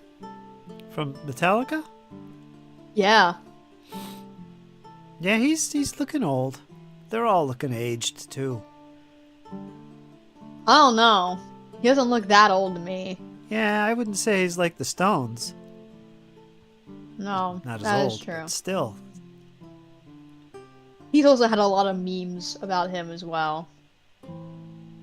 The way he dresses. No, I've just seen like a bunch of like general memes about him. Yeah. like I saw I had found a cover from like a bajillion years ago. Not bajillion years ago. That's paraphrasing, but I forget how long ago it was, but some crackhead made like he essentially took the vocals off Hip to Be Square and he put the vocals from Enter Sandman over the like instrumental. And they call it It's Hip to Be the Sandman, and it's the thing that makes no sense is the fact it sounds good. Yeah, I've seen those on YouTube. Like you take a metal band, you put it over pop rock, and you'd think it wouldn't work, but it does. Concerning. They started rocking when they were kids. I mean, they were literally teenagers. Metallica. Yeah. Their first album, Kill 'Em All. Mm-hmm. They were just kids, and yet they rocked so freaking hard back then. Yeah. 61 is the new 41. It's true. Percy. It's true. Oh, I don't know. Some of these, like, I think I don't know what it is, but it's like some of these like German, like half German musicians. Some of them don't even look their age. Like I know I can't stop talking about him, but it's not my fault. Huey? But Huey is, I think he's Polish Ice-T. and German. Ice-T is 67. 67? Wow. Man, I think Huey is 75. He does not look 75. I showed my one friend a photo of him like most recently, and he has hardly an idea about Huey. Like he only knows about his like music, but he's never like actually seen a whole lot of photos of him. And I said, "How old do you think he is?" And my friend was like, "Oh, he looks like he's 60." I was like, "No, 75." He's like, "That's 75?" Some of these have German like musicians just age backwards. And apparently I've been told the same thing, because I've been told I look 10 when Stop. Yeah. You No, look 10? I wish I were joking. Yeah, no, I wish I were joking. Because of my usual flat tone of voice, when I talk to guys my age or even like a few years older, they automatically assume me for being a prepubescent teenager boy. And it's just like, oh my gosh. Alright. The world we live in.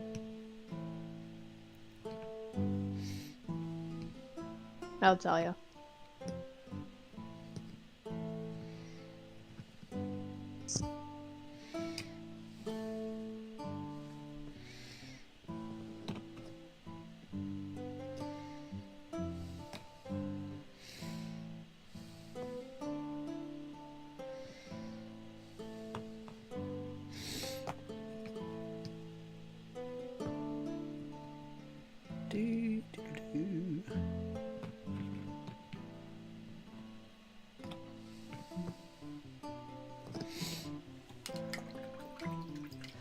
How about that? You still there? Are you? Yeah. Headphones muted. No. I'll tell you, that singing you were doing the other night, remember?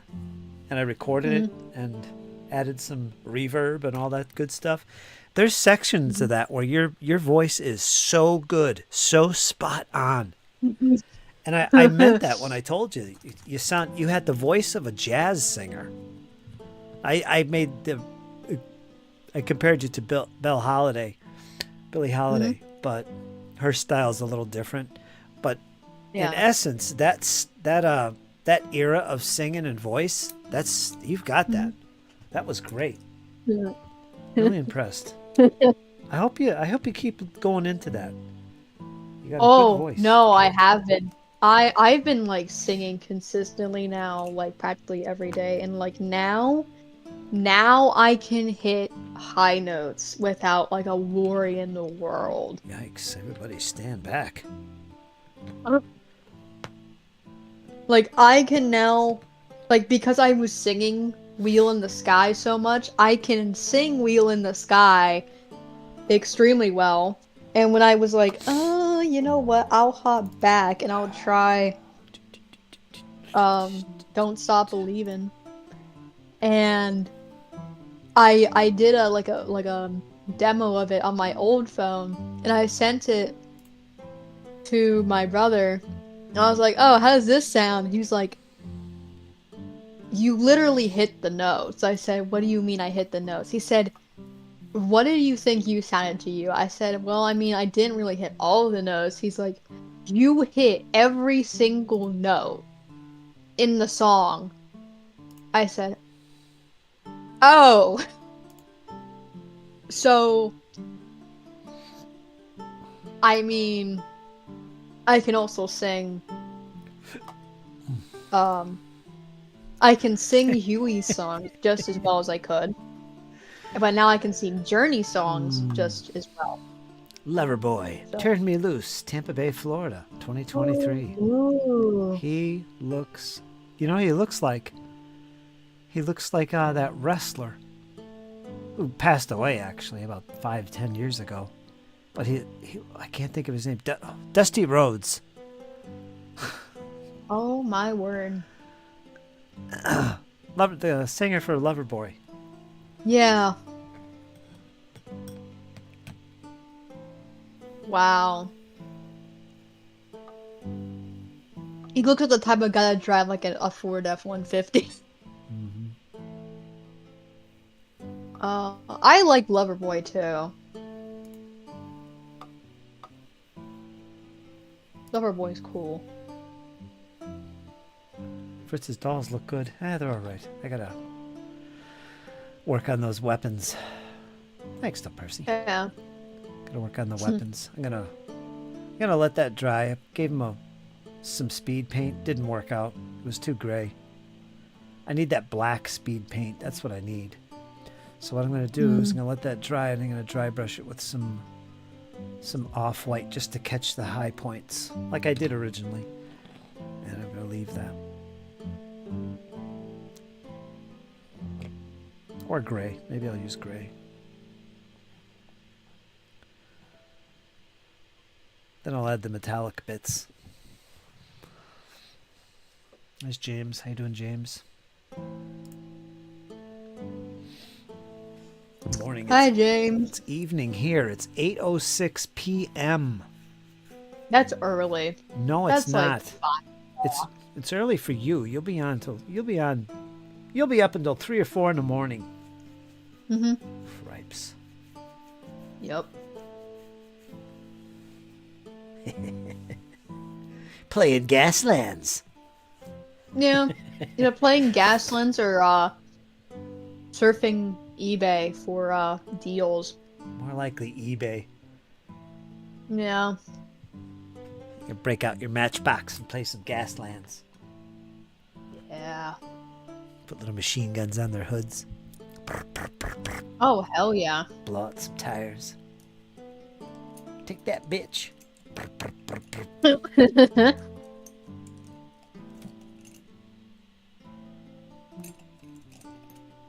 But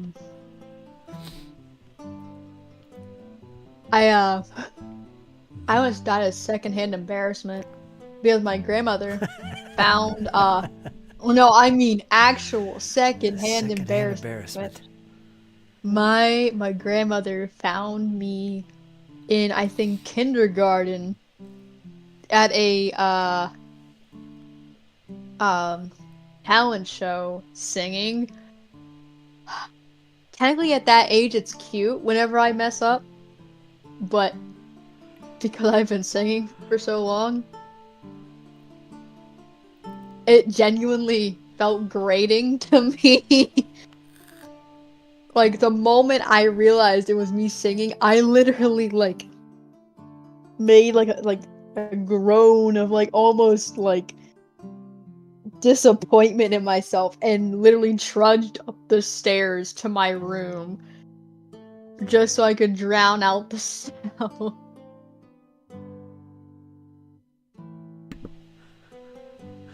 That bad, huh? Oh, it was that bad. Gotta start somewhere. Yeah, that is true.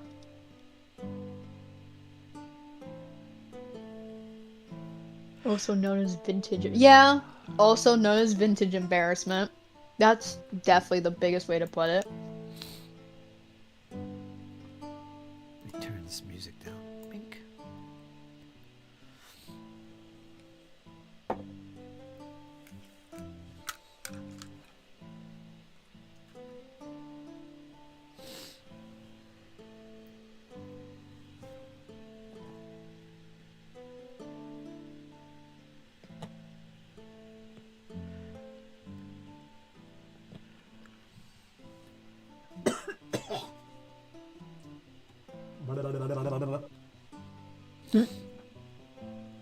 Horde bronze. Horde bronze. Pallid bone. That's what I want. Pallid bone? I don't know. Pallid bone. How about some desert yellow? Desert ochre. No, yellow ochre. That's a perfect color for a base color for, what do they call it? Parchment. Old Oh, parchment. yeah. This is a good color for that. It's not speed paint though. I should have to. I'm gonna double check when my guitar's supposed to be here, because what I'm probably gonna end up doing is Where'd you order it? eBay. Oh. eBay's a magical place. I'm telling you, man, it's a magical place. I know. I've shopped and sold there for years. I just bought something the other day. Yeah. Got some books there.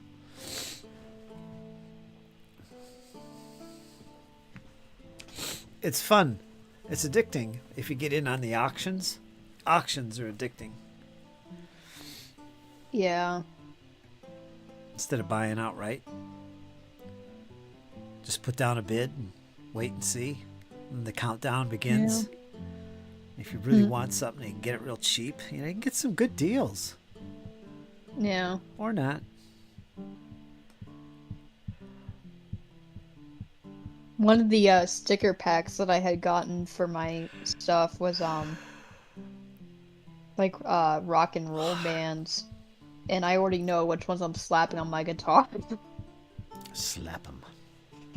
Yeah, I'm gonna slap AC/DC on there, and also Led Zeppelin. So what are you playing? You're gonna have to send me a demo. Here you play some guitar. Yeah. Right now, I think I'm working on Taking Care of Business by Bachman Turner Overdrive. I love that song. I love that song so much. Man. What are you playing? Chords? No. You're playing notes. Yeah. Maybe a little power notes in there? Power chords, I should say. Yeah. A bit of Yeah, that. which is why I wanted to get that Squire so badly, because it has a whammy bar on it. Ooh. So, yeah, it has an actual whammy bar on it. So if I hit a power chord, I can hit the whammy. I love whammy bars so much. And people are like, oh, well, it's gonna get so out of tune the more you use it. I don't care. Whammy bars are the coolest inventions. Well, that's good. I'm glad you're doing that. Yeah. Let me see here. Oh boy, here we go. The teasing from James begins again. You can buy Huey t-shirts there. I have Huey up bits. Oh, no. Oh. Oh, James. I'm gonna die a secondhand embarrassment again. At least I've expanded my horizons and like Stevie Ray Vaughan just as much as I like Huey now. So you can't tease me just as much.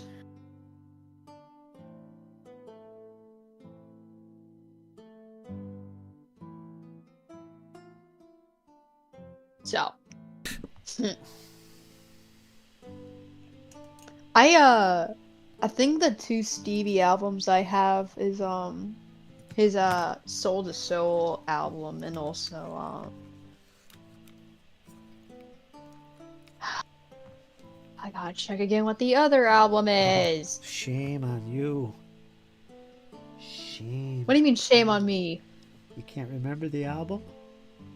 No, it's because hold on. Oh, I have Texas Flood. Well, the Legacy Edition, at least.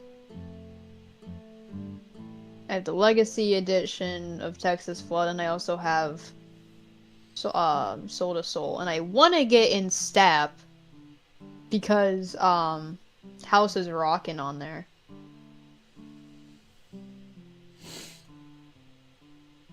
Stevie Ray Vaughan played guitar on David. Yeah, I know about that.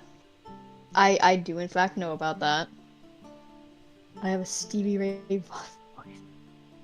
Ah. You know, James, I'm gonna admit I've missed the teasing about my specific dad rock taste in music. You can at least admit that I have far better taste than most kids my age. You can at least admit that. Especially because I don't think any of my friends know who Stevie Ray Vaughan is. Not a surprise. It's a shame. It is a shame. But it's no surprise. Yeah. Although, I think I've sparked something in my little cousin. Uh-oh. Because when she came over, and I had my vinyls on the floor because I was organizing them. And I was sitting next to her, and I had asked her which one she wanted me to put on my stereo, and she like literally like kind of like fanned out my vinyls, and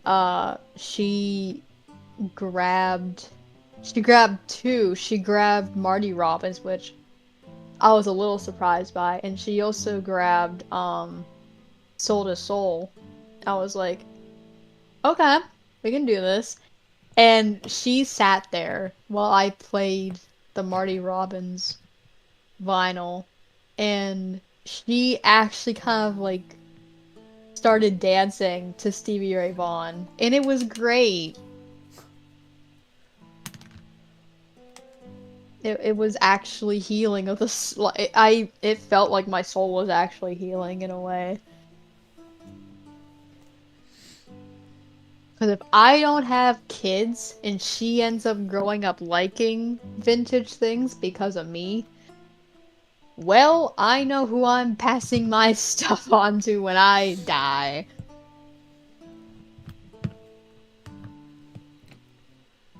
When I was a teenager, my vinyls were precious. Especially now, vinyls are incredibly precious. To me, at least. I'll admit, like, nowadays, I've heard like rumors of sorts of like kids my age liking cassettes again, which Mind-boggling. yeah. I wouldn't be surprised if it's my fault and I started an uprising. Somehow. I take full responsibility. However, at the same time, I don't believe it very much because a few kids my age, uh, don't even know what a cassette is. So, I don't think it's very likely, this said cassette thing is really that true. Of course, it might be like in general, but still. Um, However, I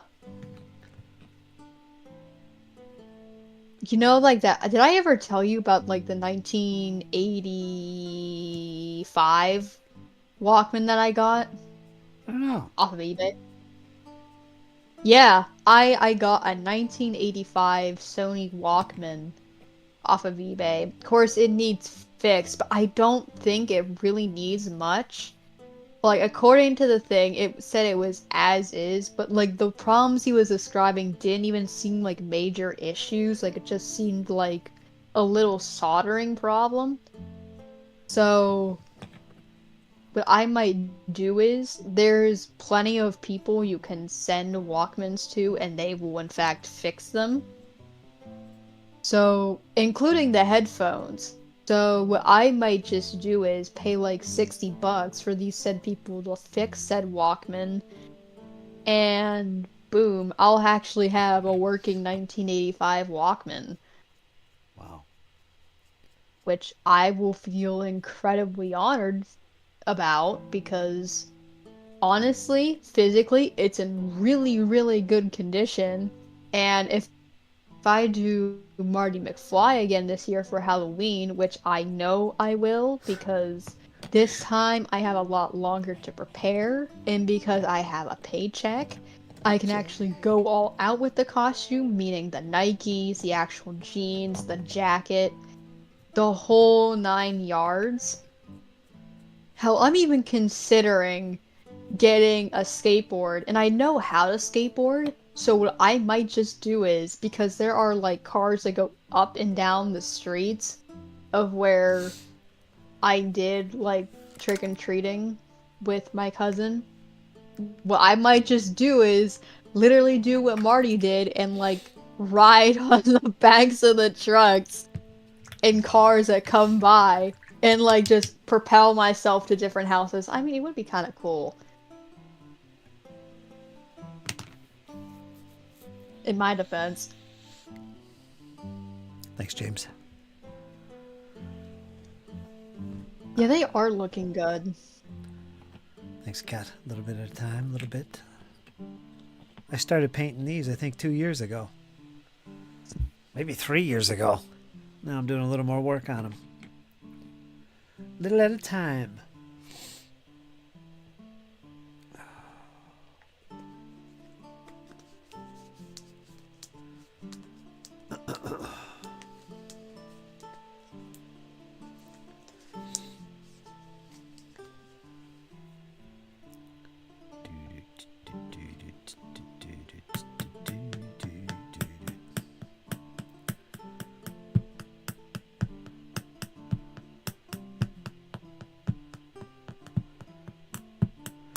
This speed paint, where is it? That one right there is pretty good. I used it on my, well, I wanted it to match these guys because I want to use speed paints on my Dark Angels. And that's a hunter green acrylic paint. And this guy is all speed paints for so far. Everything on him is speed paints. Everything. Including the green armor. And that was this. Absolution green, and it's perfect. I don't know if you can see that green, but it's like it's made just for Dark Angels. So it matches. I'm very happy about that.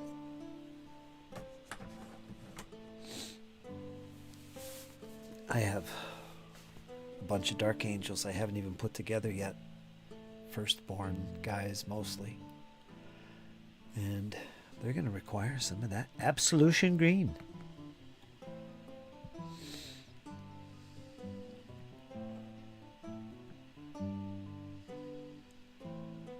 There it is. That's a good green. Jesse was complaining about the green that comes in the basic set of speed paints. It's kind of bright. I used it on one of those plague dudes. Just the one time because it's a little too bright. Even if you wash it down. But I think there's another green of speed paints that you can get. Like a goblin green, maybe?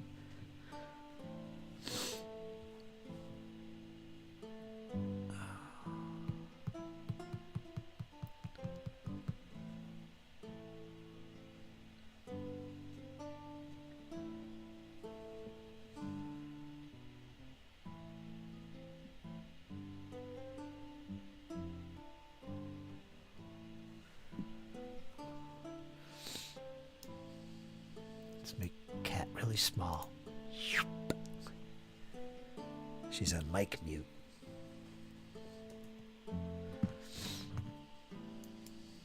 $8:24. I'm done painting. We'll linger a little bit before I go offline. I'll have to slap cat around a little bit.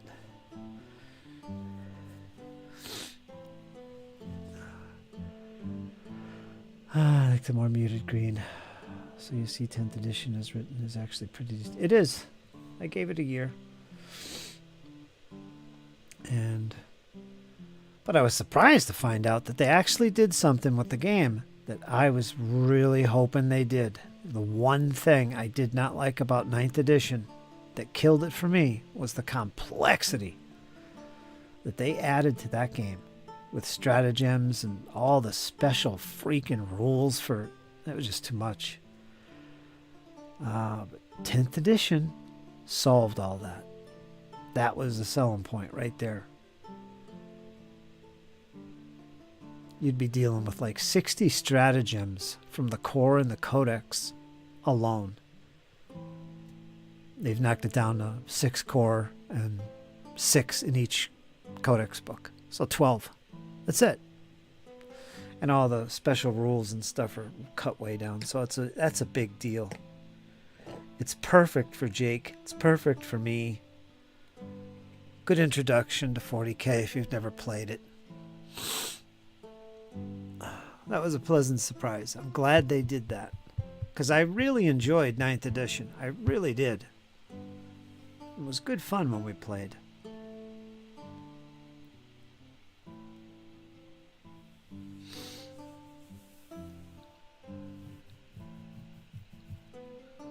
I got it set up on the table now.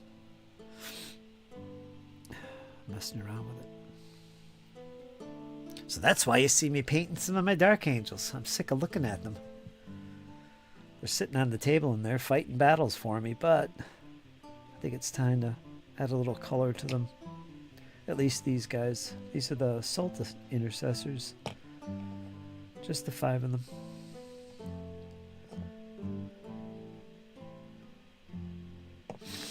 A little bit closer to being done.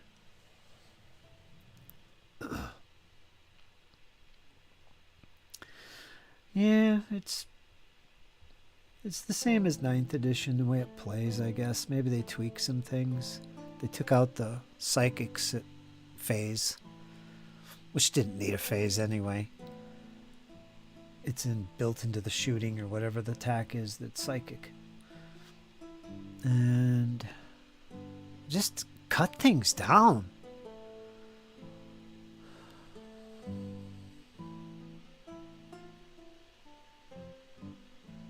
Honestly, that's all they had to do for me.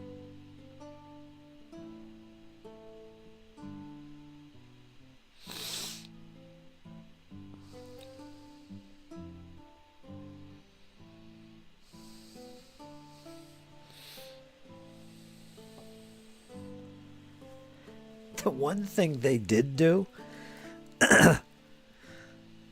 that kind of shocked me, but doesn't shock me, is that if you get the core book, you're paying good money for the core book. What, $50 to $60 for this frickin' big tome with all the lore and stuff.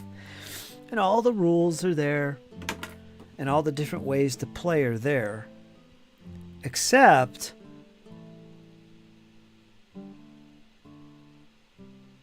there's only one mission to play. One freaking mission. That's it. The exception is the combat patrol. If you want to play the combat patrol way, all the rules are there and all the missions are there to play combat patrol. It's essentially pre-designed battle forces without points. That's all in the rule book. But if you want to play with points, that kind of thing, the way you typically do, there's only one freaking mission. And what they're doing now is they sell the missions with these decks of cards. These chapter-approved decks of cards. And literally, you get thousands of scenarios out of this one mega deck of cards, which tells you the terrain, the layout, the deployment, the secondary objectives, primary objectives, in different ways to play. I mean, it's a pretty cool thing, actually. But you guessed it, you got to pay another $50 or $60 for that deck of cards, which is actually like 7+ different decks of cards, which is ridiculous. But hey, there you go. You're getting the ultimate way to play. That was kind of weird. I looked at that and there's like one scenario. That's it? But now I get it. I see how they do it and what's going on.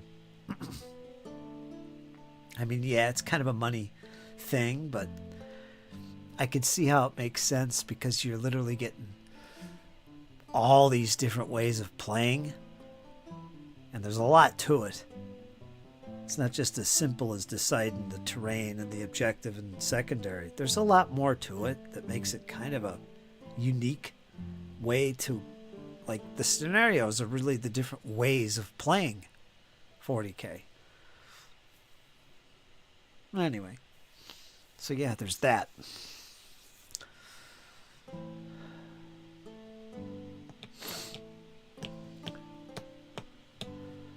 Cataclysm, are you there, Cataclysm? Yes, I am. What are you doing, eating again? You're eating again. Shoving popcorn in my mouth by the handful. Shoving cake down your mouth? No, popcorn With cake. in my mouth by With the cake. hand. I could dream. Cupcakes. I could dream. Cupcakes. I could dream. Cupcake, soda, and popcorn tonight, folks. Cat is going wild. Man. Oh no. When you're whenever you're like hungover from caffeine, like I am right now, Stop anything it. with food. Anything with food. How were you getting your caffeine? Were you drinking coffee? Monsters? What were you doing? I Both? might have drank a 36-ounce cup of extra strong black coffee. Wow. One sitting. One sitting. Okay. Why are you doing that? Trying to put more pressure on your heart? Well, actually, no. I'm trying to raise my blood pressure because it's so low all the time. I got diagnosed with hypotension. It's just the inevitable. Shame on you.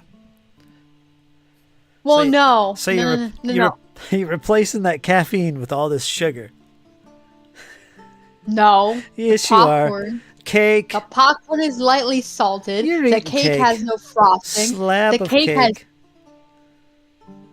has. Covered in I'm M&Ms. drinking. No. M&Ms Ew, no. and jelly beans. God, no. All right, whatever. Jelly beans. No. You don't like them on your cake? No. I'd M&M rather eat them separate. Skittles? M&M's? Ew, no. No, Candy I'd corn? rather eat those separate. Ew. Fritos? Ugh. Oh, you're boring. Come on. Yeah, I am boring. What's your Live a little. point? Live a little. No, you gotta have caffeine. 40 ounces in one sitting. Yeah. So- I mean, in my defense, you should have seen me the week after my grandfather. Well, actually, no, the week during my grandfather's heart surgery. I had 2 vanilla espressos every single day for a week. Jeez, espressos, no less. 40 grams of caffeine a pop. Nah, don't do that. That's not good for you. Well, you're done with caffeine Yeah. now, right? What, are you taking a break or are you just done with it? No, I'm trying to get down off of it, but I only drink it like once a week, maybe twice a week. Coffee? Yeah. Hmm. I mostly substitute with hot chocolate. There you go. Ovaltine's good. Eating your new Wave branded snack cereal is in the shoes of packing Stevie a Ray. Stevie Ray Vaughan. Yeah, that's funny. Leave it to James to Do the do. tease me beyond belief. Do the do.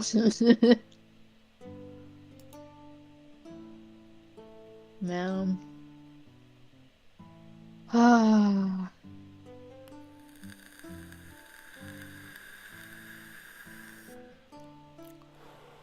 I will actually. I'm gonna force you to wait to see the new guitar until I get it and actually decorate it and everything.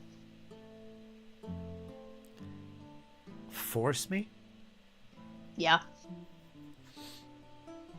So you're going to get it, but you're not going to show it. I'm not gonna show it right away, no. I have to decorate it and I have to make sure it looks right. Oh, Cat, you torture me so much. Oh, you whine me.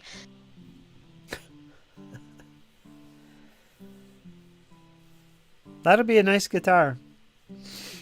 Yeah. That'll be fun for you. I think, like, specifically the 80s, like, strats and the 70s strats are, like, I think the nicest. And you're getting some good deals, too. Yeah. No, man. Like, on eBay, I've seen, like, 1980 Squire strats go for, like, $1,000. Like, it's nuts. Yeah, that's $700 to $1,000 for a Stratocaster Fender standard Strat. It's normal, brand new. Yeah. That's just the standard, not the decked out ones. You can get so many No. different customized Strats, which cost a pretty penny. Camo invisible. Covered with netting. Nah, I'm not gonna paint it. Oh. It's a little beyond your skills, I think. No. No, it's not that. I don't want to, like... Hookah. The most I would do is sign its name on it and slap stickers on it. That is the most I'm gonna do because I'm not gonna ruin the actual, like, color of it and everything. Like, the original color and everything. Like, that's not my kind of a thing. What kind of amp do you Like, got? I think I have a Black Star. A Black Star? How Yeah. many watts is it? 20? 20? That's good enough. Yeah. You want to Probably aim when for I move. You want to aim for a 50 watt. Yeah, which is what I'm gonna probably do when I move out. Get myself a big old 50 watt. And then when you get on stage, you can get a couple 100 watters Yeah. and all the other stuff. I know.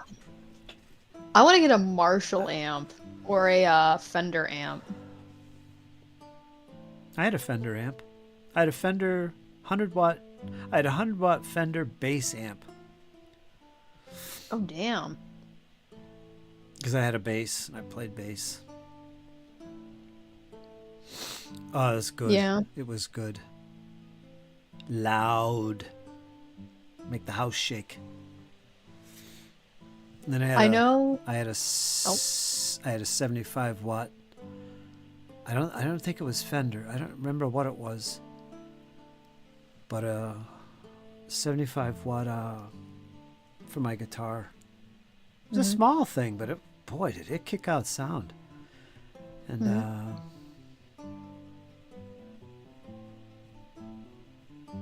yeah, but I really like the bass amp, the Fender bass amp. That was great. Why did I buy that? I must have had some money. It was a big ass thing, heavy. Yeah. But yeah, big old bass amp. I know though, when I move out and I get a lot better of a job, and like of the sort.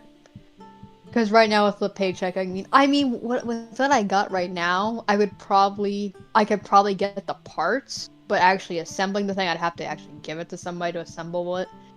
But I want to make my own Strat, like a Fender Strat. Like people are selling parts on eBay, like the necks, actual bodies, the pick guards, the pickups. Strings are easy to come by. Even they're selling whammy bars.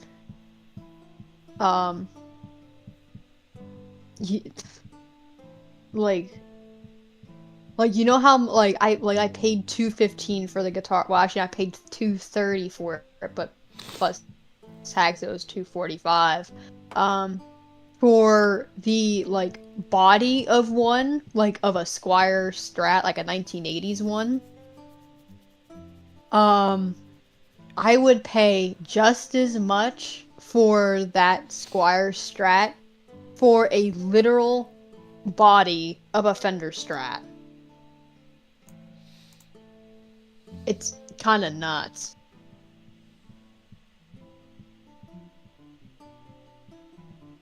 If I get the job I'm applying for next week, I might even... Ooh! Well, that'd be neat, James. But yeah. Euro rack. Mm-hmm. Like, I think I have... I need to check my card again, but I'm pretty sure I have a blue 1980s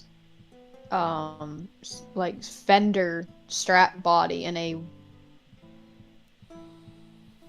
red is either like a dark red, like a kind of like Ruby? resinish kind of, yeah, like a ruby red pick guard, and a, I think, light wood neck.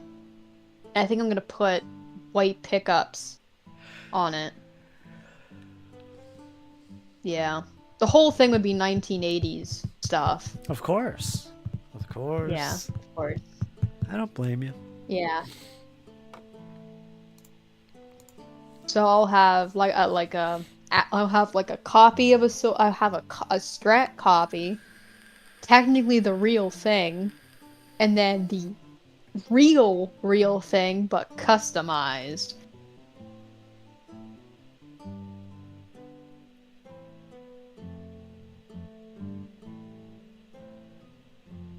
So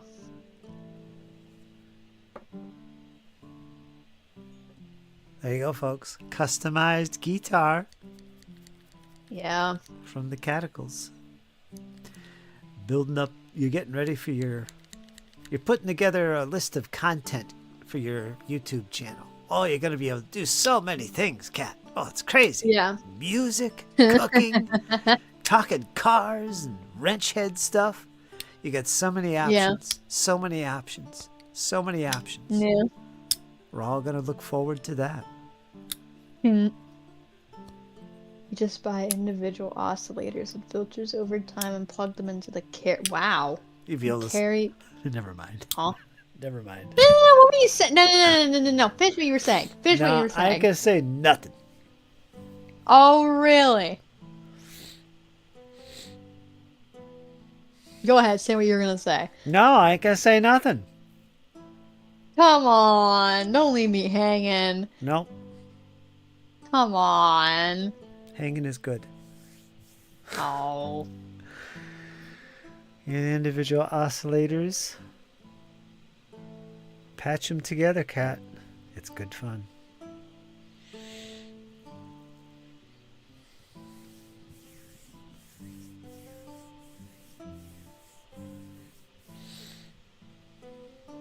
Just took a long swig of my coffee. I mean, my water. Yeah, uh-huh. Mm-hmm. Along with your cake. Oh, leave me and my cake habit alone. So I could stand to gain a few pounds anyways. I may be lean, but that doesn't necessarily mean I'm not skinny. Twig. Who says you're skinny? My doctor. I'm 10 pounds underweight. That's all? Just 10? She either said 10 or 20 pounds underweight. You're fine. Yeah, she said I don't necessarily have anything to worry about. And if I do gain a few pounds, it's not like, oh, whoa, you should be losing weight or anything. So. I know I feel like I should gain a few pounds because I can still kind of see my ribs. So. Really? Yeah. Chicken and corn soup tonight. Woohoo. I got some groceries to put away. Not much. A few little things. I don't even remember what I got. I know some folks who used to buy the Mexican place the Fritz. I've heard of that. I've heard of people doing that. Why? I don't know. Do you ever try using I have. Do you ever try using what's it called? Like you could use the head of a bottle. Mm-hmm. I keep thinking capo, but that's not what I'm trying to say. Capo is a thing you strap onto the lower fretboard to raise the key of the guitar. But that's not what I'm talking about. No, I thought the capo was the one that you like pinch under the top of the fretboard, so in that way Yeah. you can hold that way you can just like you don't have to press down on the strings as hard. Yeah, it changes the guitar. That's not what I was saying though. Like A lot of people consider that sacrilegious. Yeah, it's kind of. I used one now and then. Yeah. Delta Blues. What's the name of that little bottle you put on your finger? Oh, like a thumb cap? No. My mind is totally shut off. James knows what I'm talking about. When you're playing, Delta Blues, you put a little, like they used to originally use the head of a glass bottle or drinking bottle, the parts you put your lips to. They'd break it off and they'd slip it on your finger, and then you'd slide guitar. A slide. You had to try that. Get yourself a slide. I should. had a metal one. It was like this big. And it was a big metal thing. It didn't go on your finger, but you held it between your two fingers here, in between, and you'd slide it like this, up and down the strings. Yeah, slide. That's really hard to play because you're playing with the key. It's kind of like a whammy. Kind of like what a whammy bar does. And then it changes the octave of the string. You know, it's kind of doing the same thing. You're sliding on it, though. It's pretty cool. Delta Blues, you can look that up. That uses a lot of slide guitar. You've heard of that, right, Kat? Yeah. The slide? Yeah. You don't seem very excited. I don't like the roundabout ways of playing guitar. I mean, Roundabout? honestly, I said what I said. You did.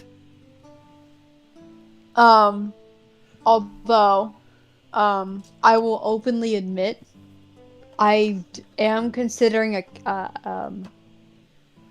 capo, mostly That's all only right. for like gigs or anything like that because I don't want to hurt my fingers. You do gigs? Whoops, I shouldn't have mentioned that. Well, the capo, it goes on a certain fret. You put it on a certain fret, and it covers all 6 strings. So what you're doing is you're kind of changing the key of what you're playing in.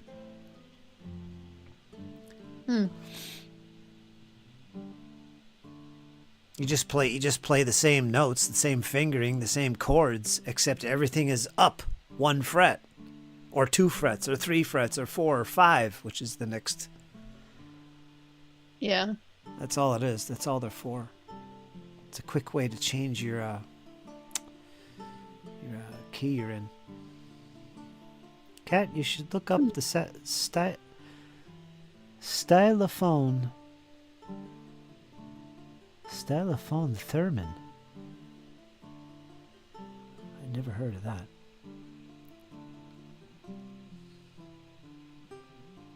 Neither have I. Is that thing you blow in and little plastic thing? Me? You can make different sounds with it. I don't know.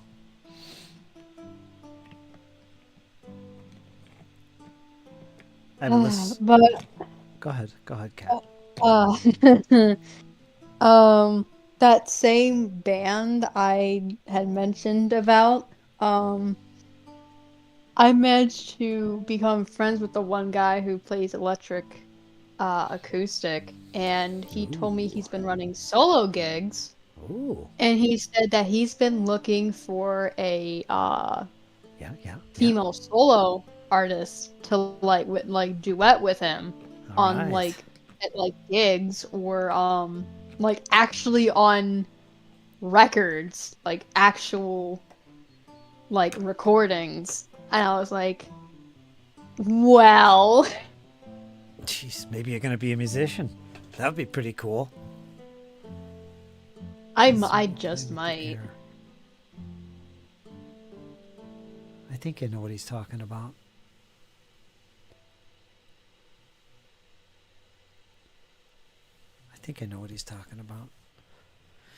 Go on, Cap. What'd you say? Yeah, that'd be great. Yeah, so in short, essentially, I now have a guy I can hang out with and sing with at like bars and such. Hey, you're too young yet. You can still go in and perform. Yeah. So,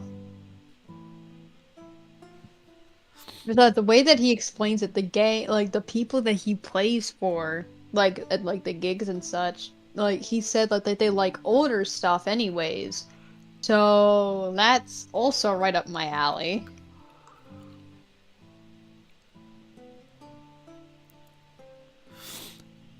Get to know the right people. You could Yeah. be a gig musician. Go around doing all kinds of different gigs for different folks. That's what he does. Yeah. Yeah. He told me he got paid $800 on one gig alone. That's pretty good. That's really Yeah. good, actually. Yeah.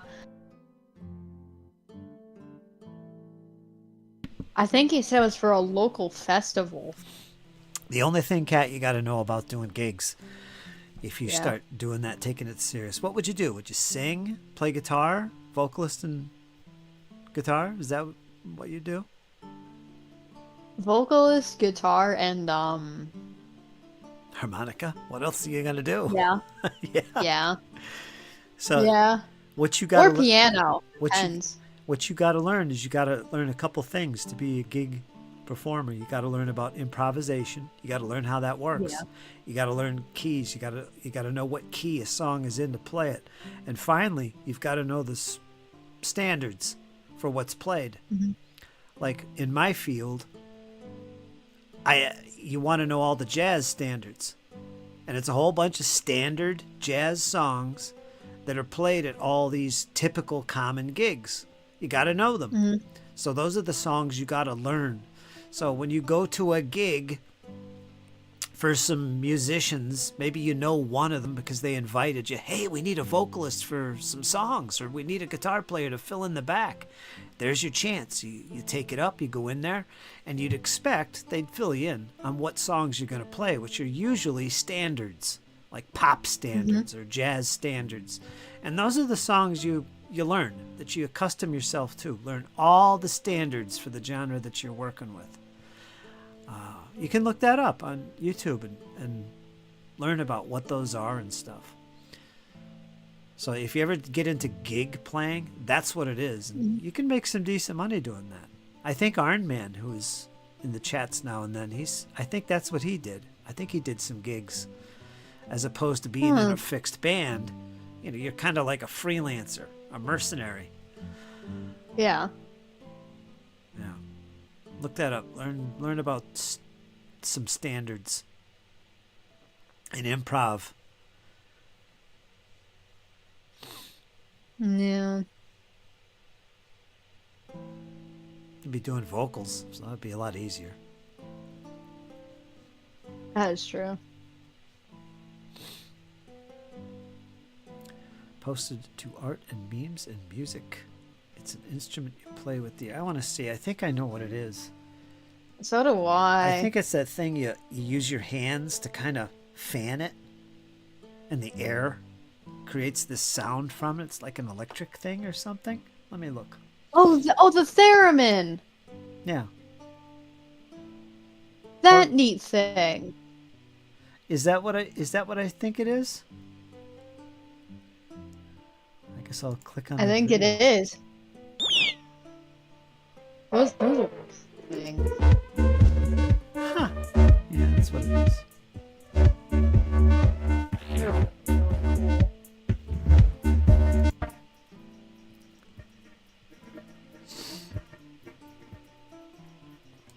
Yeah, there's a lot of people that play those things. Did you ever hear of Zaz? Oh yeah. Did you ever hear of Zaz? She's a French singer. She's really good. Thanks. She's got a great voice. Look up Zaz, Z-A-Z. She's on YouTube. She's. You ever watched some of her live shows? They're fantastic. And she plays one of these every once in a while. She breaks it out. That's cool. You might actually like Zaz. It's kind of a jazzy old world type of music. Yeah, you'd have to check it out.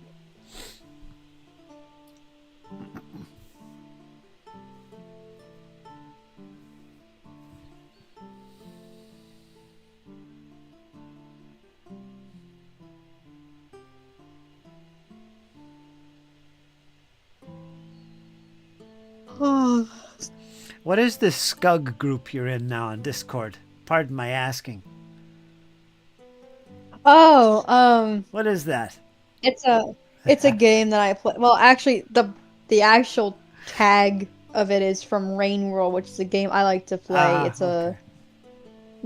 it's a like kind of like a survival game. It's really neat. Okay. Okay. Got to keep tabs on our mascot.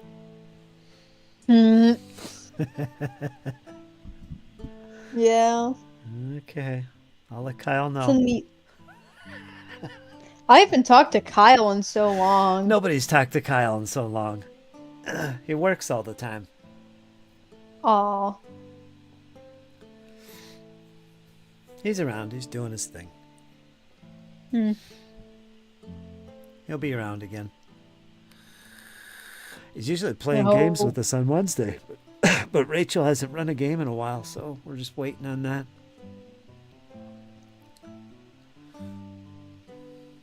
I'm probably never gonna be able to join those games. Why? No, Now why? no, because I have dance on Wednesdays. You could play on Sundays. I could, but at the same time, I have Cooking class? I What's ha- next? I have like a group meeting every Sunday, and because it's summer, we hang out at like a friend's house, and we actually have a pool party. Oh, that's cool. Do that instead. Huh? That's perfect. You don't want to Yeah. be hanging out online with a bunch of nerds playing Dungeons and Dragons. Yeah, well, unfortunately, I am probably the nerdiest person in like the whole room whenever I join said friends. Yeah, but you get to go to a pool party and eat cake. You can't turn Actually, that no, down. more like shove our faces full of pizza and also sometimes hot dogs and burgers. There you go. That's living La Vida Loca. Yeah. Mm-hmm. Horror jazz. Horror jazz. Let's check out horror jazz. Oh, I've heard of horror jazz. Oh, that's what that was. Midnight Radio. Nerd! Oh, that's a nice start.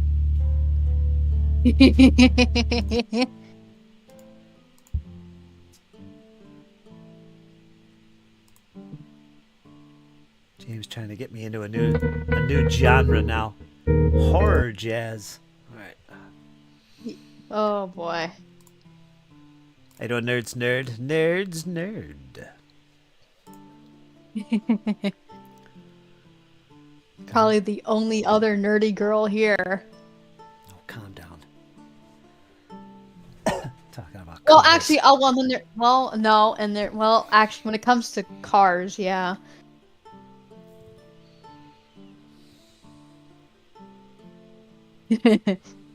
Nerd's nerd, and I speak fluent wrench head. Fluent. Fluent. That's one way to see it. Because whenever I talked to her about my one car design, we were just talking about what kind of engine to slam in the thing. Like the specifics and everything. It was great.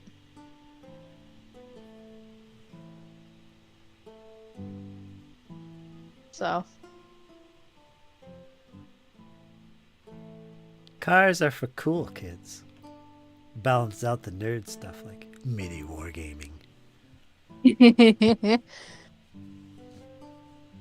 Yeah, that's true. How'd your games go? What am I trying to ask? Nerd's Nerd was what was she doing? She was doing I don't know if she actually played though. She was gonna paint aliens and predator stuff.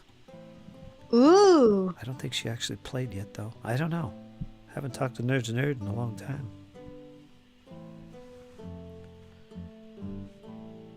Alien versus Predator. Predator is cool. Honestly, out of the two of them, I think Predator's a lot cooler. Although the Xeno is really cool as well. Mm-hmm. But Predator is just ultimately a lot cooler. But not as cool as Arnold. Oh, the Terminator is also very cool. I actually grew up with the Terminator movies. You did. Yeah. Yeah. I think my favorite was I think it was the second Terminator with T-1000, I think. It was either T1 I think? No. I'm trying to remember if it was I'm trying to think. No hobby room? Oh no. Oh. I know what that's like. I know exactly what that's like. That does suck. You can always have a little space for painting, though. I always painted. Yeah. I might not be able to play games, but you could set up that little painting area and just leave me be. So I always had that.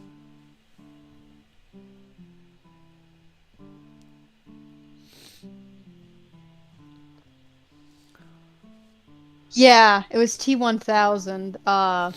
Like the metal, like the melting metal Mm-hmm. Terminator. He was really, really cool. Scared the living daylights out of me as a kid, though. He's a bastard.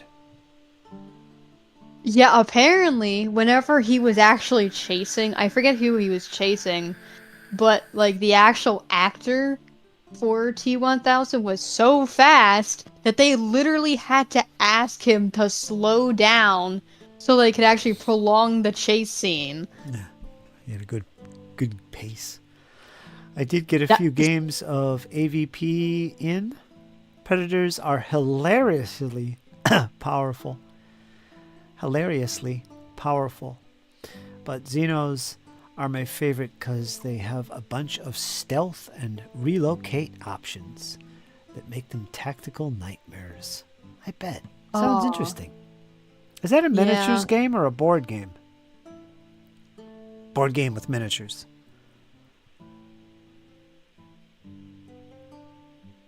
I mean, is it like a board game that uses miniatures? Or is it just on your tabletop with terrain and measuring tapes? What is it like?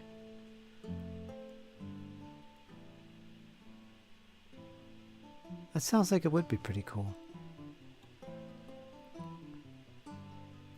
I picture it as a board game. I think it is.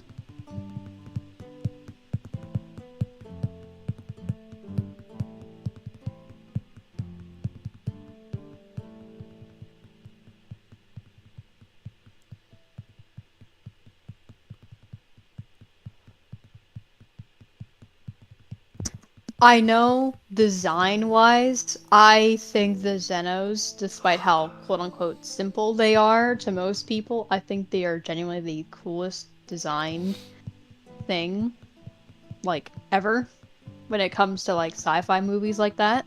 Aliens. They're so cool. Kind of rides the line, in my opinion. It's very wargamey, but uses board game pieces in various configs to represent the inside of a ship, but otherwise plays like a skirmish wargame. Huh.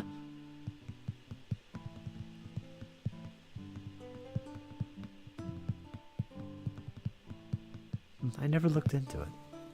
I don't know why. Probably because it's Aliens and Predator. Those IP games. You either like them or you don't. I know the biggest sci-fi thing that got me into the into the thing as a whole was Star Trek. However, the thing that traumatized me as a kid was the Wrath of Khan. Really? Oh, there was a scene where, like, I don't know if it was brainwashing or what, but they put some sort of bug in, I forget whose ear it was, but that freaked me out so bad as a kid. I had nightmares about it for days. Huh. I don't Like, I think remember. I actually remember screaming like an actual like you know how like like in the movies, like the little girl scream kind of a thing. Yeah, I got it. Yeah, That was that's you. literally yeah, that was literally me.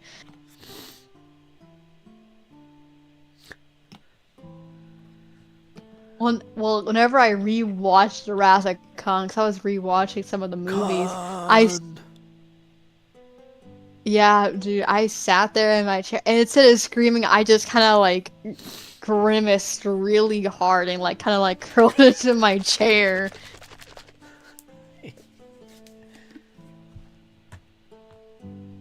Although, I think it was Star Trek and I think Star Wars that made me get into sci-fi. And then I got into Back to the Future and then Men in Black and then Terminator. Well, Terminator I liked before, but I didn't really understand it. And then um uh uh Predator, and then of course the Xenos. Um there was another kind of alien movie I really liked. Um there was a movie called Signs with Mel Gibson in it I liked. Scared the living daylights out of my aunts and uncles apparently.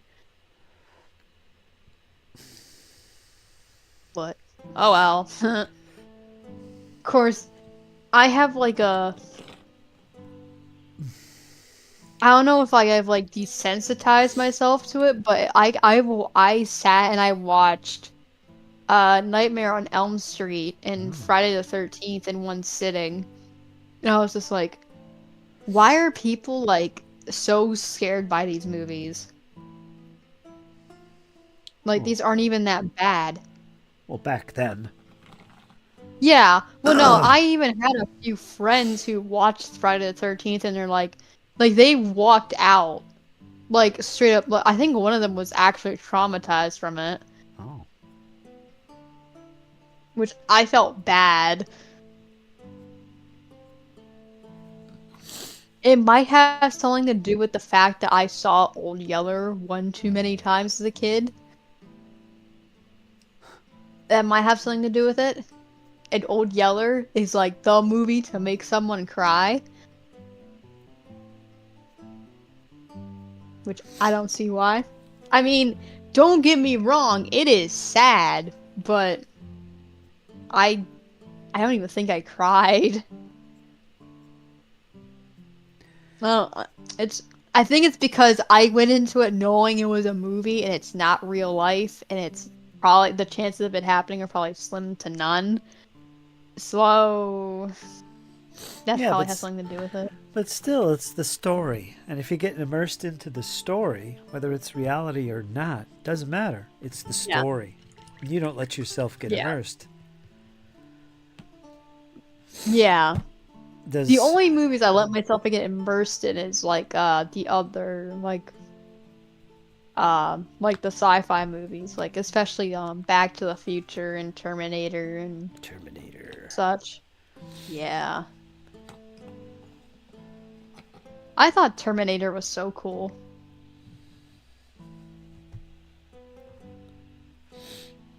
Oh, I also like The Matrix. Oh yeah, Yeah. that's some good stuff. Neo was so cool. All right, so I there's a start on yeah. the intercessors, the assault intercessors. I still got some work to do on them, but Huh. I gotta paint the metallic parts to the weapons. I'm happy with that. I just dry brushed them a little bit. They're black. I don't want them any other color. I want them black. So give them a little dry brush. That's good. We'll add some metallics on there. And let's see, what else did I do? I did these little. Where is it? The little purity seals. I gotta finish those. That's parchment on the bottom. Those little purity seals. Toodle-doodle-doo, toodle-doodle-doo. It's going to be red on the top of the purity seal. Like wax. Yeah, not going to go crazy with them. Jump pack's going to have some metallic on it as well. On the bottom parts. So these guys will look a little bit more appealing. Oh, and the eyes. They need some red in the eyes. Right now they got little white dashes. Where I'm going to paint red. And they'll have a little more eye appeal on the tabletop.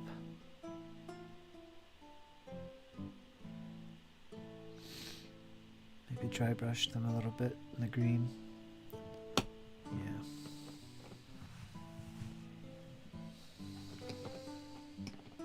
Oh, and decals. I gotta put decals on them. At some point. I'm not worried about that. Go ahead, Kat. Go ahead, I cut you off. I don't remember what I was talking about. Getting tired? You better be, because it's getting late. The For me. caffeine's wearing off. Yeah, that's what it is. You'll be up till 4 or 5 in the morning. Who we kidding? Yeah. I think I'm off school, so therefore I could probably stay up all night. It's the end of the world. Why are you home from school? Memorial Day? No, I'm done with school. Oh, okay. Yeah. So I'm officially a junior now.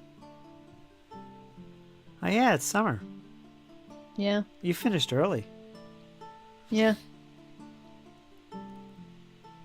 I'm officially a junior now. I'm not sure how to feel. Well, that's good. You're one step closer. You think you'll graduate before 18? Actually, I know for a fact I'm going to graduate before 18. I'm graduating at 17. Okay, good. Yeah. That's good. Yep. Yep. Yeah, Yep. You don't sound too enthused. I just want it to be over already, man. Okay. We all do. I want to be out of school. Out of homeschool. Yep. I want to be gone. I'll be long gone. Yeah, that caffeine's making me crash. Okay.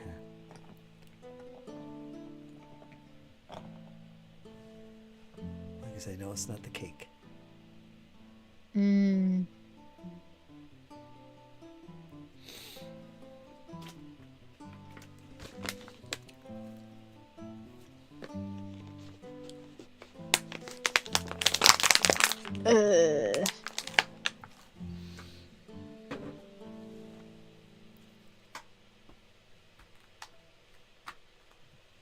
All right, Kat. You go take a break. I'm going to close up the chat. Okay? I'm not taking a break. I'm just gonna sit here and just.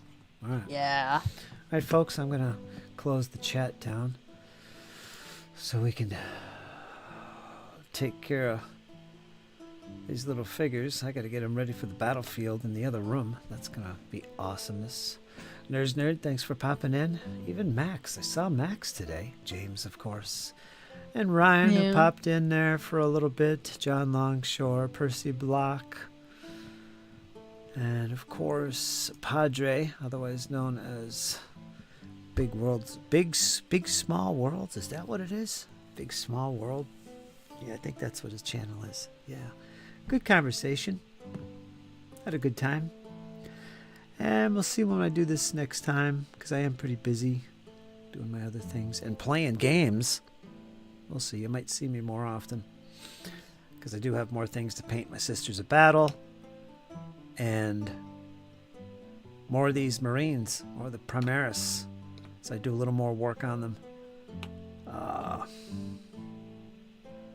I think I got all of them painted and on the table. They're just not finished painted. I got all kinds of stuff. So these guys are probably the furthest along. Yeah, looking pretty good. We'll do some more work on them. And this guy too, of course, who's waiting on the wings. He's a firstborn dude. Anyway, folks, thanks for joining. I hope you guys have a great evening. Squirrel Hermit, Zadarok, of course, too. Thanks for joining, you guys. And we're going to see you soon. So, folks, well, we got anything to say? Cataclysm? With the very little conscious brain I have left, well, Brains. I need brains. Says the zombie. no, don't be like me and stay up super late. I'm trying to correct that habit, but whatever it is, if it's night, morning, or afternoon, I hope you have a good that. And if it is night and it's past midnight, go to sleep. And don't be like me yet again. Go to sleep. Get sleep. Don't be up drinking coffee and thinking about really random, obscure things. It's not good for your brain. No. All right. That's our outro. See ya, folks. Till next time. You guys hang in there, and you know why. It's only going to get better. Thanks, everybody. We'll talk to you soon.